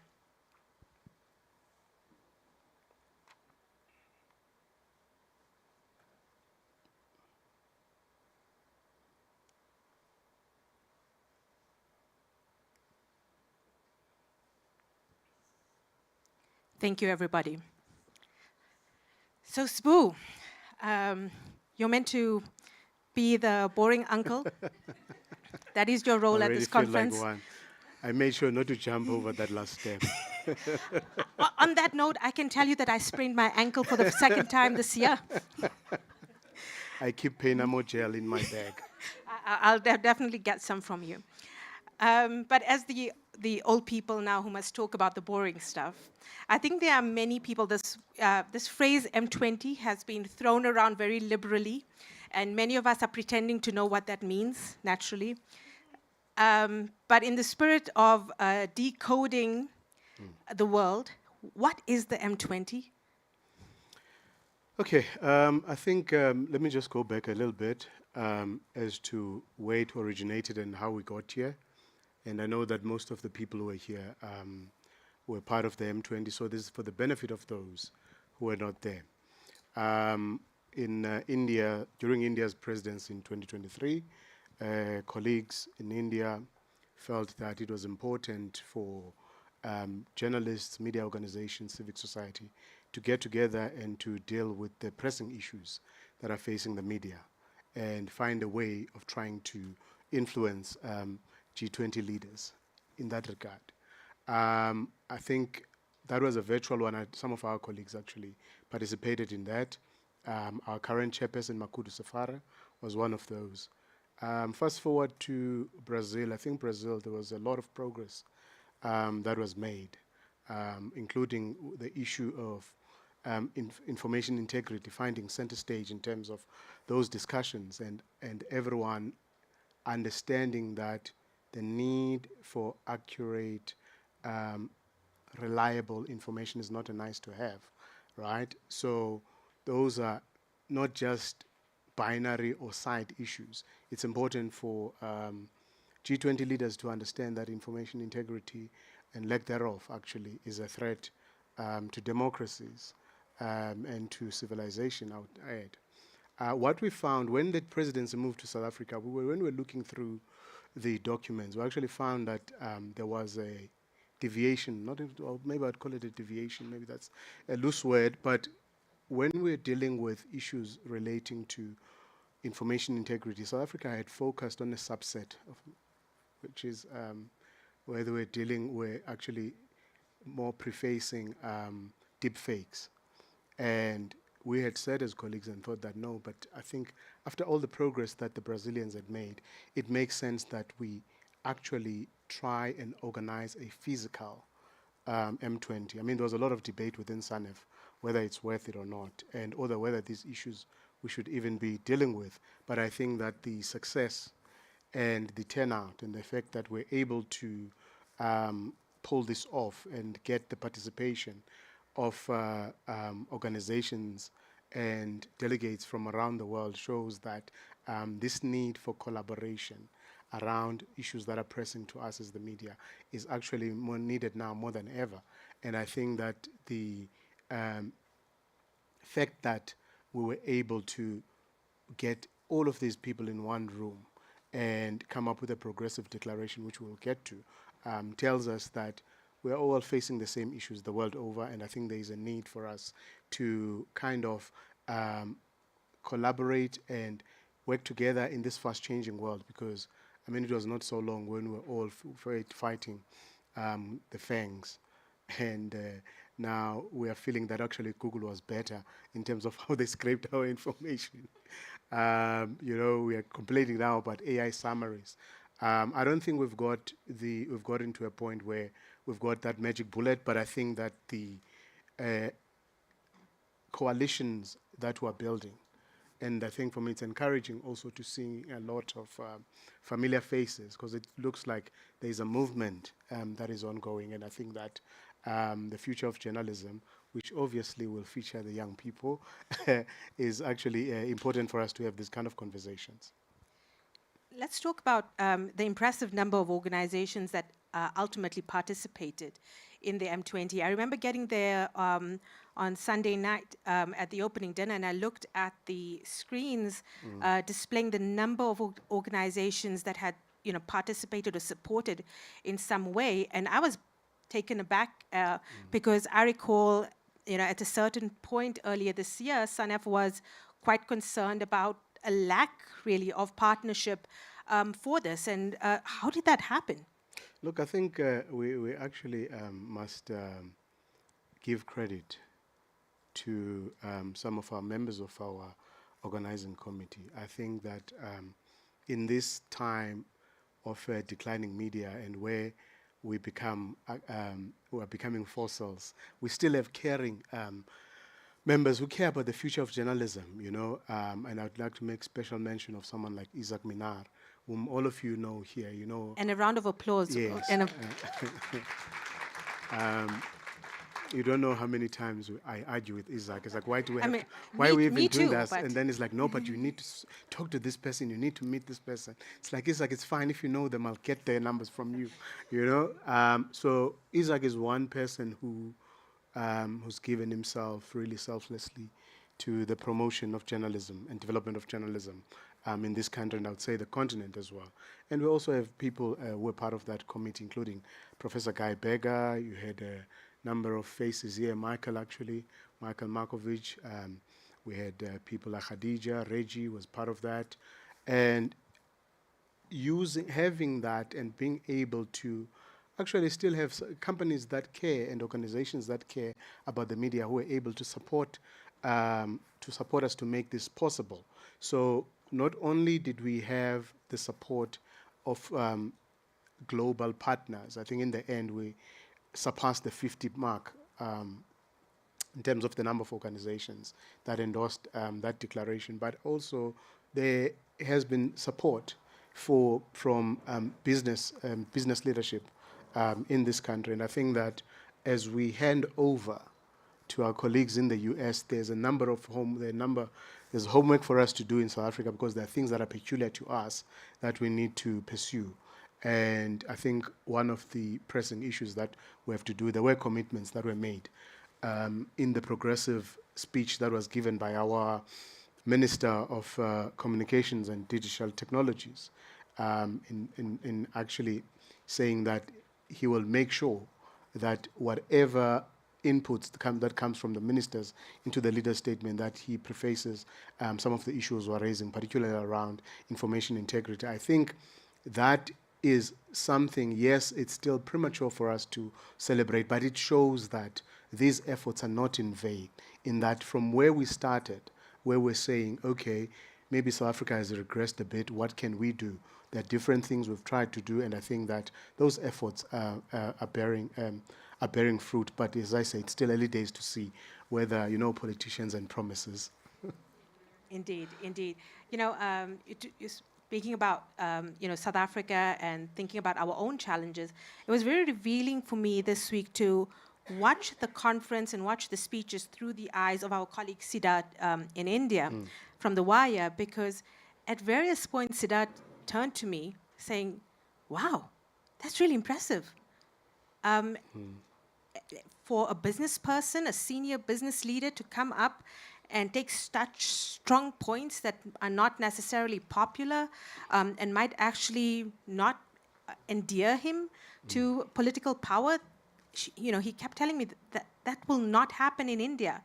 And like that, there were many moments where, he was similarly impressed with Minister Malatsi, and throughout. And it made me realize that, we do have something to be proud of and something to protect in South Africa. And therefore, South Africa has a particular position of leadership, I feel, in this moment, considering what's happening around the world. And yet, we know that, things are not looking great for media in South Africa. I know that you got a new gig this week. Congratulations. Thank you very much. And Spoo is basically going to head up a new local, are we calling it a newspaper? Not quite. A news publisher based here in Johannesburg. And that really is because of the death of local journalism in South Africa. It's almost impossible to find, even in Johannesburg, the country's richest city, it's impossible to find local news. So, Spoo and his colleagues are, taking up this challenge, But we know as well, and Sbu, you come from mainstream media, you've worked in print, you've now worked in broadcast. It's not very easy to keep media alive. And so I was heartened by the emphasis on sustainability within the, are we calling it the Johannesburg Declaration, yeah? And tell us, what does this actually mean for organizations who are, who are struggling and are not quite sure where the future is? How do we see, we've obviously got the commitment from Minister Malatsi, we got the commitment from Cas Kuvadia as well, saying that we'll take this up within the broader G20 process. But what does this actually mean for the vitality of the news media ecosystem, not just in South Africa, but indeed for all of our geographies? I think in fact, coming back to the very issue you raised, I mean, I've always worked, now I can tell people when they ask for anything that I work for a non-profit organization, so I don't have money. When we've worked all my life for mainstream media organizations. And I think that talks to the changing landscape and the need to respond to some of those. So what we have launched is a Johannesburg-based news agency, which is focusing on governance in the city of Johannesburg. Because in the decline that we talk about, you find that, there are very few newsrooms that have municipal reporters. When you and I were in the trenches, you'd have municipal reporters, court reporters. I think politics is the only beat that exists. So it's meant to respond to that, and it's a donor-funded initiative that has its own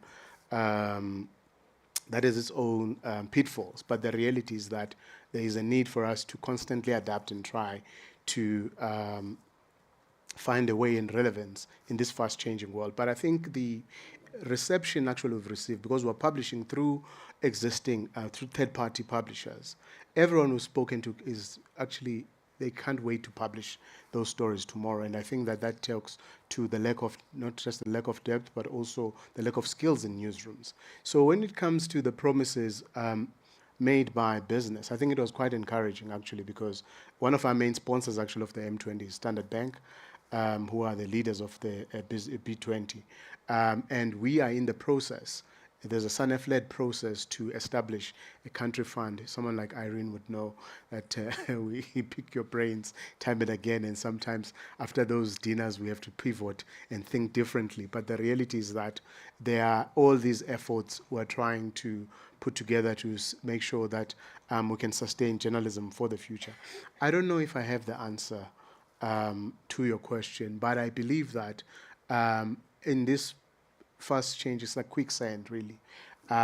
We always have to constantly try and adapt, but the reality is that I think one of the lessons from that M20 is also the fact that we convened a very successful M20, but we convened a successful M20 among ourselves and the people that we know, and not necessarily having these youthful voices that are coming with new ways of thinking. And I think that that's a lesson for us going forward, for whoever holds the M20 or convenes the M20 going forward, to make sure that we are responding to the changing needs of our audiences. I mean, if you look at the recent Reuters digital news reports, some people were encouraged, seeing that it's only 7% penetration of chatbots, but the reality is that that's only starting, and then there's another statistic that says that of that 7% of South Africans that are using chatbots to access news, 25% of them were young people under 25. So I think that we are, for as long as we are trying to innovate and use platforms like these and rely on partners like we have here, we'll probably find some of these solutions. I don't know if we ever will, actually. I mean, I think, I think we have to find ways to ensure that through the M20 process that there are structural ways that, that we're not relying on courtesies from the minister or business, but that there are structural ways in which we can actually inform the agenda. The M20, of course, it runs parallel to the formal G20 process. It's not formally part of the G20, so while we had some participation from at the ambassador level, at the ministerial level, this is not part of the official G20 agenda, which if a quick Google search will get you the, South Africa's official, I think there's the Sherpa track, etc. And, there are many pitfalls to that, but there are many advantages as well in that we get to set the agenda ourselves, and we escape political capture, which is obviously a huge risk when it comes to something like media, and considering they're not always the most democratic countries, not all of them are the most democratic within the G20. But I think that we have to find ways, and we have to find some some points that we must, unify ourselves around. And we heard, of course, from our colleagues with the Media Viability Manifesto Group on Monday at the conference, who, have a few, advocacy points which I think that are crucial, for example, around development assistance and ensuring that, thinking about the sustainability and the revitalization of information ecosystems actually is consistently included within development agendas around the world, and that instead of a contraction and the very stark contraction of development assistance being allocated around the world, that instead that it is structurally informed within development agendas. And I think it takes moments like these to ensure that that does consistently be done.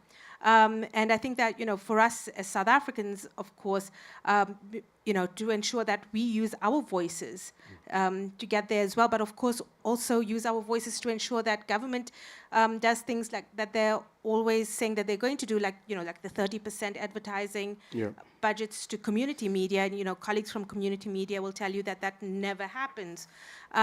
So I think, there are a few points like this that, that we have to find and ensure that we continue to stick to.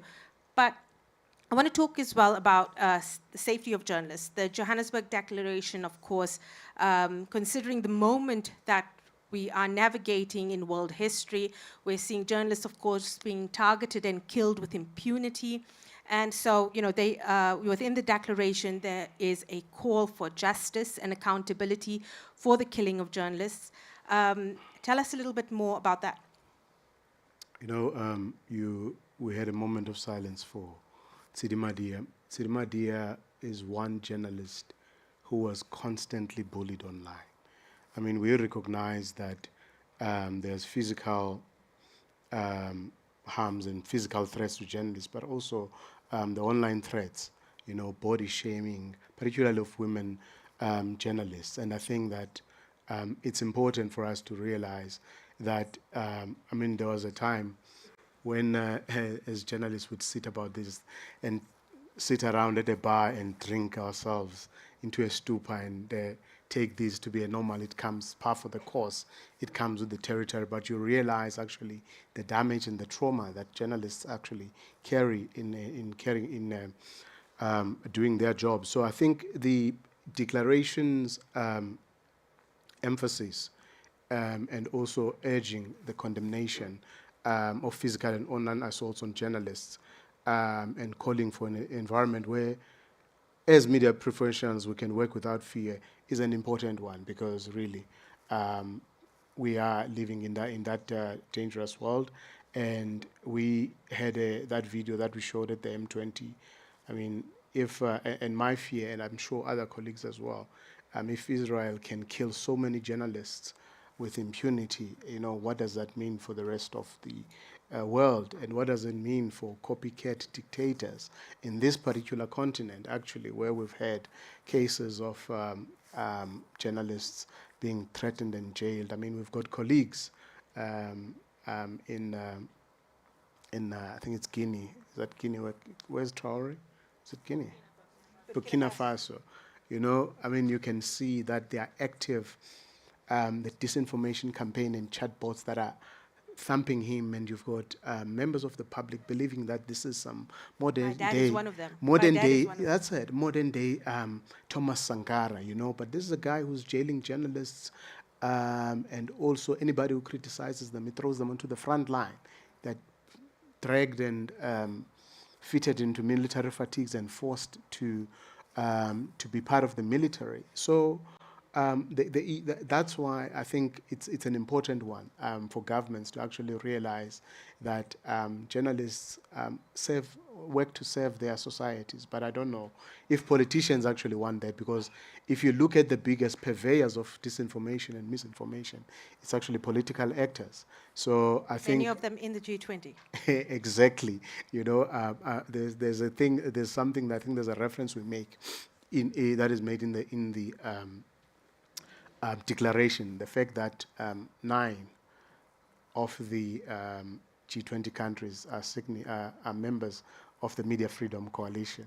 And among those is the United States. I don't know if you can still speak about the United States as being a place where the media is said to be free and from all the harms that we face. So we also have those changing political regimes that mean different things at different epochs. We don't know the nature of this M20 going forward, but I think we're encouraged also by the fact that we've got colleagues that I think there's about 4 or 5 organizations that are willing to support the continuation of the M20, because all these issues that we're dealing with are actually issues that are important for us to continue to collaborate and to gather as we have, to make sure that while media houses will die, and was it Christine? As per Christine's, the website she referenced, the reality is that journalism must thrive. Journalism will still be here for years to come, as we saw with our JACs, right? So that's it. I mean, our newsrooms have been, if there's one thing we've tried to avoid, it's to mimic what is happening out there, what is popular. But I think you are seeing now a shift somewhat, where as journalists themselves doing explainers, right? And I think that actually matters. It's a space that we should not ignore. We actually should make sure that yes, there are trends. We don't want to be, I mean, you would know that there was a time when we had to have all the social media accounts, including Snapchat. I don't know if you're using a company now that still uses Snapchat, but we had to adapt. But the reality is that Companies have been built on Snapchat, I'll have you know. They've built successful businesses on Snapchat. Yeah. No, certainly. But the reality is that I don't know of any South African media company that is on Snapchat. You know, there are things that don't work for everyone. But there is a need for us, and we are seeing those changes. And I think it's encouraging, really. That's why it's important for us to gather as we have and have these conversations. Absolutely. Spoo, I know you are a dad, often asking him about his twins. And the M20 declaration, I think, is quite innovative in that it also has quite a big focus on children's rights. Tell us about that, and tell us why that is important when we're thinking about information integrity and the future of news media. Look, the reality is that because you have newsrooms that are changing, not only in terms of makeup, but also in terms of focus, there is a need to protect children and vulnerable groups. And I think it's actually quite progressive to include that in this declaration, and also advocating for the strengthening of media literacy, and making sure that we actually hold AI companies and tech companies accountable for the information that is published on their platforms, and protecting children's rights. So it goes without saying. I mean, I've got a 13-year-old, and he's got a phone. And yes, while you may have parental controls, there is a need to make sure that tech companies are actually responsible and they take accountability. It can't just be a hands-off thing of saying, hey, I had somebody actually, there was a recent case of a kid who killed himself, I think, after getting advice on one of the chatbots. And I had somebody say, no, AI tools are just tools. it's like if somebody hands you a knife, if you decide to stab yourself with the knife, you can't blame the knife. And I thought, okay, yeah, that sounds like an argument, but not quite. It's like an abdication of responsibility. So I think there's a greater need to protect children, and I think that if all partners and if we as the media are the ones who are pushing that, it's actually one, we should make sure that governments and also tech companies and media organizations the world over continue to ensure that. Absolutely, and yet we know that in Europe particularly, children's rights are, and this framing of children's rights is actually being used to demonize some media, and is actually being used to thwart freedom of the press in some ways. So, like many of our efforts at regulation, we have to be very, very vigilant about how these laws, how these recommendations are actually implemented, because they can sometimes backfire spectacularly. So, with all of these things, it is about continuation, continuity. And so between now and hopefully a very fruitful American presidency of the G20, tell us what is the future of this initiative? I think after the successful summit, there was a meeting we had yesterday of the International Advisory Group. Because I know we've been asking ourselves the question as to what is the future of the M20. Should we continue with it? And I think there is general consensus that the M20 is necessary. There is a need to collaborate, and already, as I said, there are organizations that have raised their hand to say that they are willing to convene it in the US. And I think one of the things we tried to do in the beginning was to try to get government support. And I think it's actually a good thing that it's an independent initiative, because with the U.S. South Africa politics or relations being at their lowest, I don't think that should have and will have an impact on the M20 going forward, because again, it will be organized as an independent gathering. So, but I think the important thing that we are emphasizing is the need to make sure that with every country or every jurisdiction convening an M20, there will be issues that are more pronounced and that are peculiar to those countries. It's important to have that in the agenda, but also ensure that at least some of the resolutions and declarations, there is some level of continuity. Hence, I was able to track the issue of information integrity from Brazil, and how we're able to make sure that as we go forward, G20 leaders and also ourselves as journalists, we actually are promoting that. So there are those common themes that will continue going forward. So I think that it bodes well for, I'm sure the nature and form will change and it will adapt as time continues. But I think being able for us to convene such a successful one bodes well for the future, and we hope to see more of this collaboration and more partners actually coming together for the future of journalism. Thanks very much. That's Spoon Galwa, now at a non-profit. I've just discovered that you can buy me drinks. I am actually younger than him, because I've never been in a newsroom where there was a municipal reporter.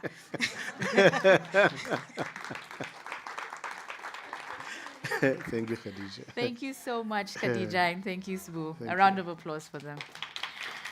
So we have come to that sweet spot in the afternoon when your lunch has digested and you're just in need of that coffee kick. So we have about 10 minutes for a coffee break. And please, please, please, please, please, please, please don't go away, because the next two conversations are so important and we truly have saved the best for last.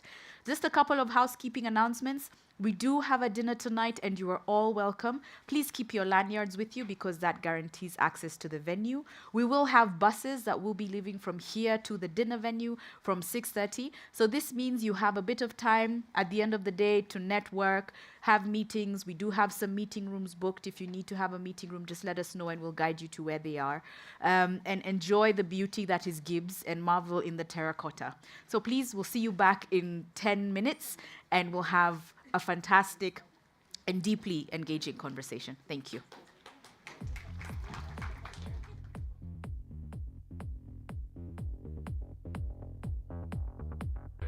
.2.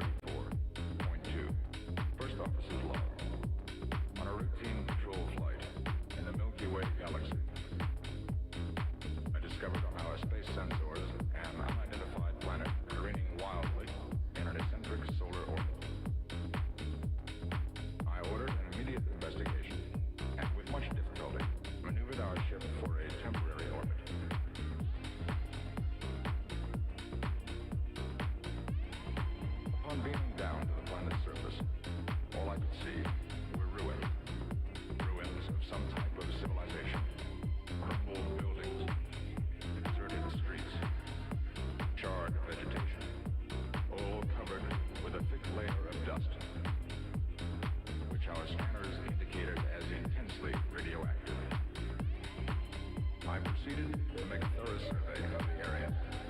According to my calculations, I could tell that some recent phenomenon or holocaust had occurred and destroyed whatever advanced civilization had existed on the planet. I found no sign of life.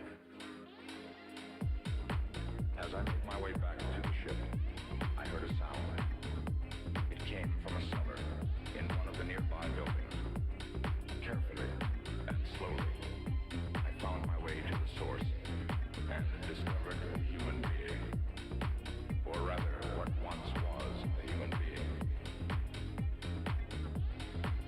Scarred, disfigured man, lying in the rubble.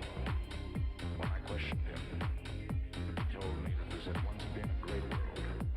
They had abundance and plenty, intelligence, beauty, love. There was enough for everyone who lived there.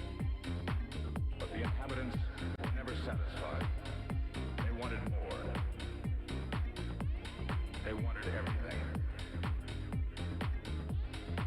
They started to quarrel amongst themselves. They could not live in peace, and they tried to destroy each other.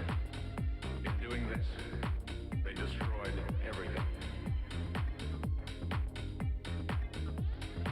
Their abundance, their plenty, their own intelligence, their beauty, their love. He told me that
discovered 1980s.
Michael.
And good afternoon and welcome back. I trust you are feeling energized with your caffeine break and your networking break. We are on the last section of the day, and to those who are still streaming in, welcome, grab your seats. We have 2 more sessions, the best sessions, and the one that's following up is a personal session for me. It's a personal one. And on the panel, we have Dr. Mary Stella Simiyu. We also have Nora Mbagathi from Katiba Institute, Janek Bam from Article 19, and Dr. Tabani Moyo from the Media Institute of Southern Africa. So welcome.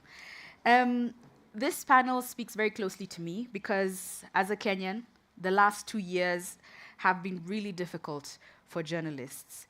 And now more than ever, as Kenyans, as young people, we recognize the need to protect our journalists.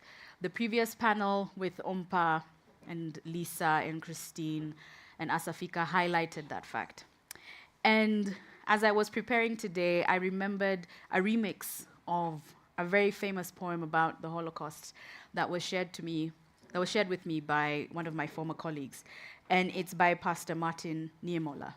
And he said, my colleague, that is, said, first they came for the journalists, but I did not speak because I wasn't a journalist. And then they came for me, but there was no one left to speak out for me. So welcome. Thank you very much. Yeah. Thank you very much, Keynote, and welcome everyone to the second last panel of the day. We are almost there. And I know in the afternoon sometimes energy levels are down, so I'm going to start with a story. And Keynote has sort of preempted my story. So in June 25th this year, we had the anniversary protest in Kenya. This was sort of commemoration, one year commemoration of the deadly protest that happened last year. And Kenyans took to the street to protest bad governance, our decline in human rights record, as well as the high cost of living. And unfortunately, media were caught in the crossfires during these protests. They were attacked by both protesters as well as police. At that time, too, the government instituted a live broadcasting ban. And this meant that, if you're a Kenyan who does not have access to, the live streaming options, you effectively had a media blackout. And this was actually in contempt of a court order. There was also the threat of an internet shutdown that was looming over us. I remember I had to just go online and ensure that my VPN was actually working. But Telegram was actually also restricted, the app. And this also was in violation of a court order. And this really played out in Kenya, but it's a familiar scene that other African countries have experienced, and I have to applaud Kenyans for the resilience that we saw from different stakeholders, because we did push back against this violation of our rights. And this is only a fraction of the threats that journalists experience, because also we see increasing weaponization of the law, be it SLAPS, strategic litigation against public participation, be it cybercrime laws, provisions that are being weaponized against journalists, be it foreign agent laws, false news laws, defamation, which is an old one, and the list goes on and on and on. I think just today somebody shared with me an article about the civil society bill in Ethiopia that is being debated that reads like a foreign agent law, and how it can be used now again as a tool against journalism. And beyond that, again, we see with increased innovation, governments are purchasing these sophisticated tools that are being used to surveil journalists, and this has led to, increased censorship. And so what this all shows us from this just small fraction is that really this profession of journalism is increasingly facing threats day and day, and it has harmful effects not only on journalism, but the full gamut of human rights. But as this is happening, really, it's happening at the backdrop of pushback from different quarters. We have normative frameworks, both at the international level and at the national level and at the regional level, that are meant to protect press freedom and other human rights. So in this panel, one of the things we are going to be looking at, are these frameworks effective to address and protect press freedom? What are the gaps? How can we fill these gaps? And how can we better effect implementation? I think some of us in the room are familiar that the African Commission on Human and People's Rights is currently undertaking a consultation which seeks to develop at least 3 more soft laws around digital rights, which should be great with regards to reinforcing protection for freedom of expression and press freedom in the African continent. We also have institutions in place that have protective and promotive mandates with regards to human rights, and this also touches on press freedom. And it's important, again, in this panel, we are going to assess, how can we better strengthen our institutions? How can we support our institutions to play their mandates in this regard? I've talked about advocacy in Kenya, resilience in Kenya, but really we see resilience in so many African countries and globally. So how can we harness our advocacy efforts? How can we work collaboratively towards protecting press freedom in Africa and globally? And so we have a wonderful, excellent lineup of speakers who are going to help us interrogate, dissect, and explore these questions. Am I right here? We have Nora Mbagathi, my fellow countrywoman from Kenya. She's Executive Director of Katiba Institute.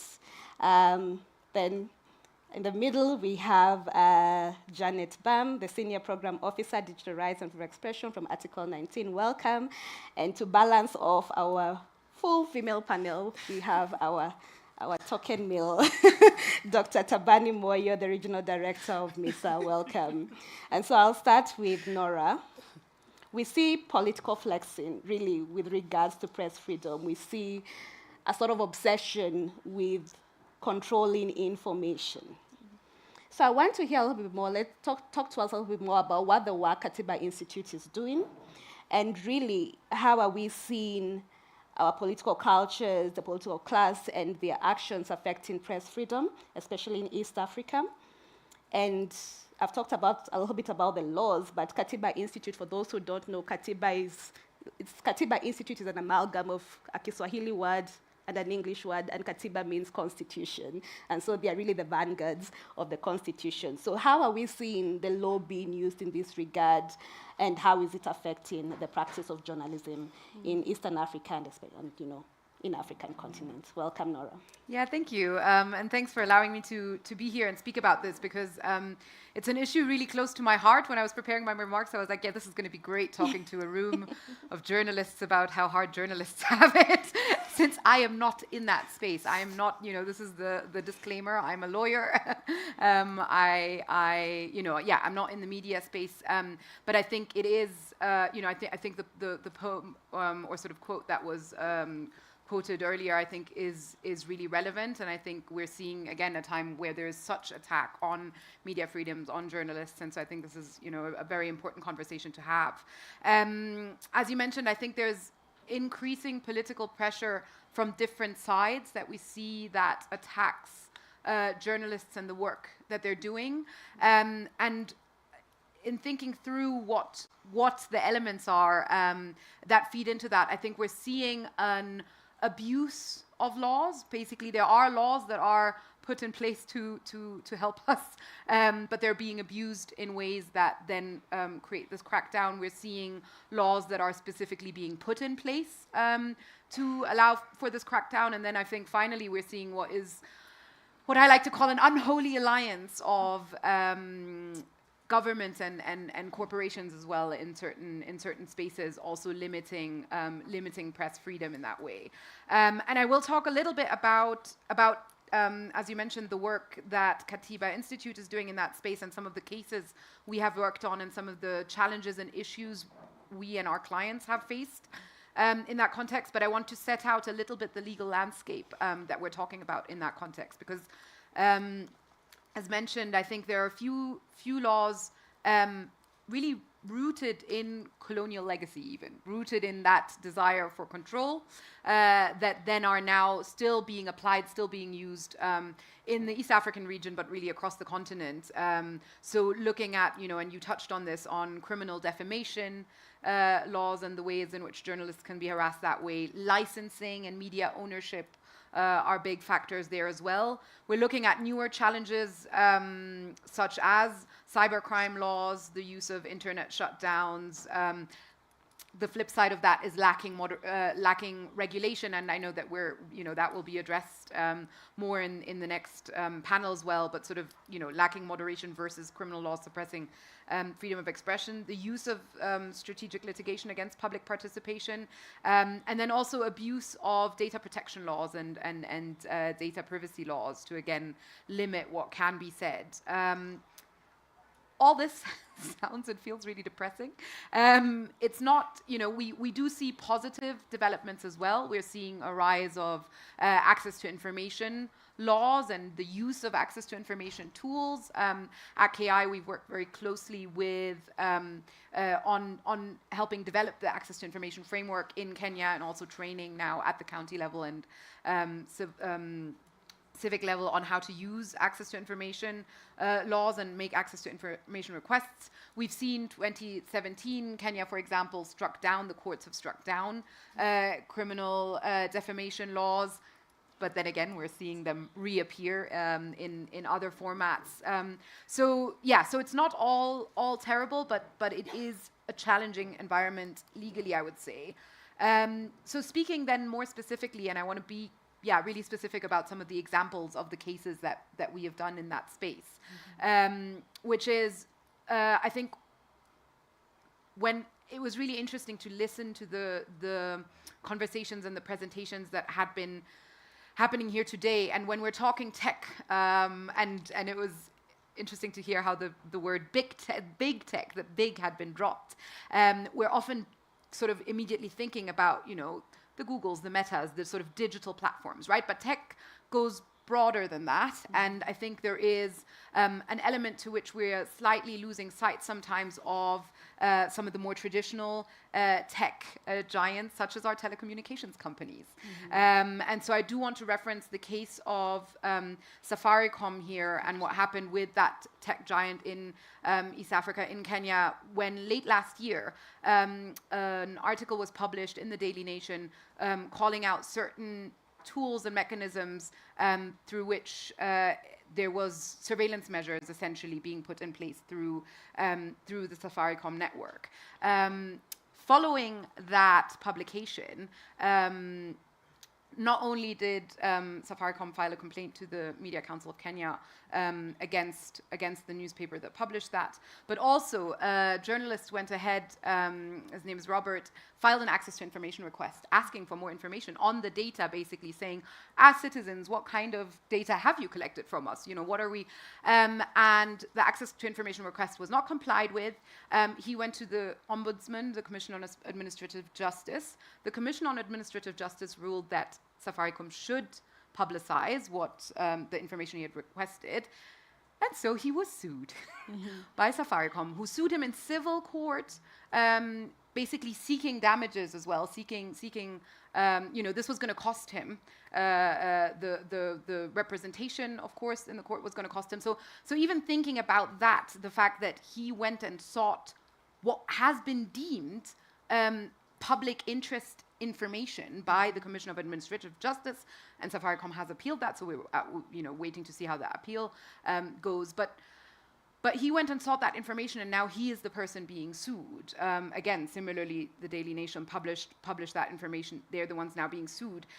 So as KI, we're representing Robert in his civil claim, and I think that's again another crucial thing in terms of the cost that comes with these SLAPP cases, right? The cost that comes, as KI, we're able to represent pro bono, luckily, but if he had to go to a private law firm, that might not have been the same thing.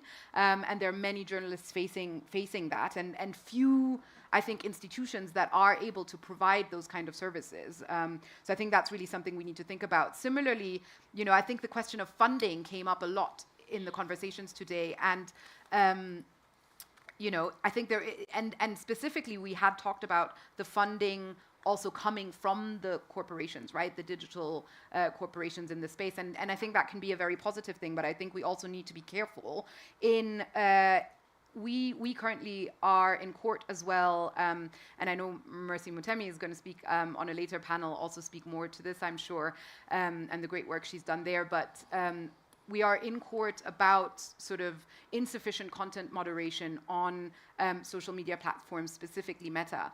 And when we first did the investigation into these issues and first kind of did the research on the experts that we wanted to work with, a number of people came back and said, yes, this is a really important issue. Yes, you should go to court on this. No, we will not be an expert because, in fact, that would be a conflict of interest in terms of some of the funding we're receiving. I'm not saying, I don't think Meta stood there and said, you cannot act as an expert in this. But I think it's a dynamic that we need to think about in terms of the funding space. And again, it's another challenge when we're talking about accountability. I know I've gone on for quite a bit, so I'm gonna keep it at that, and then hopefully there'll be a chance to talk more later. No, thank you for that. But you've at least touched on, maybe we can say that I believe you're trying to get some jurisprudence around SLAPP litigation. Have we seen that beyond South Africa? Can you speak a little bit more about that and how such jurisprudence is important for the protection of journalists against SLAPPs? Yeah, I think so. We have seen it, I think, across the continent. We've seen it really across the world, unfortunately, the SLAPPs. And I think there's an interesting piece, though, here, especially on the continent, is the criminal element as well. When we're talking SLAPPs in Europe and in the US, frequently it's the kind of big corporations coming after people in civil ways, right? I think when here on the continent, we're also again seeing that kind of criminal harassment of journalists and activists. So I think that's a special element that needs to be paid attention to. There are obviously attempts to get legislation in place to protect against SLAPP, but I think exactly like you say, the jurisprudence both in defending slaps, but also really countering them in terms of, you know, not allowing them to arise in that way in the first place. Because again, the cost that is associated with defending a slap, the cost that is associated with, you know, the time, the harassment, the things that people go through when they face these slaps.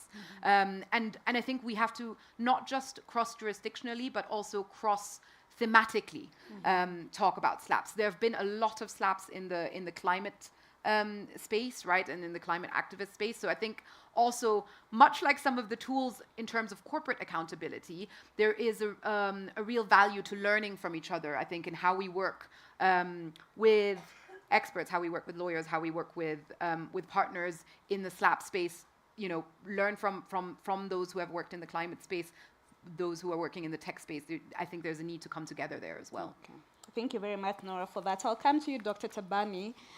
MISA has a long reputation, you know, just generally around activism around human rights and working with journalists. And I'd like, possibly you could talk a little bit about the work you're doing with regards to the safety of journalists online. What are the experiences you're hearing?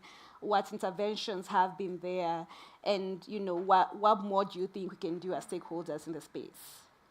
Thank you very much for the opportunity and to appreciate the invitation to be hangers on here.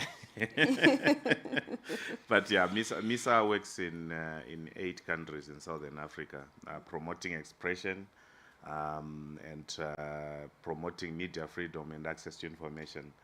What we have picked from the evolution or the changing nature of the context is that governments and organized groups of society, not only governments, but also the business, are increasingly invested in minimizing oversight on their activities.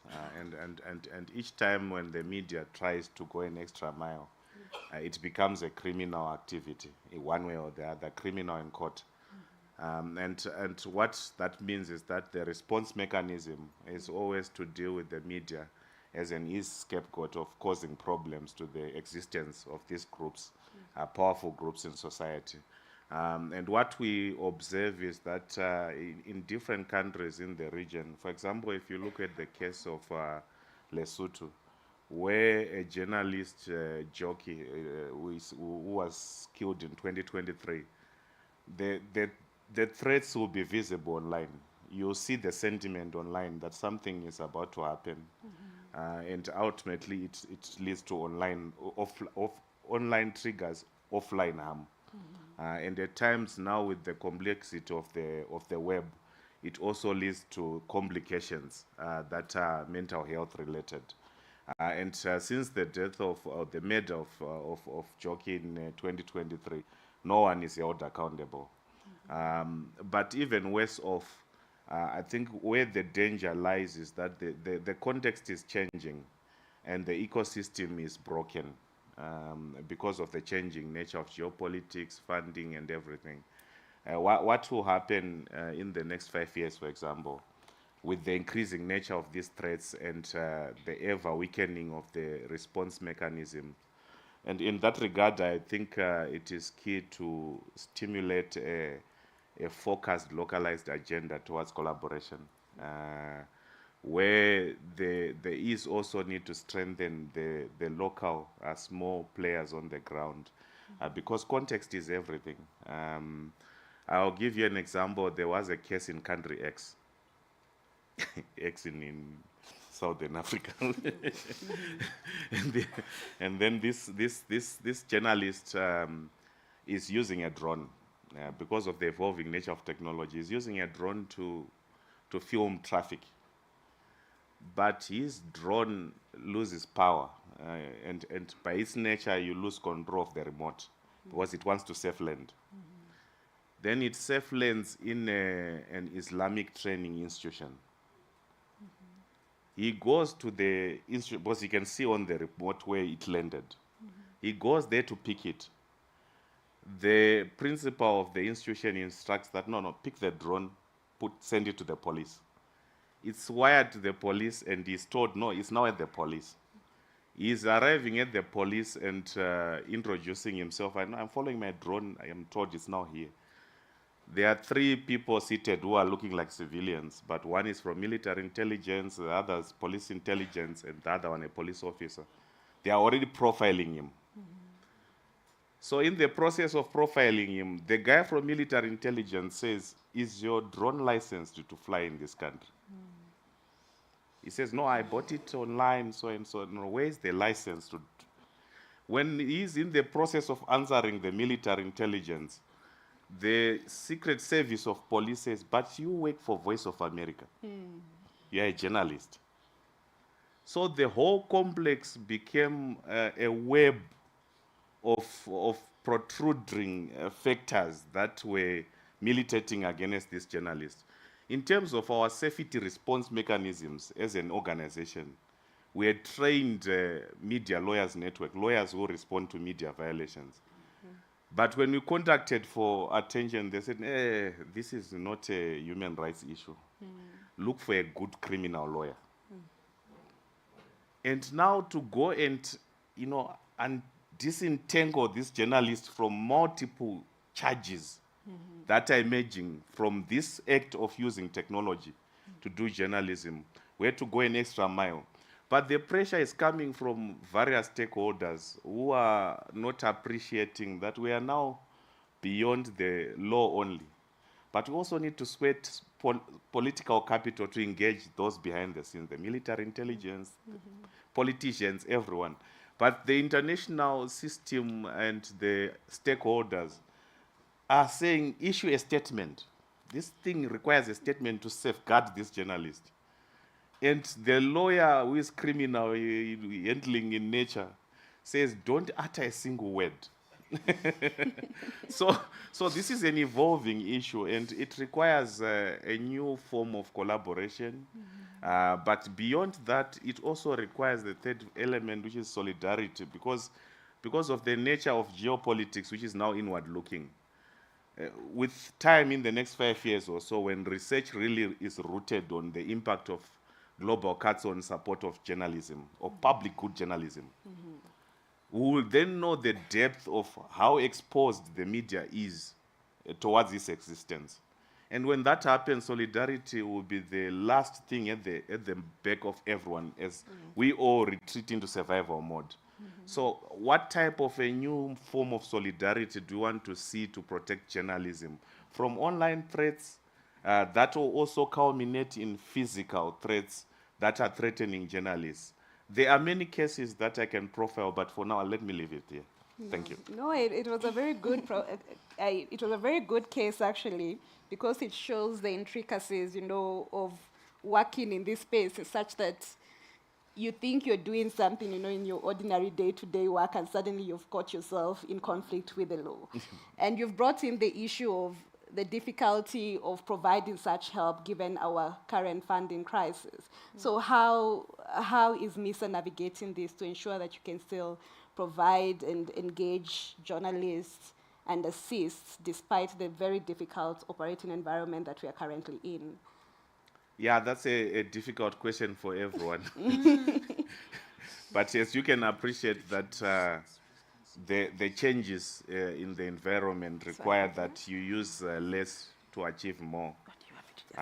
So unfortunately, the media support for defending journalists is lesser and lesser. Under normal circumstances, we wouldn't struggle to step in to assist a journalist. But I think in the past year, with almost 30-something cases that I've handled, we have handled them to negotiate so that they do not take the general approach that we used to say, no, let's challenge this.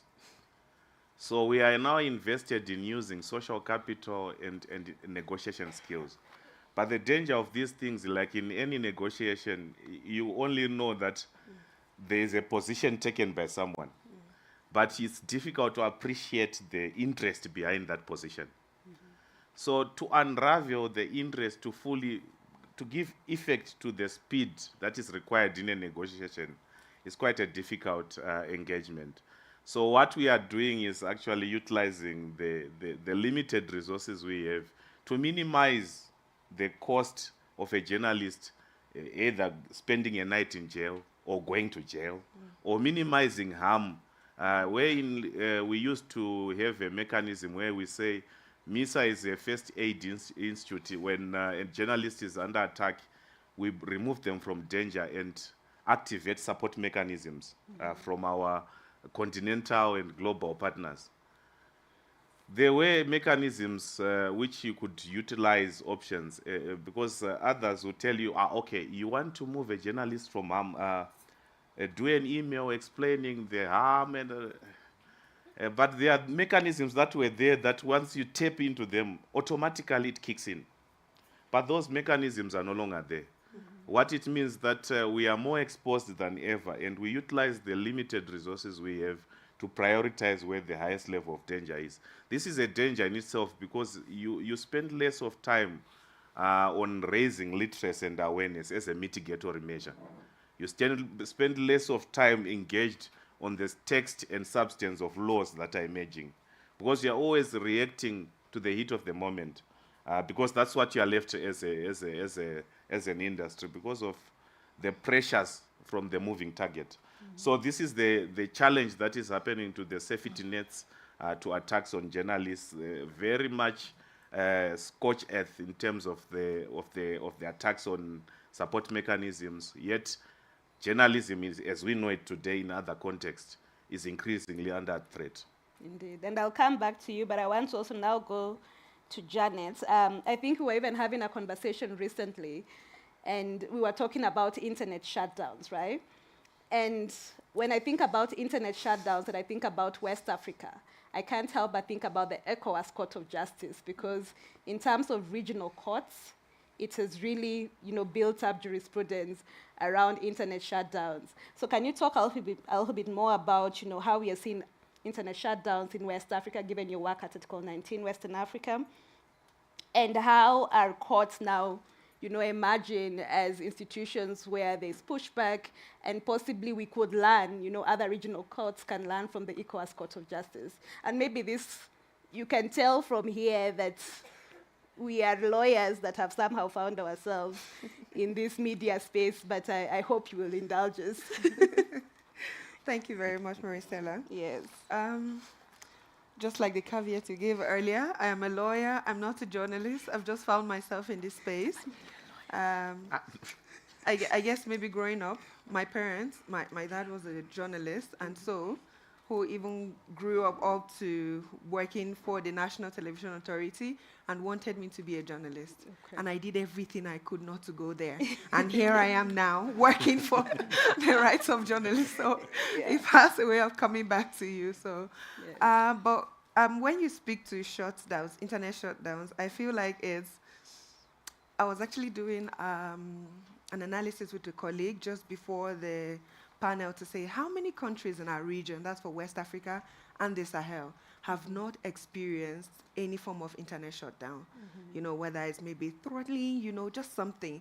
And I think we could only come up with Cote d'Ivoire, Ghana, Cape Verde, and maybe the islands, the Seychelles, the Sao Tome and Principe, but those ones are, I don't want to say I don't consider them West Africa. But if there is anyone maybe with the fact checkers to help us fact check really, of almost the 15, 16 countries in the Sahel, most of them have experienced one form of internet shutdown or the other. So I feel like the response of the ECOWAS court is as of necessity. It's something that was going on. I know with the case with Togo, there was a decision, and then recently, I think about 3 weeks ago, the case with Senegal, and we're all witness to the Senegal elections last year, but also Senegal is quite notorious for that, That was the second time that, you would have such an instance where there was internet shutdown in a situation that would have been, where there would have been more proactive disclosure of information at such a time, and then you shut down the necessary tools that people would use to get some of the information. So if you'd ask me what the ECOWAS court is doing, I think it's as a matter of necessity to set the jurisprudence that is necessary for us to hold states accountable, but also as an instrument for advocates and for all the efforts that we will be doing as civil society to have a document and to have rules and precedents to go by, to follow, to show that, within the countries and within the West African context, that at least we have a court that is strong. And I always laugh because I remember, and I was telling, I think it was you, that during my time studying in Pretoria, we had an assignment where we were asked to set up a framework for reviving the SADC, that's the Southern Africa Development, Commission. And I was asking, what can, normal students do? Because even within West Africa, you can see what's happening within the Sahel, with so many countries already leaving the ECOWAS and trying to, form sort of independent systems away from the ECOWAS. And I'm actually excited that you're using ECOWAS as an example of a framework that is working. But I think it's also now to speak a little bit to our contributions as Article 19 in all of these efforts. And maybe just to take us just a little bit back to speak more on Article 19 as an organization. We work to defend freedom of expression, and we work in almost all the continents of the world. And for Africa, we have offices in Nairobi, covering for, that's for East Africa and maybe a bit of Southern Africa. And our office covers for West Africa. And we also have an office for North Africa and the Middle East. And but all of the work that we do is to strengthen legal frameworks, but also, be involved directly in ensuring that legal frameworks that, come up as on human rights standards are backed by human rights standards. And so for us, it's if through research we're working with maybe as amicus working in the courts to ensure that the activists who have taken cases to court have the right research and the right legal arguments to back up all of the work that they are doing. And it could also be working directly with journalists to build their capacity on all the different tools that they need to, safeguard themselves in some of these issues, and even as far as providing direct financial support to journalists in some of these cases. So I think for us, and I started with internet shutdowns, and here I am now speaking broadly to journalists. So I guess at the end of the day, we're all journalists at heart. So yeah. That's true. I think I can also say that my father worked also in the journalism sector. So I think we are drawing from the professions of our parents. So we are not completely outside the space. And so I'll come to you, Nora. Minus me, I'm a journalist. Yes, thank God. I'll come to you, Nora. I think once I was doing a training with parliamentarians, and just talking to them about policy and how some of the laws that they are passing, how they affect press freedom. And I think I get the sense sometimes there's a disconnect between activists and policymakers, because even the public, sometimes you talk to the public, you say there's this provision that criminalizes freedom of expression, and ideally we are against, when you look at under international human rights, we are against the criminalization of freedom of expression because we know the effect that it has on press freedom. But I think there's that disconnect sometimes with policymakers and also the public sometimes just to understand why the criminalization of laws goes against press freedom. And so I wonder, with your work with Katiba Institute, how fast you just find the way to explain this human right, this fundamental freedom, in such a way that can actually drive positive policy action that aligns with international laws and international human rights law, as well as our constitution. Yeah, thanks. I think and also, shout out, my mother was also a journalist in Germany, so there's really a theme here. Yeah. Yes, I think there are two elements to the question you asked, and I think it's a really relevant point, actually, in terms of the disconnect we're seeing when in the application of criminal laws and the ways in which they can restrict freedom of expression and press freedom as well. it's not always how the law is intended, right? Sometimes it is how the law is intended. Sometimes it is actually, there might be a positive intent behind it, and then it's about how the law is being applied, and the ways in which the law is being abused. I mean, I referenced earlier the fact that now, for example, data protection laws are being used as well to curb freedom of expression. I'm a big fan of data protection laws. You know, I think privacy is a crucial piece to sort of our human rights work as well. So I think finding that balance and finding that that engagement as well, again, with policymakers who do have the genuine desire to engage positively, I think is really important. I think also to your question then about the point of how does human rights flow into all of this, I think we must look at these systems through a human rights lens. And I think that the really important point, and I say this as a lawyer, is that actually not just when we're looking at laws and when we're looking at regulation, but really when we're looking at the design of these technologies, we must look at the human rights lens. The privacy, non-discrimination, equality, it all needs to be baked into the technology. There was a cybersecurity expert who testified in a case in Kenya on sort of the problematic aspects of the proposed digital ID system. He said, the law can't fix what technology has broken. And I think that is something that we're really seeing in this space as well when we're talking about the ways in which this kind of technology, these new and emerging technologies, can be harmful in various sectors. And so I think the human rights lens can be helpful from that perspective. It can ground those conversations between policymakers, between the activists, journalists, I think that is a crucial element. I also think training on how these systems work, how the technology, again, behind them works, how our access to information laws work, right?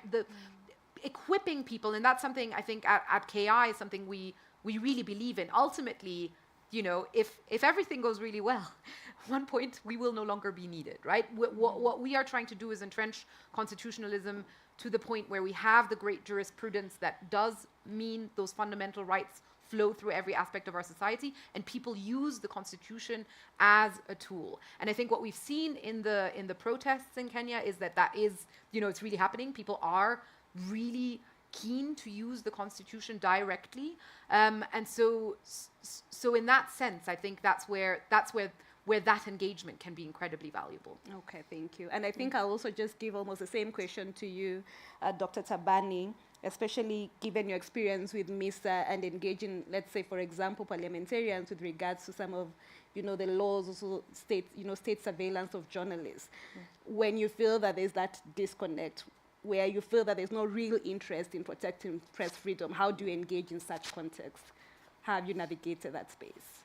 Yeah, I just like the panel's title, that is press freedom and political power contests. Yes. So this is the context in which the law is coming into effect. The more we try to perform the checks and balances on society, the more you become a menace to power, but also equally to the elite groups in society. And we have seen this across the region.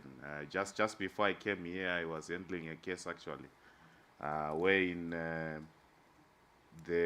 one of a small media institution got a team of 10 high-level security forces representatives storming into the newsroom to say, no, we understand you are about to violate the Cyber and Data Protection Act.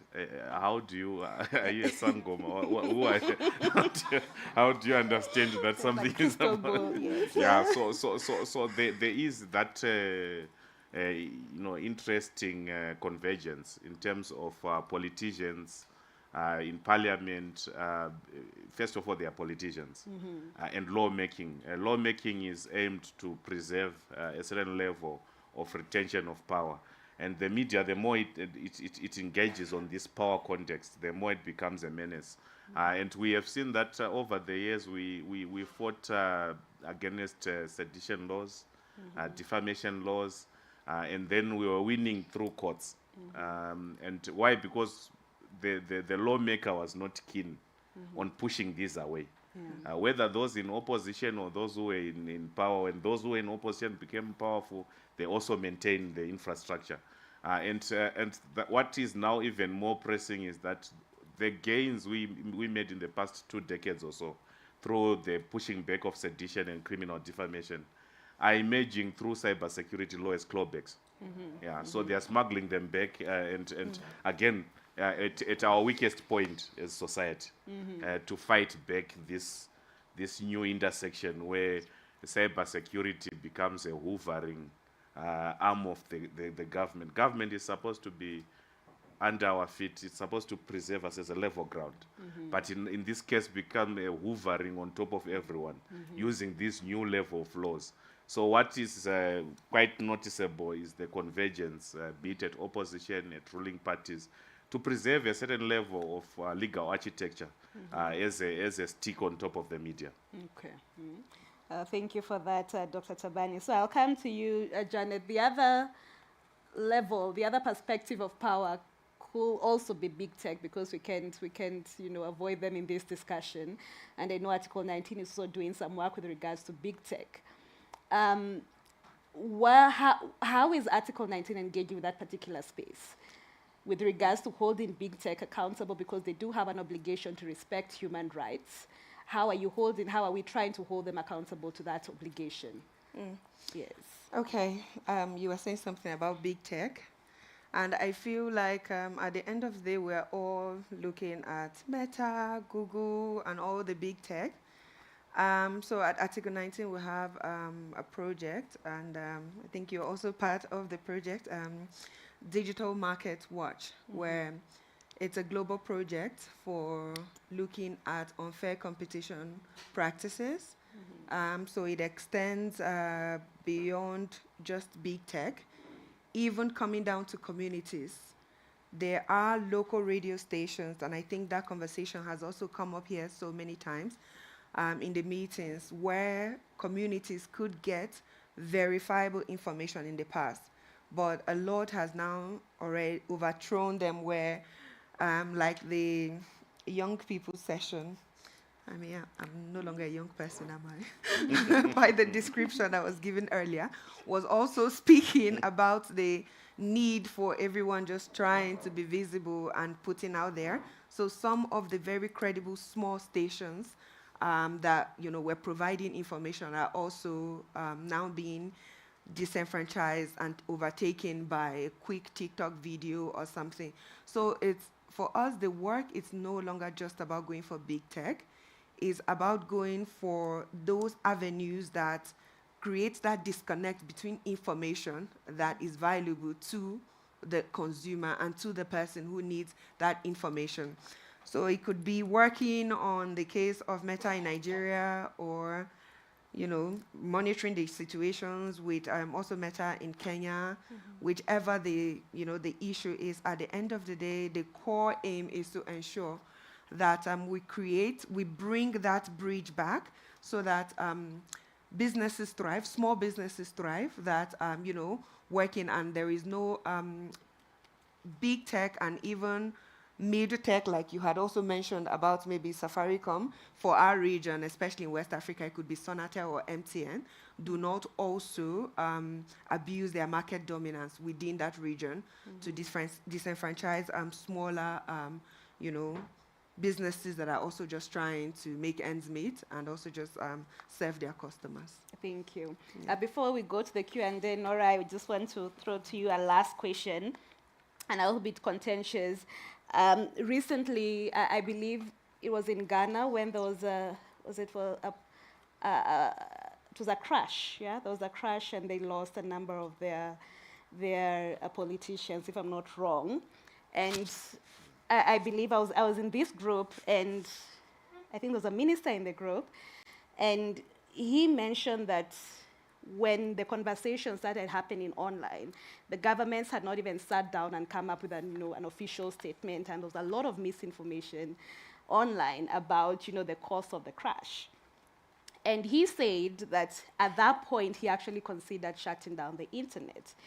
as somebody who is working in this human rights space, as a human rights lawyer, I will come up with a host of arguments backed by international law why there's never a justifiable reason to shutting down the internet.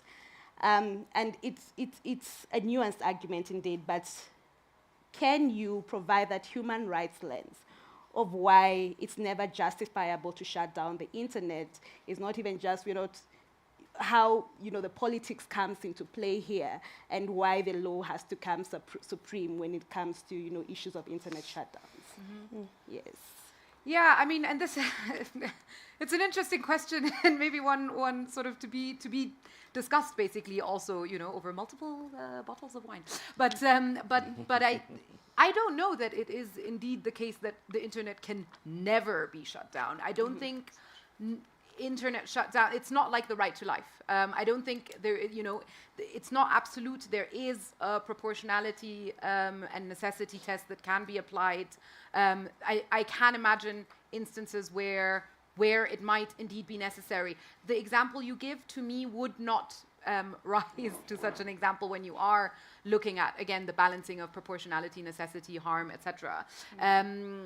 Because I think we also are, we need to, and we in law, in the judiciary, in media, in politics, we need to deal with technologies and the reality that we have evolved to in ways that don't mean we shut it down, or we just say, okay, well, let's pretend we haven't reached a stage where people are able to communicate with each other directly, quickly about things. There need to be other ways to deal with this information. I think it's incredibly important to deal with this information. And in fact, of course, given the type of work we're doing, we at KI have faced, issues around disinformation, around hate speech, etc. So I think it's very important to deal with that. I don't think shutdowns are the way to deal with it, but I also would say, again, there might be instances in which shutdowns could be justified, but the crucial piece is to go through that judicial analysis, to go through that analysis of,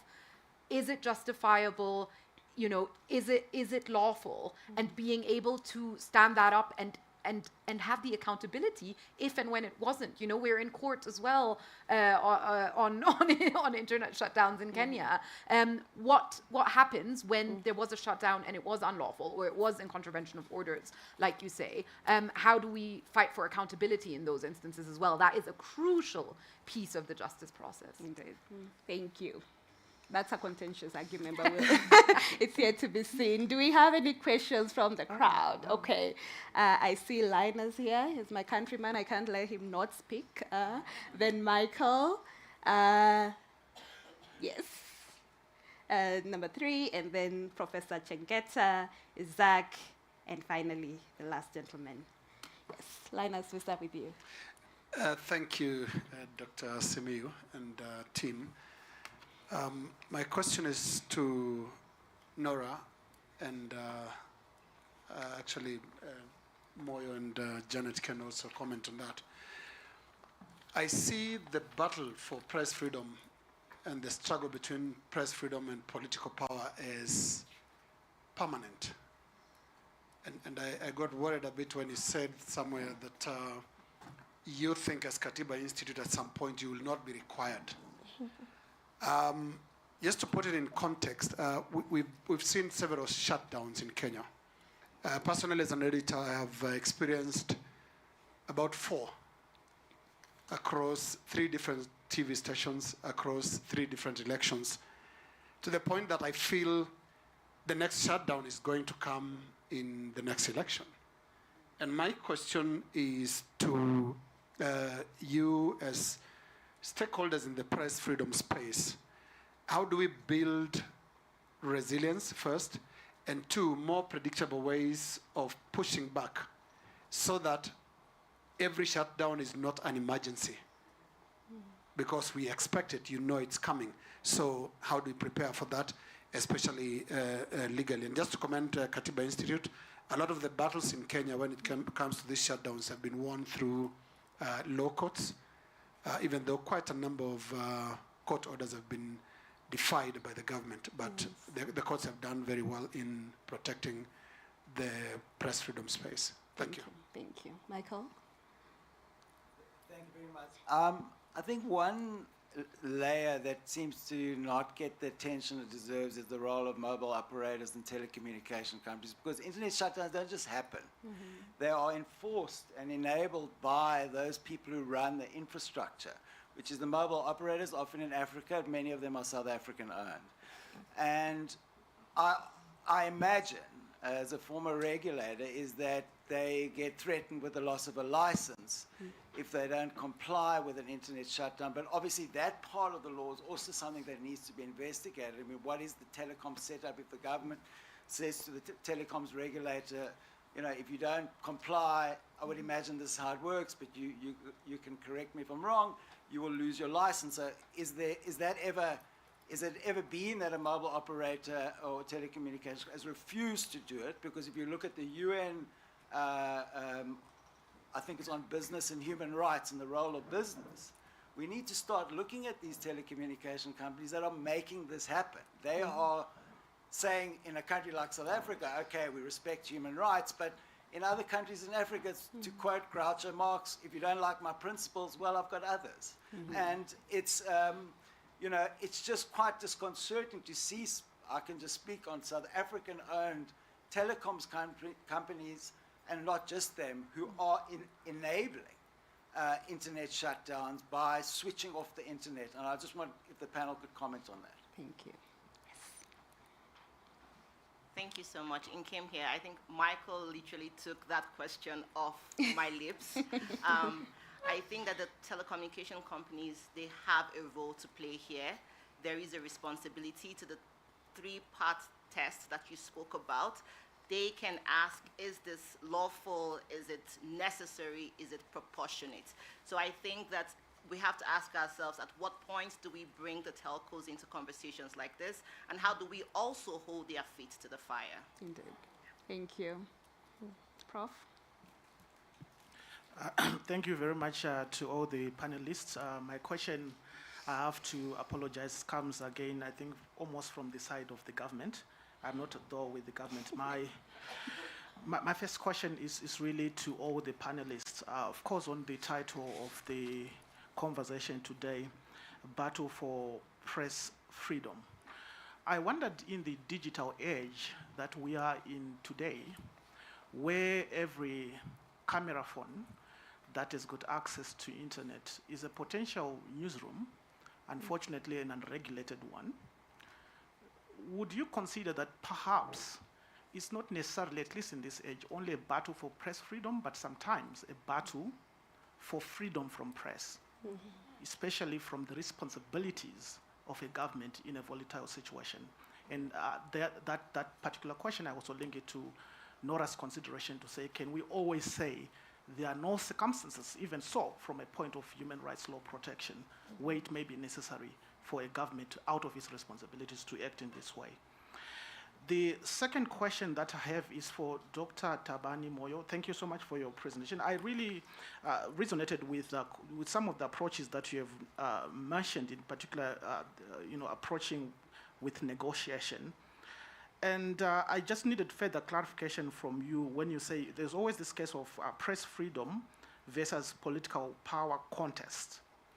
I wonder, do you consider that this is always the case of press freedom versus political power contest, or there are actually really equally legitimate reasons for a government where it may, for example, have restrictions lawfully in certain circumstances? That is not necessarily always a contest of saying who has power to do something, but maybe there are other balancing reasons why press freedom may have to be limited in certain circumstances.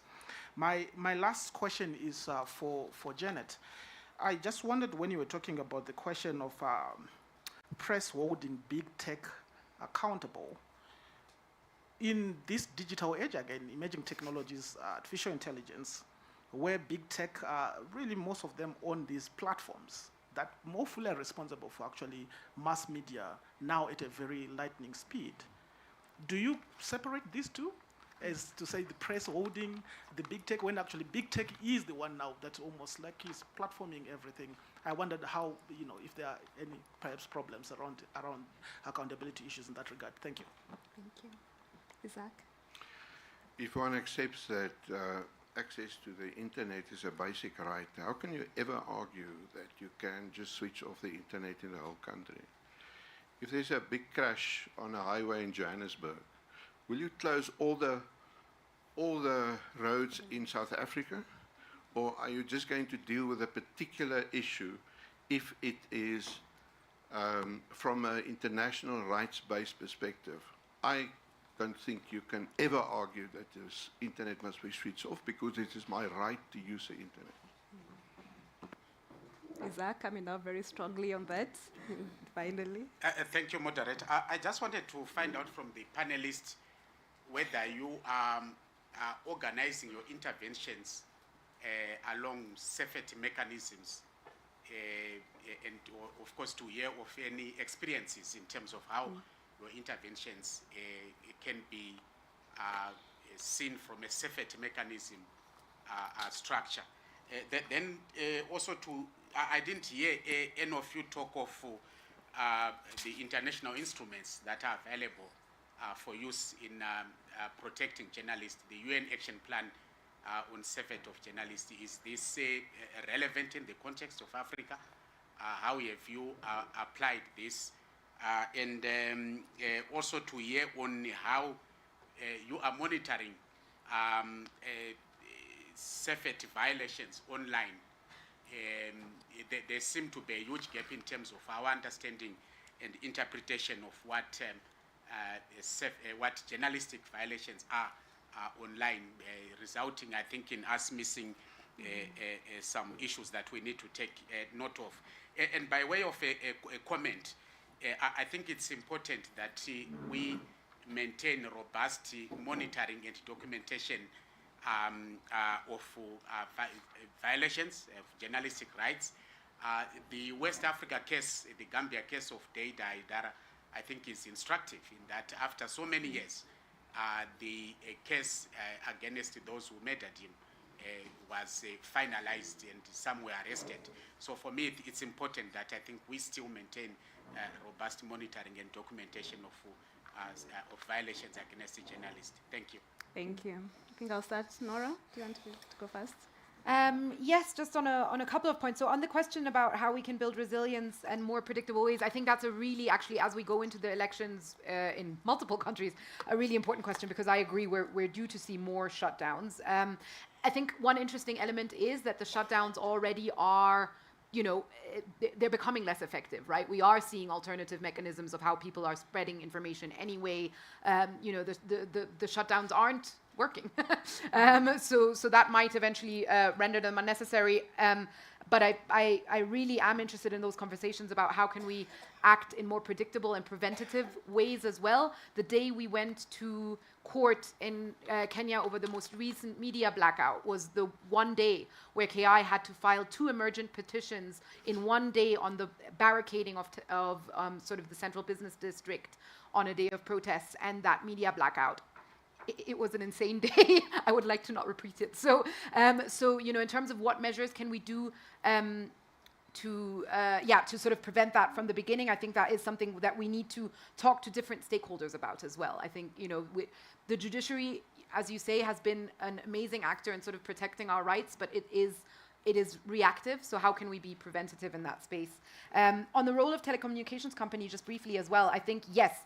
Now is the time to involve them in this, both in terms of their role in internet shutdowns, and I think it's partly indeed the licensing and the threats that they face, and they have in some instances come out. There was a proposed law in Kenya where basically the government wanted to, I'm not going to go into the details of the technologies because it's complex, but essentially wanted to kind of tap into the telecommunications systems, and they resisted that, and they actually went to court. It was unusual allies went to court over that. That being said, again, I think sometimes there is that unholy alliance where that interest is shared, and part of what was highlighted, for example, in the Daily Nation article on Safaricom was the ways in which government and government security agencies and telecommunications companies also sort of work together directly. So it's not just the threat piece, I think. It is also worth saying that there have been, in a former life, I participated in a case against an Austrian telecommunications company that was involved in the internet shutdowns in Belarus during the elections there. And so I think we are seeing that move for accountability. I think there's really interesting cases to be had on consumer protection around internet shutdowns. So, I'm hoping we'll see more of that. And I just want to say just briefly on the shutdown, I fully agree. And to be clear on that, I'm not at all suggesting, I think shutdowns should happen on a widespread level. I would say, though, to the argument of, when there's a crash in Johannesburg, do you shut down the entire roads in the entire country?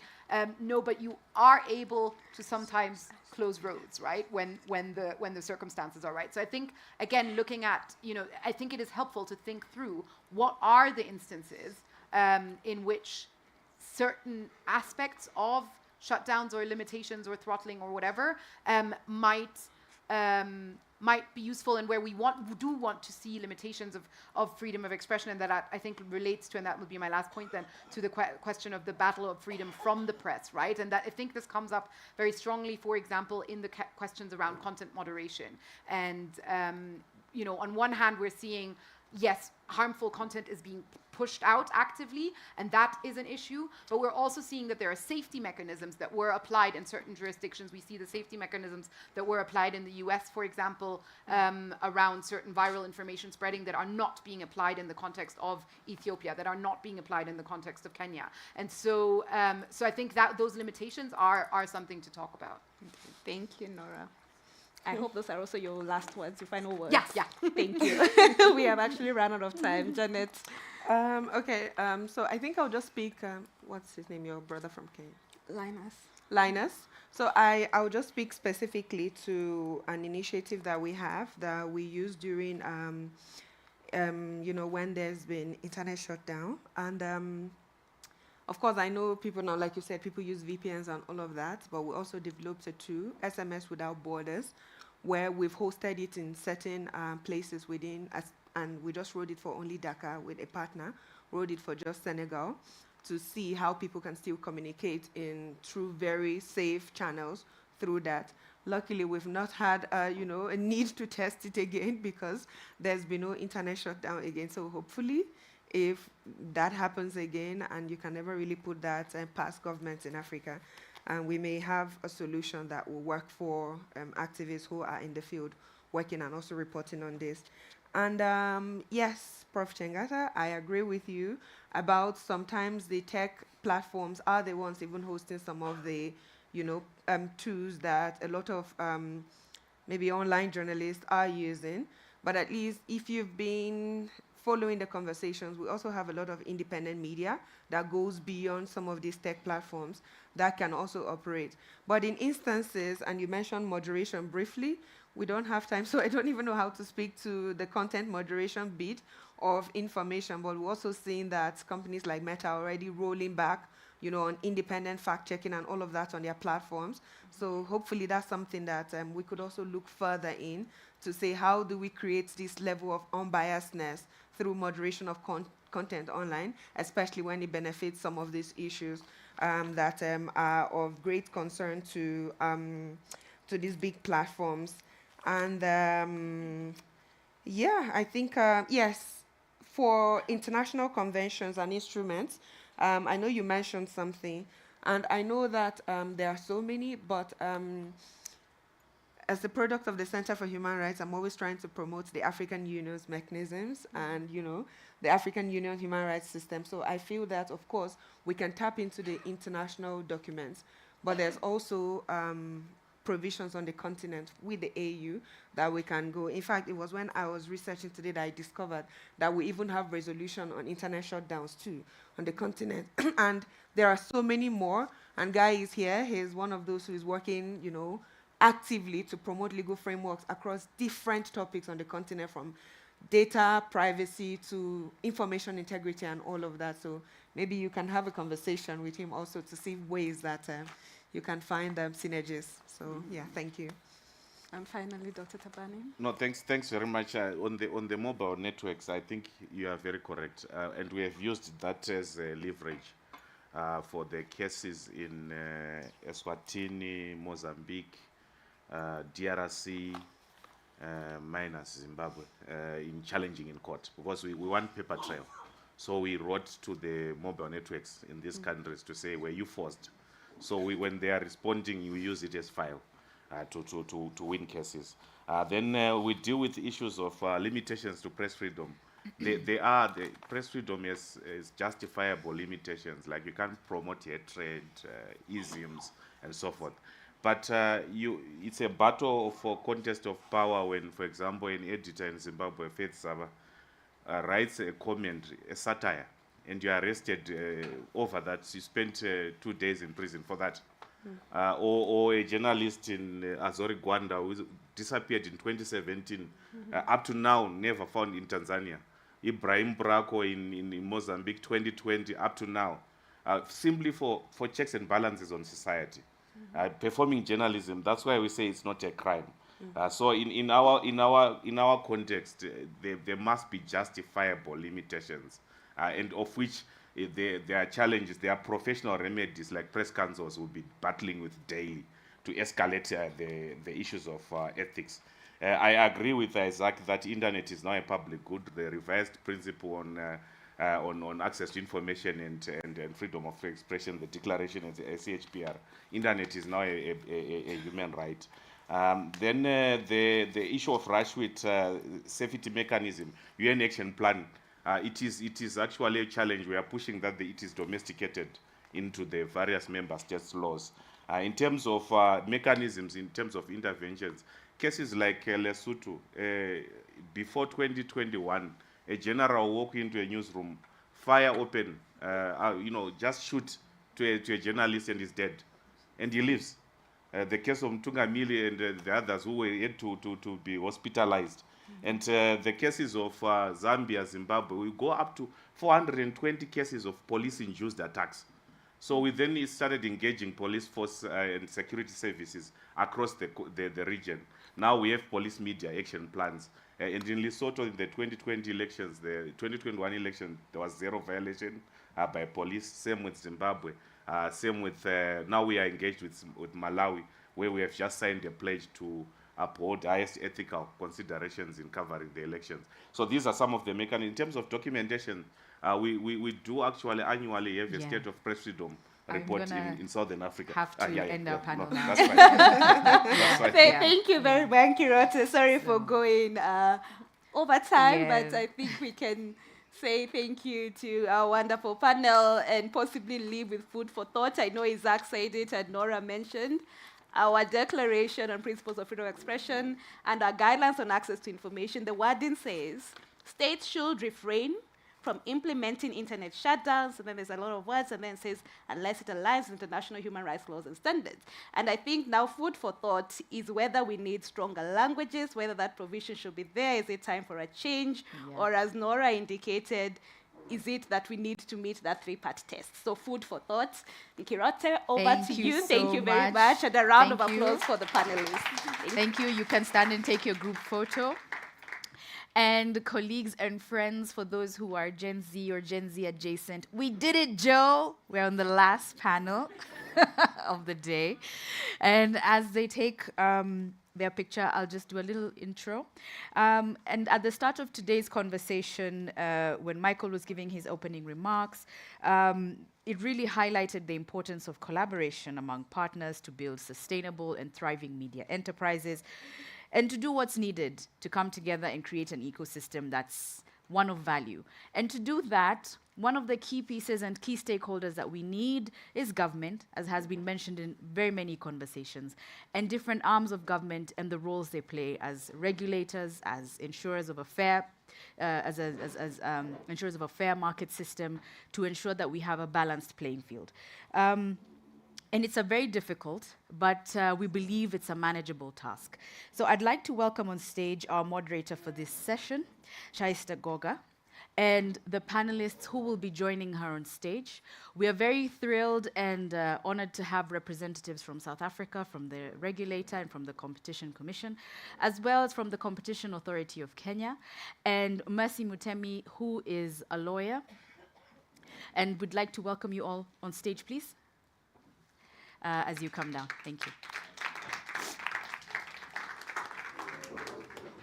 Hi, how are you?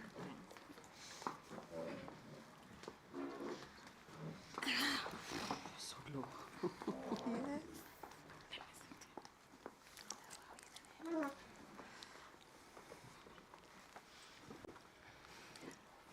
Okay, thank you everyone for the invitation and welcome to this session. So as we all know, digitalization and the introduction of big tech platforms has completely changed the media field in a lot of ways. So some of this is organic. Where there's new products that have been created, you're going to have companies pulling advertising away from traditional media. But some of it is not organic, and some of it is behavioral. And it's because of the sort of dominant behavior of big platforms that are utilizing their strength to determine what audiences see and don't see, what content is used with payment or without payment, and to determine in what format you're actually seeing your news. So this is having a significant impact on the traditional media industry, and regulators have started responding. So with me I have, as has been introduced, some very important regulators from across the continent, and we're going to discuss some of the approaches that are being taken to create digital markets that are fair. So I think we've already been introduced to all our panelists, but just to go through it again, Ninette, who is the Manager of Planning, Policy and Research at the Competition Authority of Kenya. We have James, who is the Chief Economist at the Competition Commission of South Africa. We have Mercy Mutemi, who's the lawyer and a human rights advocate. Human rights in tech architect is the correct designation at Oversight Lab. And we have the chairperson at the Information Regulator of South Africa, Advocate Pansy Nhlakula. So to start off, I'm going to start off with Ninette. So Ninette, there have been great shifts in Kenya's media sector, and you have some of your very long-established media groups that are facing existential challenges. So to start off, what are the concerns that are emerging around big tech's role in media markets in Kenya and beyond? And what are regulators in the Global South doing? Are they showing a greater appetite for enforcement, in your opinion? Okay, thank you very much. Good evening, everyone. So yes, that is the truth that there are major shifts in the big tech market that's affecting media. And of course, there are a lot of conducts that have been noted that affect the media space. So yesterday I was watching a DW documentary on TikTok, and we know that TikTok has over 1.6 million viewers. And the interviewer in the documentary was stating that there is not a lot of moderation on the content that comes on TikTok. And so the creators of the content can decide to push anything, and within a click of a button, 1.6 million people will be able to see that. So there isn't a lot of control there. So some of the conduct is about market dominance and market power. These big techs are deciding what the consumer watches, when they watch it, and of course that's affecting a lot of the content created by local media. We note that media houses, local media houses, have lost revenues of about 60%, which really are affecting them and their sustainability. Another thing is that such abuse by the big techs then means that we're not able to verify the credibility of this data, and of course, and then that ends up also affecting the consumer welfare, in that they're deciding what me as a consumer will watch, what I will consume, when I will consume it, and how they're using my information online. With regard to Global South, yes, a lot is being done, but of course there's also a lot of room for improvement. For example, we've conducted market inquiries in Kenya to understand how these platforms work, how they are affecting consumers. We've also worked in collaboration with the Africa Competition Forum. In fact, there was a declaration in 2022. Maybe James can tell us how far that has gone. On how we should collaborate, how we should build capacities of our peer agencies in regulating the digital market. I'm afraid not much has been done. I think there's a lot of areas of improvement, especially with regards to capacity building, knowledge exchange, for us to be able to come up with regulations that will not inhibit innovation, but will create some order and protect the consumer. Okay, no, thank you. So I think there are some countries in the world who have tried to intervene in these markets, and South Africa is one that is now doing a slightly deeper dive from a competition perspective. James, you're the chairperson of the Media and Digital Platforms Market Inquiry in South Africa. I know it's still in process and you might be limited in what you can say. But so far through the process, what has emerged as the key impacts and mechanisms used by big tech dominance in the media market, and how's the Competition Commission looking at this in terms of creating a fairer environment for media? Yeah, I think I can talk a fair amount because we have issued a preliminary report and we're in the process of finalizing it, and hopefully we'll have that out in a few months. But we have benefited from having a market inquiry power, which is different to litigating individual things based on abuse of dominance. And so we can look at the ecosystem as a whole and look at market features that may be impeding competition. So that is a benefit. And the other benefit of an inquiry, I think, is it's a more public process and you get a lot of useful input. And there are many people in this room who've really enriched the process and our insights, which you may not always get in an investigation where you might send out the occasional request for information, but otherwise the team internally tends to be in a silo. So we've looked at search, social media, AI, and ad tech, and I'll try to be brief on each one because each one raises quite different issues, in fact, and require different types of solutions. So search, the search engine proposition is that if you type in a query, it'll come back with the information you need, and that'll keep you going back. And the way search engines ultimately make money is that there are many commercial queries as well. But beneath that, the media queries, and here we're talking about, which we've looked at, is what raises that top stories in Google or the news carousel in Bing, and how often does that happen? So we can't give you the exact numbers because it's confidential, but we can tell you it's anywhere from 5 to 15% of all queries are news related. And that's maybe unsurprising because news is something that people touch with every day and want to hear breaking news, what's going on. And so a huge part of the driver of search engine traffic is in fact news. And so from our perspective, that's the value news brings. The problem in search is that the only way to monetize that is through referral traffic. And the reality is that Google certainly, and most search engines, and in fact most platforms, are trying to keep you on their platform. So they like to package things in a way that ends up what we call with 0 clicks. But the reality is that search referral traffic is nowhere near the kind of value that Google gets out of having news on its platform. And so that's a mismatch issue. The solutions and where we're trying to go is, we're trying to look at, can we find a sustainable commercial relationship that actually means there's a sustainable win-win. So naturally things like Google News Showcase, where there's products which they're willing to pay because they see the value, come into it. But also some foundational funding because the damage has been done. But then about how do we improve referral traffic? And there's a lot of, we'll get into the algorithms, but we're finding there's a bias to foreign media. And why? Because they use proxies to try and determine things like trust. So, of course, if you're CNN with hundreds of millions of users globally, you'll have more links, more clicks, and that'll drive your traffic. So there are problems with these algorithms because of the use of proxies. In social media, I mean, I think we're all aware it's the engagement model. Let's drive engagement, and engagement on the platform. And of course, what that has led to is a whole lot of misinformation, sensational content, outrage at some point to drive the views.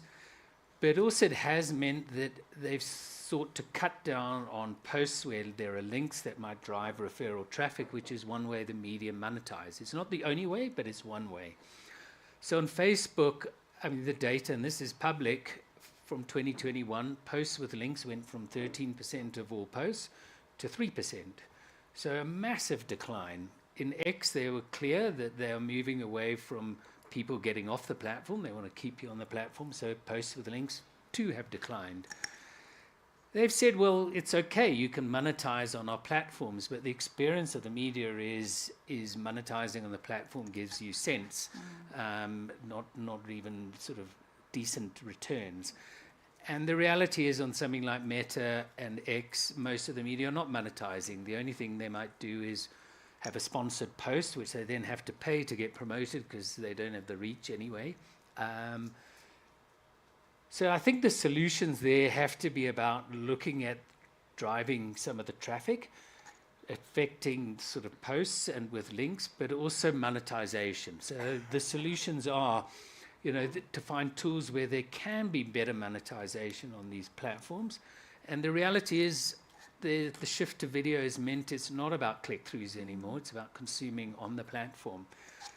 So I think it's a combination there of trying to get the traffic in. And I think the Department of Communications' recent white paper on audio and audiovisual content has a useful observation that in the world of digital, it's about discoverability, findability of public interest media.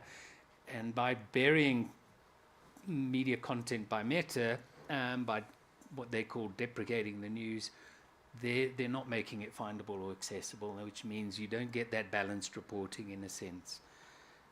AI is interesting, and AI is also interesting from a meta perspective because AI goes back to search. People query and want an answer.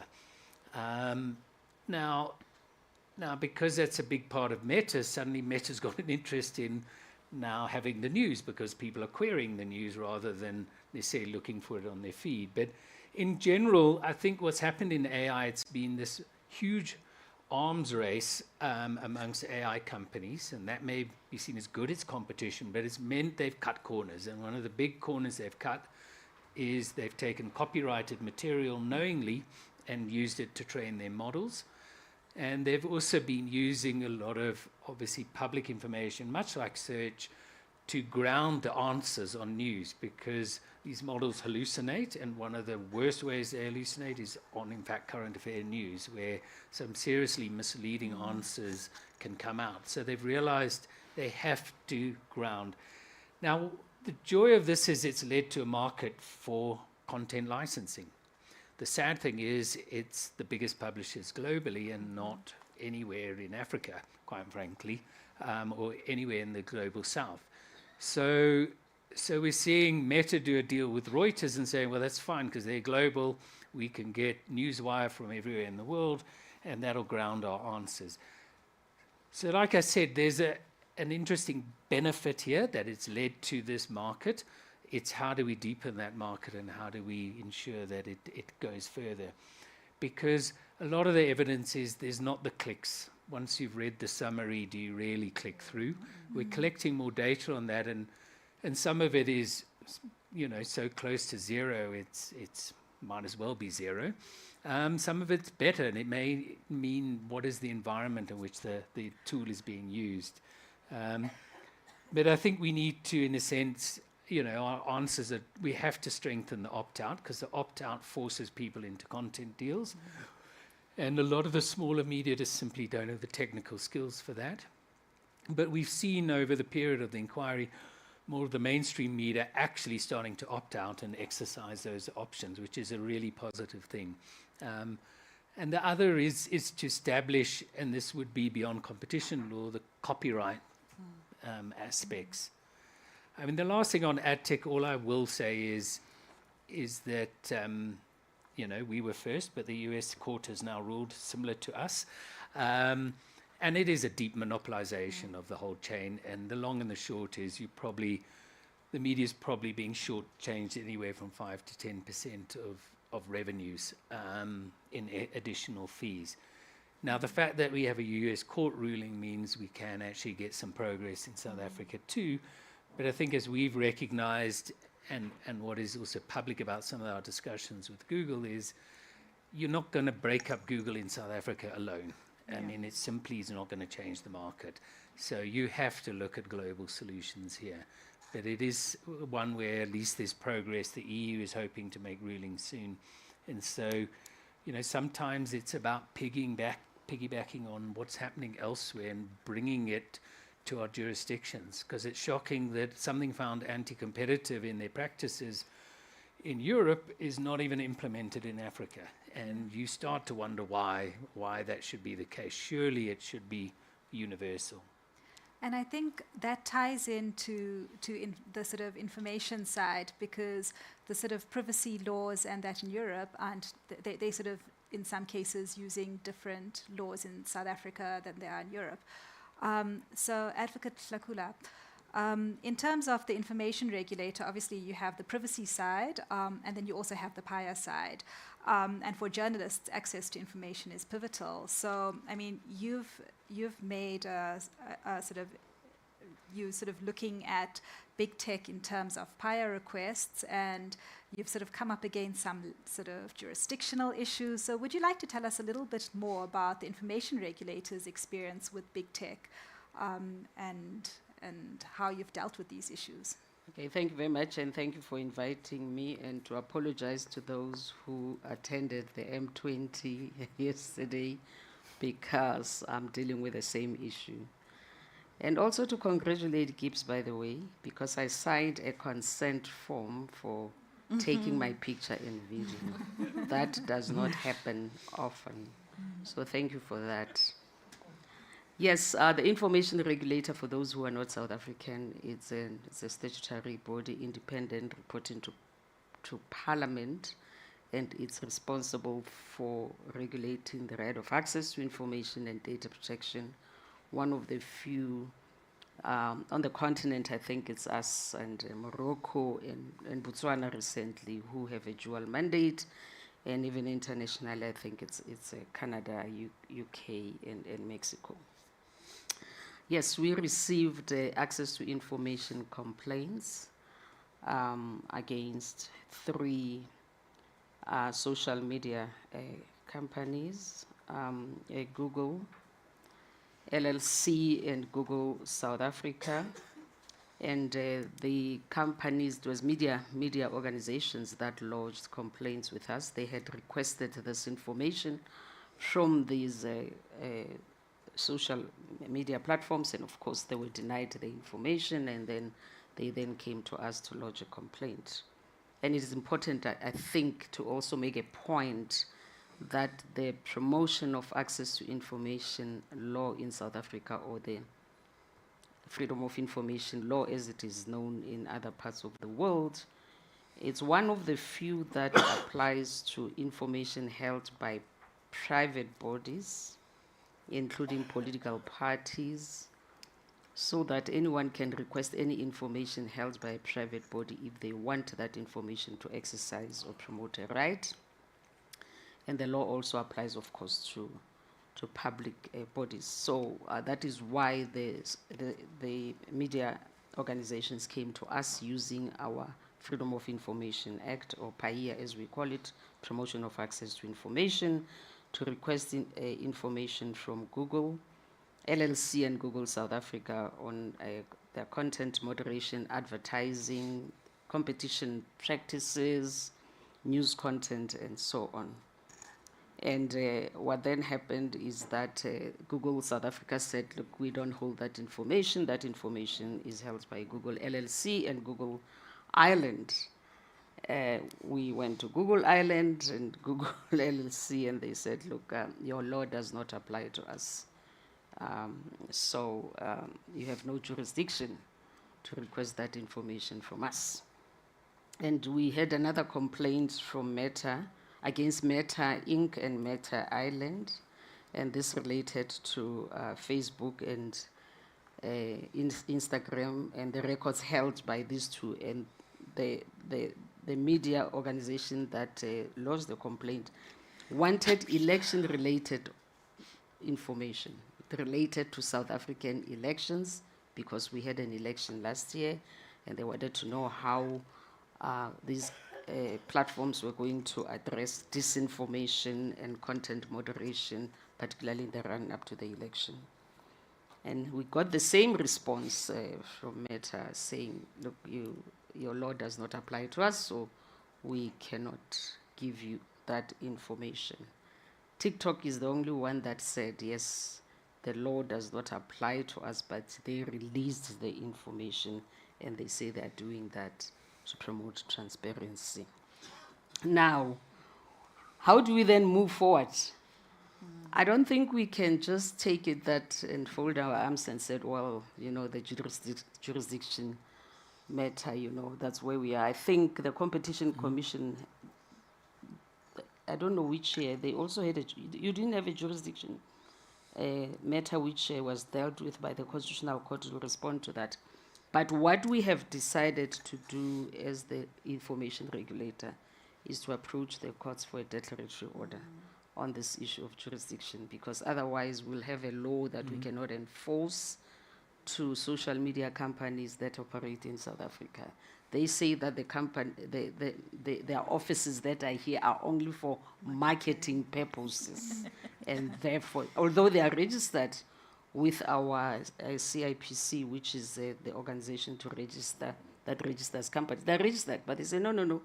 You see, these companies they're just there for marketing purposes.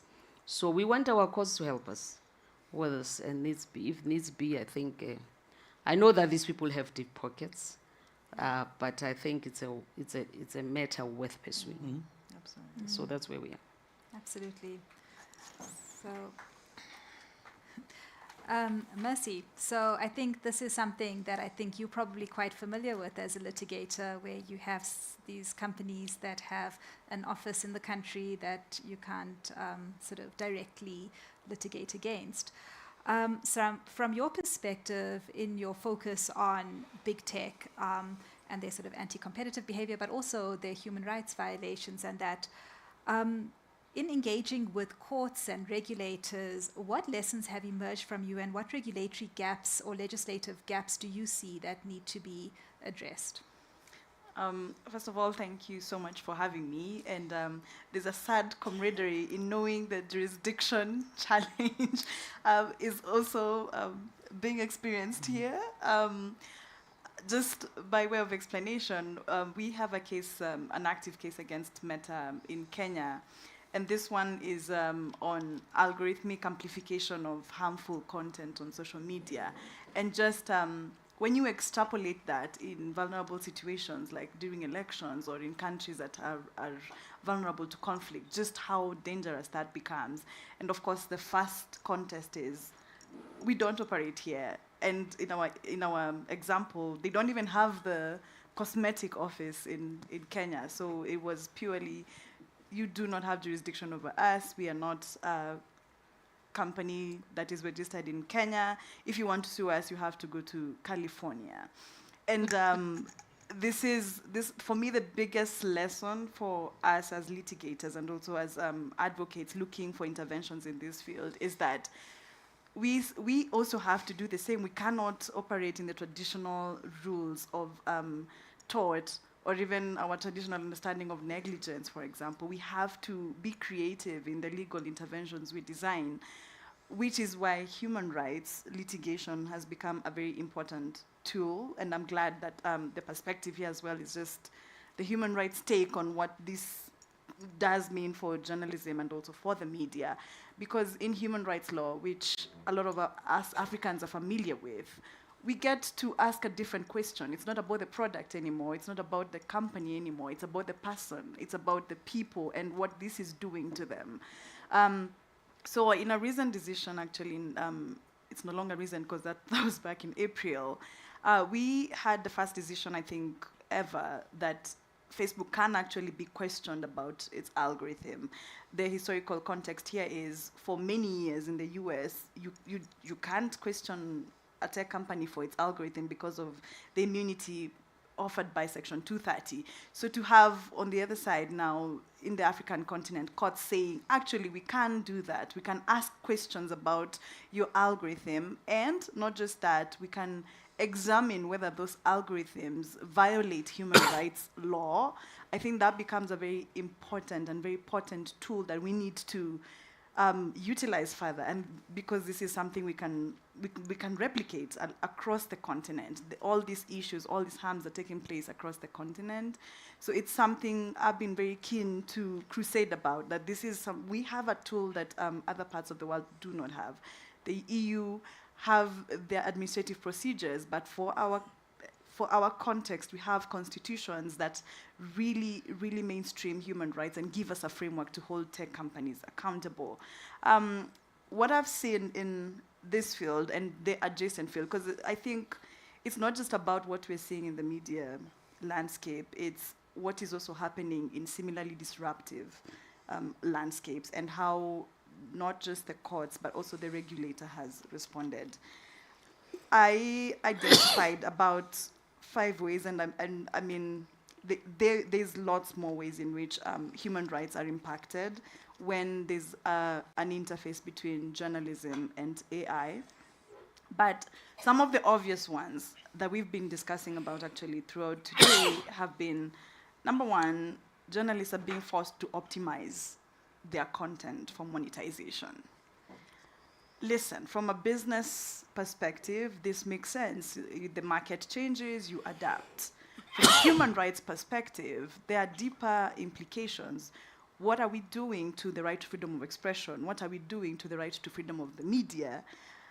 When we say that actually you have to tailor your content in a certain way, because then this has far-reaching implications to the survival of media houses, for example. And what we're seeing is a shift from what is free speech to now this is commercial speech. You're tailoring it for the commercial advantage, and that in itself becomes a human rights implication that we need to now examine. When you take it in the context of democracy, in the context of election information sharing, it's not just about, well, we have to monetize anyway. It's about what narratives are becoming the popular narratives, and these are being forced down by algorithmic decisions that prioritize some content over others. Again, just the fact that the algorithm prioritizes some content over other types of content, that brings a discrimination issue, which in itself is a human rights issue. And this is how we need to also reframe some of these things. It's not just about, well, they run the show, they have dominance. There's another perspective here that I think gets lost a lot, that tech companies have embedded discrimination as a business practice. And they're so confident about it that they rate it into their policies. And we see it as a usual thing with TikTok and its creator fund excluding some countries and justifying that exclusion. YouTube discriminating audiences based on where the eyeballs are located. And we sort of have come to this understanding that, yeah, well, it's for business decisions, but those business decisions do have discriminatory implications that we constantly need to examine and challenge. I think the zero-click search issue is going to become another very dominant human rights issue, because it's not just about the revenue, it's also about the rights of the authors and the pages you're scraping from, the privacy, the IP implications of it. And one that I think we don't keep in the radar a lot is downstream, there are further implications on the labor force. When you say that a media house is not able to keep up its bills, so it's going to lay off workers, redundancy that is triggered by AI implications is not redundancy as we've understood it before. There has always been in the labor, in labor legal frameworks, there's always been a space for companies to be able to restructure, to be able to prevent redundancies. When disruption is caused by tech, it's violent. It's not in a way that you could step in to protect your workers. We see people shut down overnight. And that in itself becomes a human rights concern because labor rights are implicated in the process. And you have the competition playing a completely different game. While you're advertising, you have to rely on advertising for revenue, but your advertising relies on a stable labor force that produces quality content. That's the only way you draw in the traffic. Their advertising is reliant on a completely different labor model, which is employing algorithm labelers on a very, very, very freaky labor model where they don't even have to employ them. They can actually just send their work on platforms and not pay their workers. So again, those implications, while they present as very much business decisions, are human rights decisions that need to be examined. And finally, one thing that has been on my mind is how, as a continent, we never quite reached the threshold on universal access. So even the data sets that are available for the training of the algorithms that are then going to be applied to discriminate against our media houses, they already embed a bias. So the regulatory gap there, and it's not just a legislative regulation gap, it's also a gap for our regulators as well, is, first of all, ultimately, as Ninette said, it's about dominance.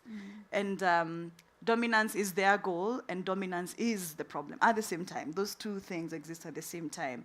So for us to be able to make any headway whatsoever, we have to be creative about how to figure out how to split this dominance. Again, realistically, we always talked about the fear of a fragmented internet. I'm afraid we already reached there. I mean, stronger regulators, EU is able to make recommendations and to make decisions that apply to the EU, and tech companies just ignore those for the rest of the world. I always just give the example of the social media you have here in South Africa, in Kenya, is a very different social media that you have access to when you're in the US, when you're in Canada, when you're in the UK, and that in itself is very problematic. But we have to figure out a way to force compliance even on the continent and to be creative about it. Learning lessons, for example, from the ride-hailing industry, where, again, this disruption has been seen, and beyond the disruption, now we see proper exploitation just by the algorithm. And for most of the regulators, the approach has been approaching complaints, especially competition complaints, traditionally about, okay, declare this company dominant. And then that becomes a race that we can't quite win, which is why what James was saying about just doing a market inquiry and understanding the market becomes really, really important. Absolutely. Yeah. So I think just jumping back to James, so in this inquiry, you've had engagements with the big tech companies, but as you mentioned, there's a power imbalance where the South African Competition Commission isn't going to be able to split Google up realistically from a power perspective. And I think other countries in Africa have a similar problem. There's also sort of the threats that might come through, the threats to, if we have to pay for content, we'll just take news off the platform, things like that. So from your perspective, given the bargaining power of big tech, what are the kind of approaches that work with negotiating a sort of fairer, more diverse media industry, particularly when you're looking at countries in Africa, in the global south, and you're not sort of talking about the New York Times and the Washington Post. So what insights do you have for other regulators in the global south and from your experiences? Well, I think the first thing is Advocate Kakula sort of said jurisdiction. I mean, if you can't establish jurisdiction, you're a non-starter. And so fortunate the Competition Act has jurisdiction over economic activity that has an effect in the republics, and so that has been established, and it's been established also through cases unrelated, but in banking and foreign exchange manipulation. So that is almost a basic that you need, because without that they can always walk away. And I think it is important when looking at new laws, and there have been discussions, and we put out a working paper on new regulations around content moderation, but establishing jurisdiction is probably the first thing. I think the second thing is powers of evidence gathering, because ultimately it's evidence and the building of a credible case that brings parties to a negotiation table and to look for some sort of solution. So having the powers to actually get the information, and that does include jurisdiction issues, because we've also faced our own challenges where in running cases, not in digital, but in others where we're told the evidence is overseas. But I think now there's enough jurisdiction established around, enough jurisdiction established through law that we can get a lot of that information. And being clever about what information you're gathering is really important, because the one joy of tech is they have data. And so they will have the data that gives you the answer. It's just framing it in the right way. And whilst things like surveys are interesting, and we've done them in this current inquiry to get the mind of the consumer, but if we want to know how much traffic is moving, how many people click on the first thing, well, then the companies are there. So I think those are the more fundamental. I think the other aspect which an inquiry benefits one as opposed to an investigation is public hearings. And quite frankly, public outrage, because no one wants a bad reputation. No one wants to be hauled through a very public process and told all the bad things that they're doing and the implications thereof. But we also need the media reporting on some of that, to get it out there. And I think, that's an integral part. This one is a media inquiry, so we obviously had some interest from the media, but still the reporting was not brilliant, I must be frank, about, driving those interests. But if you get it into a public debate, if Meta is shamed about, keeping information on people doing child pornography, well, then they're more likely to actually open up. So I think all of those are really important. But ultimately, it is evidence-based. It is about establishing credible case that you're willing to take on appeal. And that's where any lawyer in the room, and we've had many and still some more, will tell you you're weighing up the risks, and that's what drives a sort of negotiation. So we do try to find parties and we've done in this case, particularly tried to bring maybe sky-high expectations from the media down, but also then the cheap offers from the platforms up, to find a space where we can find this sort of win-win solution. And that does take time as well. But a willingness to, in fact, engage, look, open-mindedness about solutions. Because what what we've discovered about tech platforms is there are certain no-go areas where, quite frankly, you can understand.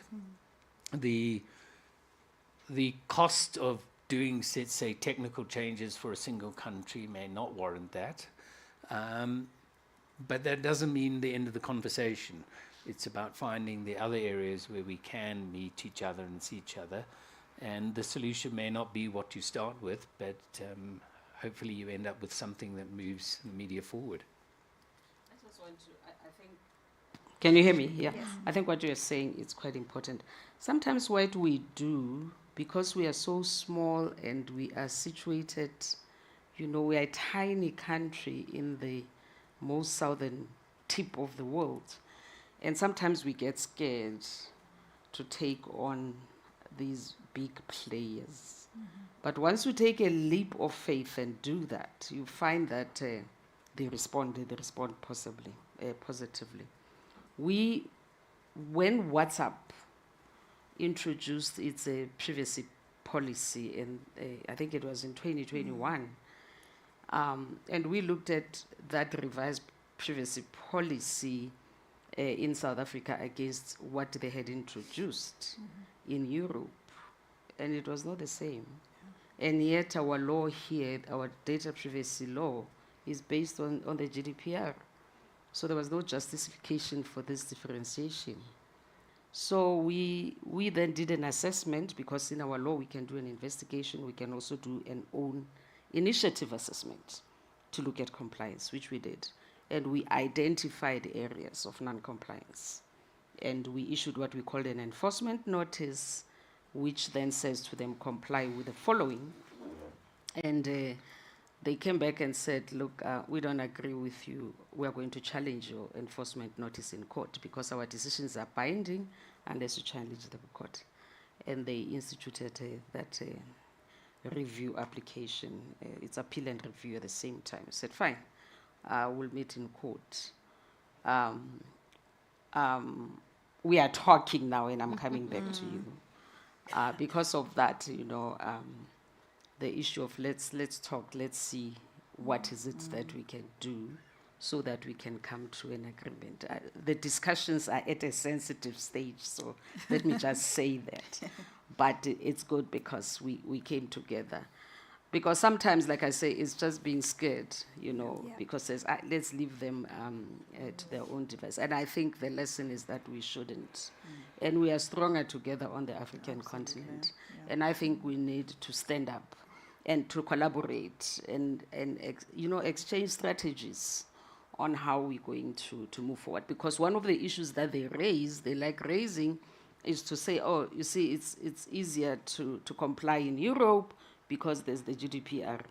In Africa, of course, you have this convention by the AU, which is, you know, it's a convention, it's non-binding, it's a political instrument. But for me, that's not the point. The point is that we have our laws here, and they have to comply with our laws. And I think that's what we need to be we have to be assertive. I think that's the message that I want to give to all of us as regulators. Shaista, just to chime in also, I think the issue of collaboration is very important. Pansy has said that we are stronger together. So it would be more impactful if the African nations, maybe under AFCFTA, would work together and come up with, you know, a case against these big techs. The other thing is the AFCFTA has the digital trade protocol. We should ensure that it's implemented to protect not only the traders, but also the media and the content that is generated and consumed. And maybe just last thing to add is the joy of dealing with a global company, their policies are global. So if you find it in one country, the odds are it's going to be the same in the next. Absolutely. So, you know, one can, you know, certainly from some of our discussions, it's all right, we'll implement what we're doing in Europe because it's a shortcut to solving the problem. Yeah, absolutely. So in terms of the panel, I think I think, Mercy, do you want to sort of round off on the kind of continental approach and going forward?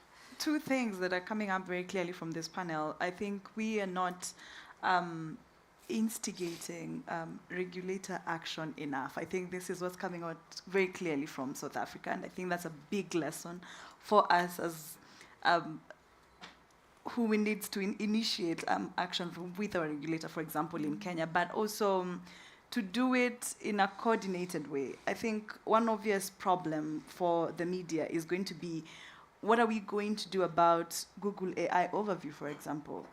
The top search was already a problem, and now that problem has become even more complicated because really you don't need to click to the website at all. At a time when revenue was already declining, at a time when, as James said, monetizing on the social media platforms themselves is not really a viable option. Then now you take away the advertising revenue from people clicking the links to actually go to the website.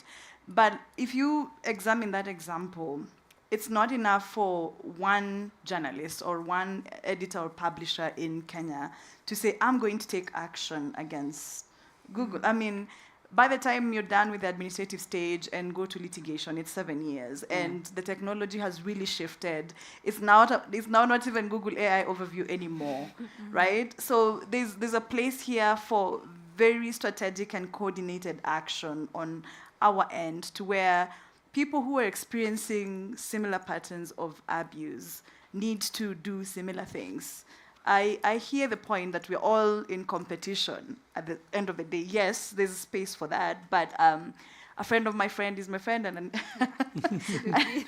your enemy has to be my enemy at this point for this particular purpose, for coordinated action.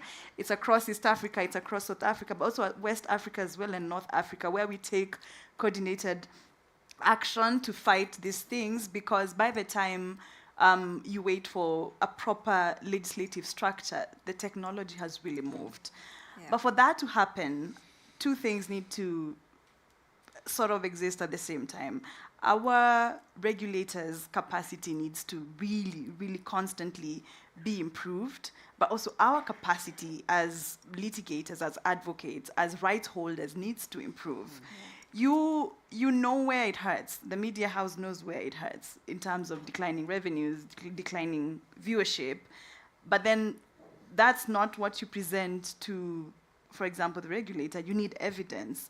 So what the expertise in research, in tracking, it's just something as simple as how many visits did we have last week compared to this week, and compare that to what new release did Google make on the algorithm between that time period. Do we have the capacity to collect evidence at this level to where we can present tangible evidence and say we need action on this? And very quickly, it cannot be that we wait for 2 years and then say we close down because of this, now we need some reparations. It's not about reparations, it's about moving as quickly as the tech is moving.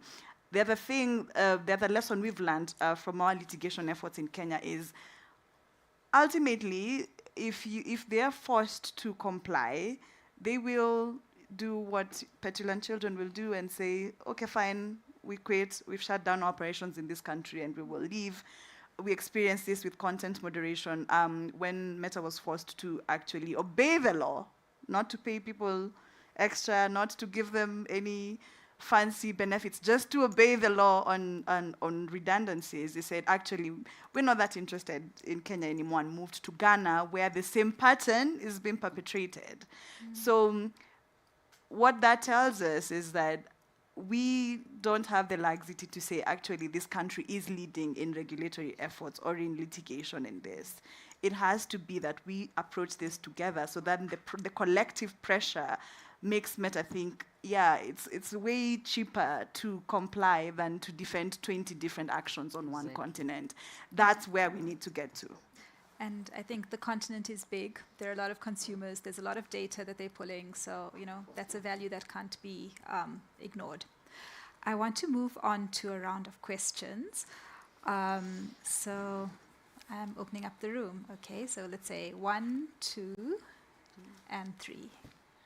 Let's do 3 at a time, and then we can see. Thank you very much. My name is Deodatus Balile. I'm coming from Tanzania. I've listened to the conversation, and looking at the narrative, it's a kind of we are all pushing or pressing so hard towards kneeling the tech companies. Something like which is pushing the mountain or a big stone, which I'm not sure we are going to succeed. But as it stands, Ninete and Messi, they spoke something about content. May I be right if I say nowadays is content everywhere, but no news to consume? And we are duty-bound to build our nations. Whilst we are fighting with these tech companies, what are we doing about the subjects of the states who are pushing these contents, the perpetrators? We might keep fighting the tech companies, but abandoning the duty to raise up our citizens with good manners who are cultured. What are we doing about it to make sure that whilst we are fighting the tech companies, but we are raising up our society in an expected manner? Let's take the 3 questions, and then we'll give the panel opportunity to respond. All right, thank you. My name is Dr. Chifo Momera. I'm a I'm a regulator at ICASA. In South Africa, the the telecommunications regulator, rather, let me just simplify it, in South Africa.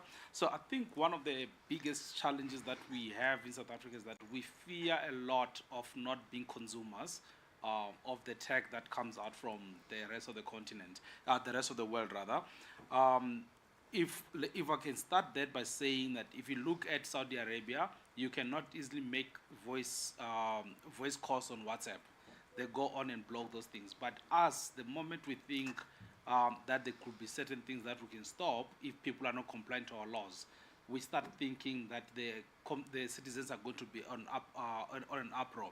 What do I mean by this? I mean, I'm talking when Advocate, you mentioned that when we try to go get the data from the companies and then they say, no, you don't have jurisdiction. I think the guys in Kenya also mentioned the same thing.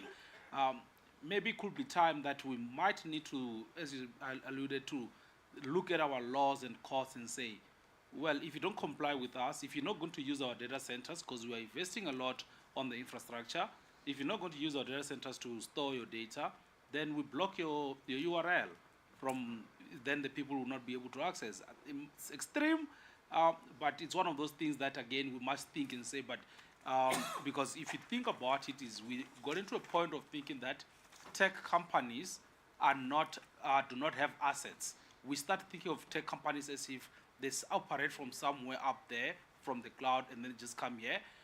Whereas if these companies had physical operation, if it was the companies that were moving physical service, you were going to go on and confiscate their assets. But when we think of the digital ones, we forget that all these big techs at the end of the day ultimately rely on assets which are also physical. So we might need to start thinking about that. What I'm saying right now might be extreme, but I'm sure when we sit down and unpack it, we can see that we can find a way towards that. If, for example, if they don't comply, we throttle them. That's also part of the things that you can do.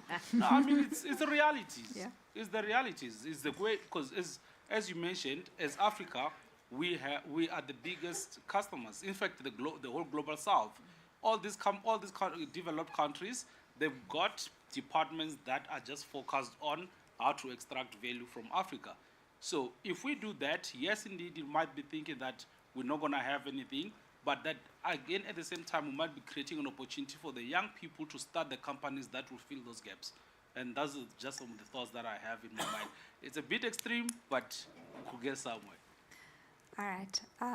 Can we just take the last question and then the panel can respond? Thank you. Alison Gilward, Research ICT Africa, University of Cape Town.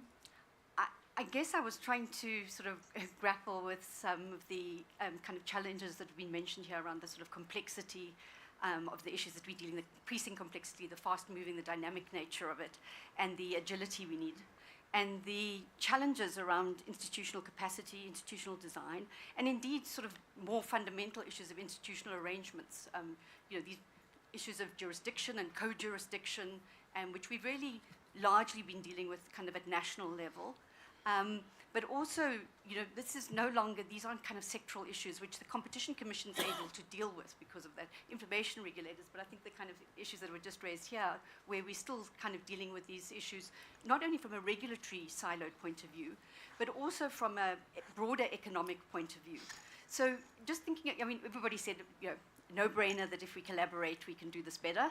It's a much bigger market. They won't listen to us on our own as a small market, but as a big market, we could do a lot more. But we saw the inability of the very committed competition regulators to come together on agreed strategy on digital markets and digital market reviews. And again, just to say, in many areas of this of regulation, we've had the capacity, the authority to do market reviews. We've had the legal authority to do the market reviews, but the lack of capacity to actually see them through. So I mean, it's great that the Competition Commission has done it, but this has been quite rare, an ability, especially to lead these kind of things on globally, not even on a continent. So I suppose I'm really thinking about what can we do more formally to get the kind of integration that one sees in Europe and can kind of, pull rank with these big operators. Because even, at the continental level, even where we've tried to get, we were getting harmonization around data, the data policy framework, or we're getting harmonization on interoperability ID or whatever it is, we have, the data protocols were mentioned for the African Continental Free Trade Area. And the digital protocols are completely in contradiction to all the efforts, the human rights and the enabling environment and the preferential access to data for Africans.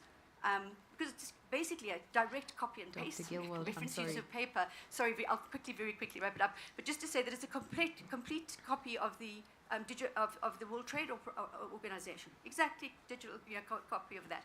So, so all I'm saying is that, it's not only jurisdictional issues around a regulation, but also, ensuring that our trade protocols, our trade agreements, promoting the African Continental Trade Area is actually working in line with our data policy on cross-border data flows, that it's actually working in line with our, competition regulation, and whether, to what degree we can formalize that at a national level, both in terms of institutional things, but also in terms of the capacity, in terms of the research required, in terms of the fact that these regulators here probably now need, a bank of data scientists to actually undertake the work that they're going to be doing in future. Absolutely. Sorry, long thing. Sorry. Okay, I think just given the time constraints, I'm going to suggest that each panelist give a very quick response and wrap up in one. So I'll start with Nanette, and we can just go through all, and then we'll close on that. Okay, thank you very much. On the issue of my brother from Tanzania, on how we deal with perpetrators, I would think the issue of moderation, the platforms or the big tech should have a clear regulation on how and on what content actually comes for viewership. I think that's where there's a gap. My colleague here spoke about, I think it's Facebook that said so there's need for that and to be enforced, whether it's by the communications authorities or the competition authorities. There's need for moderation so that even my consumer rights are not violated by watching content that's not satisfactory to me. Yes, and I agree with her when she talks about the depth into which we're going in the analysis. Some agencies have set up forensic labs to ensure that the data, the evidence collected is well analyzed so that it gives proper recommendations. So I think that's one of the way of doing it as we build capacity for analysis and investigations in the big tech. Thank you. Well, I would just say I'm glad we have an ambitious ICASA now, so that's positive. And I look forward to working with ICASA's new councillors. But I would just pick up on one thing that Alison said. I'm not in the camp that says we lack capacity, and we've shown that, quite frankly. And we finished one digital inquiry with a team of about 15 and got as much done in 2 years, which, the UK took 4 years with a team of 100. And it is about being clever with the resources. And some of it's not rocket science. We can make it complex. But to find the preference for foreign media, just look at their share of impressions and their share of clicks. Well, they have a much lower share of clicks and impressions, which means people actually want to read the South African news. We don't need data scientists for that. We just needed a simple spreadsheet. So, I find that, in fact, at the Commission, you've got young people who are tech savvy who can take these on. There are coordination issues and we need to resolve some of those. But I think it's also, you need to prioritize. And what I've seen in our discussions in the ACF, and Annette mentioned it earlier, we came out saying, well, there's a few countries ready to take on the tech giants, and it's going to be the more developed ones who have the resources and and where their economy has shifted to online, where there's universal access. But to be honest, a lot of countries, it's not their top priority, and it's about what are your priorities and what are you going to put your effort in. And there are so many things. I mean, even at our commission, food is a bigger priority often than digital. And so I think it is more about where you want to put your resources and what is the most burning issue that we need to think about. But I certainly think we have the capacity to take on, and we've shown it, take on and win. And we shouldn't be scared, as the advocate said. The suggestion for internet shutdowns as a way to arm twist tech companies. Look, this is what we know. Tech companies care about the numbers, and this is an approach that a lot of Asian countries and sometimes Latin American countries have used, is to threaten, we're going to shut down if you don't take down this page. And it has been effective. Tech companies have acted, but, very strong but, internet shutdowns have very far-reaching consequences. And my question back to you would be, why would we go for the worst-case scenario that has such huge ramifications for human rights when we haven't even started with the most easily available option, which is take action? We are not at the table yet. We hear so much from South African counterparts on how much action is taking place there, but what is happening in the rest of Africa? Like, where are the actions? We are not at the table. We have not tried enough to have failed to have said, okay, now we have to reach out to the worst case scenario. My parting shot is this: jurisdictional objections are just that, objections. It's just a company trying to run away from responsibility. That doesn't mean that that is the law. The facts speak different. The jurisdictional anchor for anything, commercial activity, human rights abuse, is the activity that is happening in that country. From a commercial perspective, are there commercial interests that are being affected in this country by activities by X? Whether it's a company that's registered here or not is irrelevant, and that in itself becomes a very huge jurisdictional anchor. So we have to take the action, we have to confront the jurisdictional objections, and what we have found out from a litigation perspective, and again we've had from the regulators' perspective, is when you take that step, when you actually do that, they're going to respond, because it's also not in their interest to be reckless about litigation. They have shareholders that they have to respond to. So I guess I'm encouraging us to be more litigious. Well, I'm going to end with not one of the questions, but with, I've always been a right-to-know activist. Big techs hold a lot of data, and they don't want to make it available. Our ATI laws are no longer fit for purpose because they only talk about information held by public bodies or by private bodies if you can prove that the information is the public interest. To jump that hurdle of proving public interest, we know is difficult. Let's look at our ATI laws globally, make them fit for purpose, because data that we all need for research, for development, for job creation, doesn't lie with the government. It lies with big techs. So let's look at our laws and modernize them. And that's my parting shot. Thank you. Thank you to all the panelists. And I hope that this is the start of many, many conversations over dinner and beyond. And thank you to, thank you.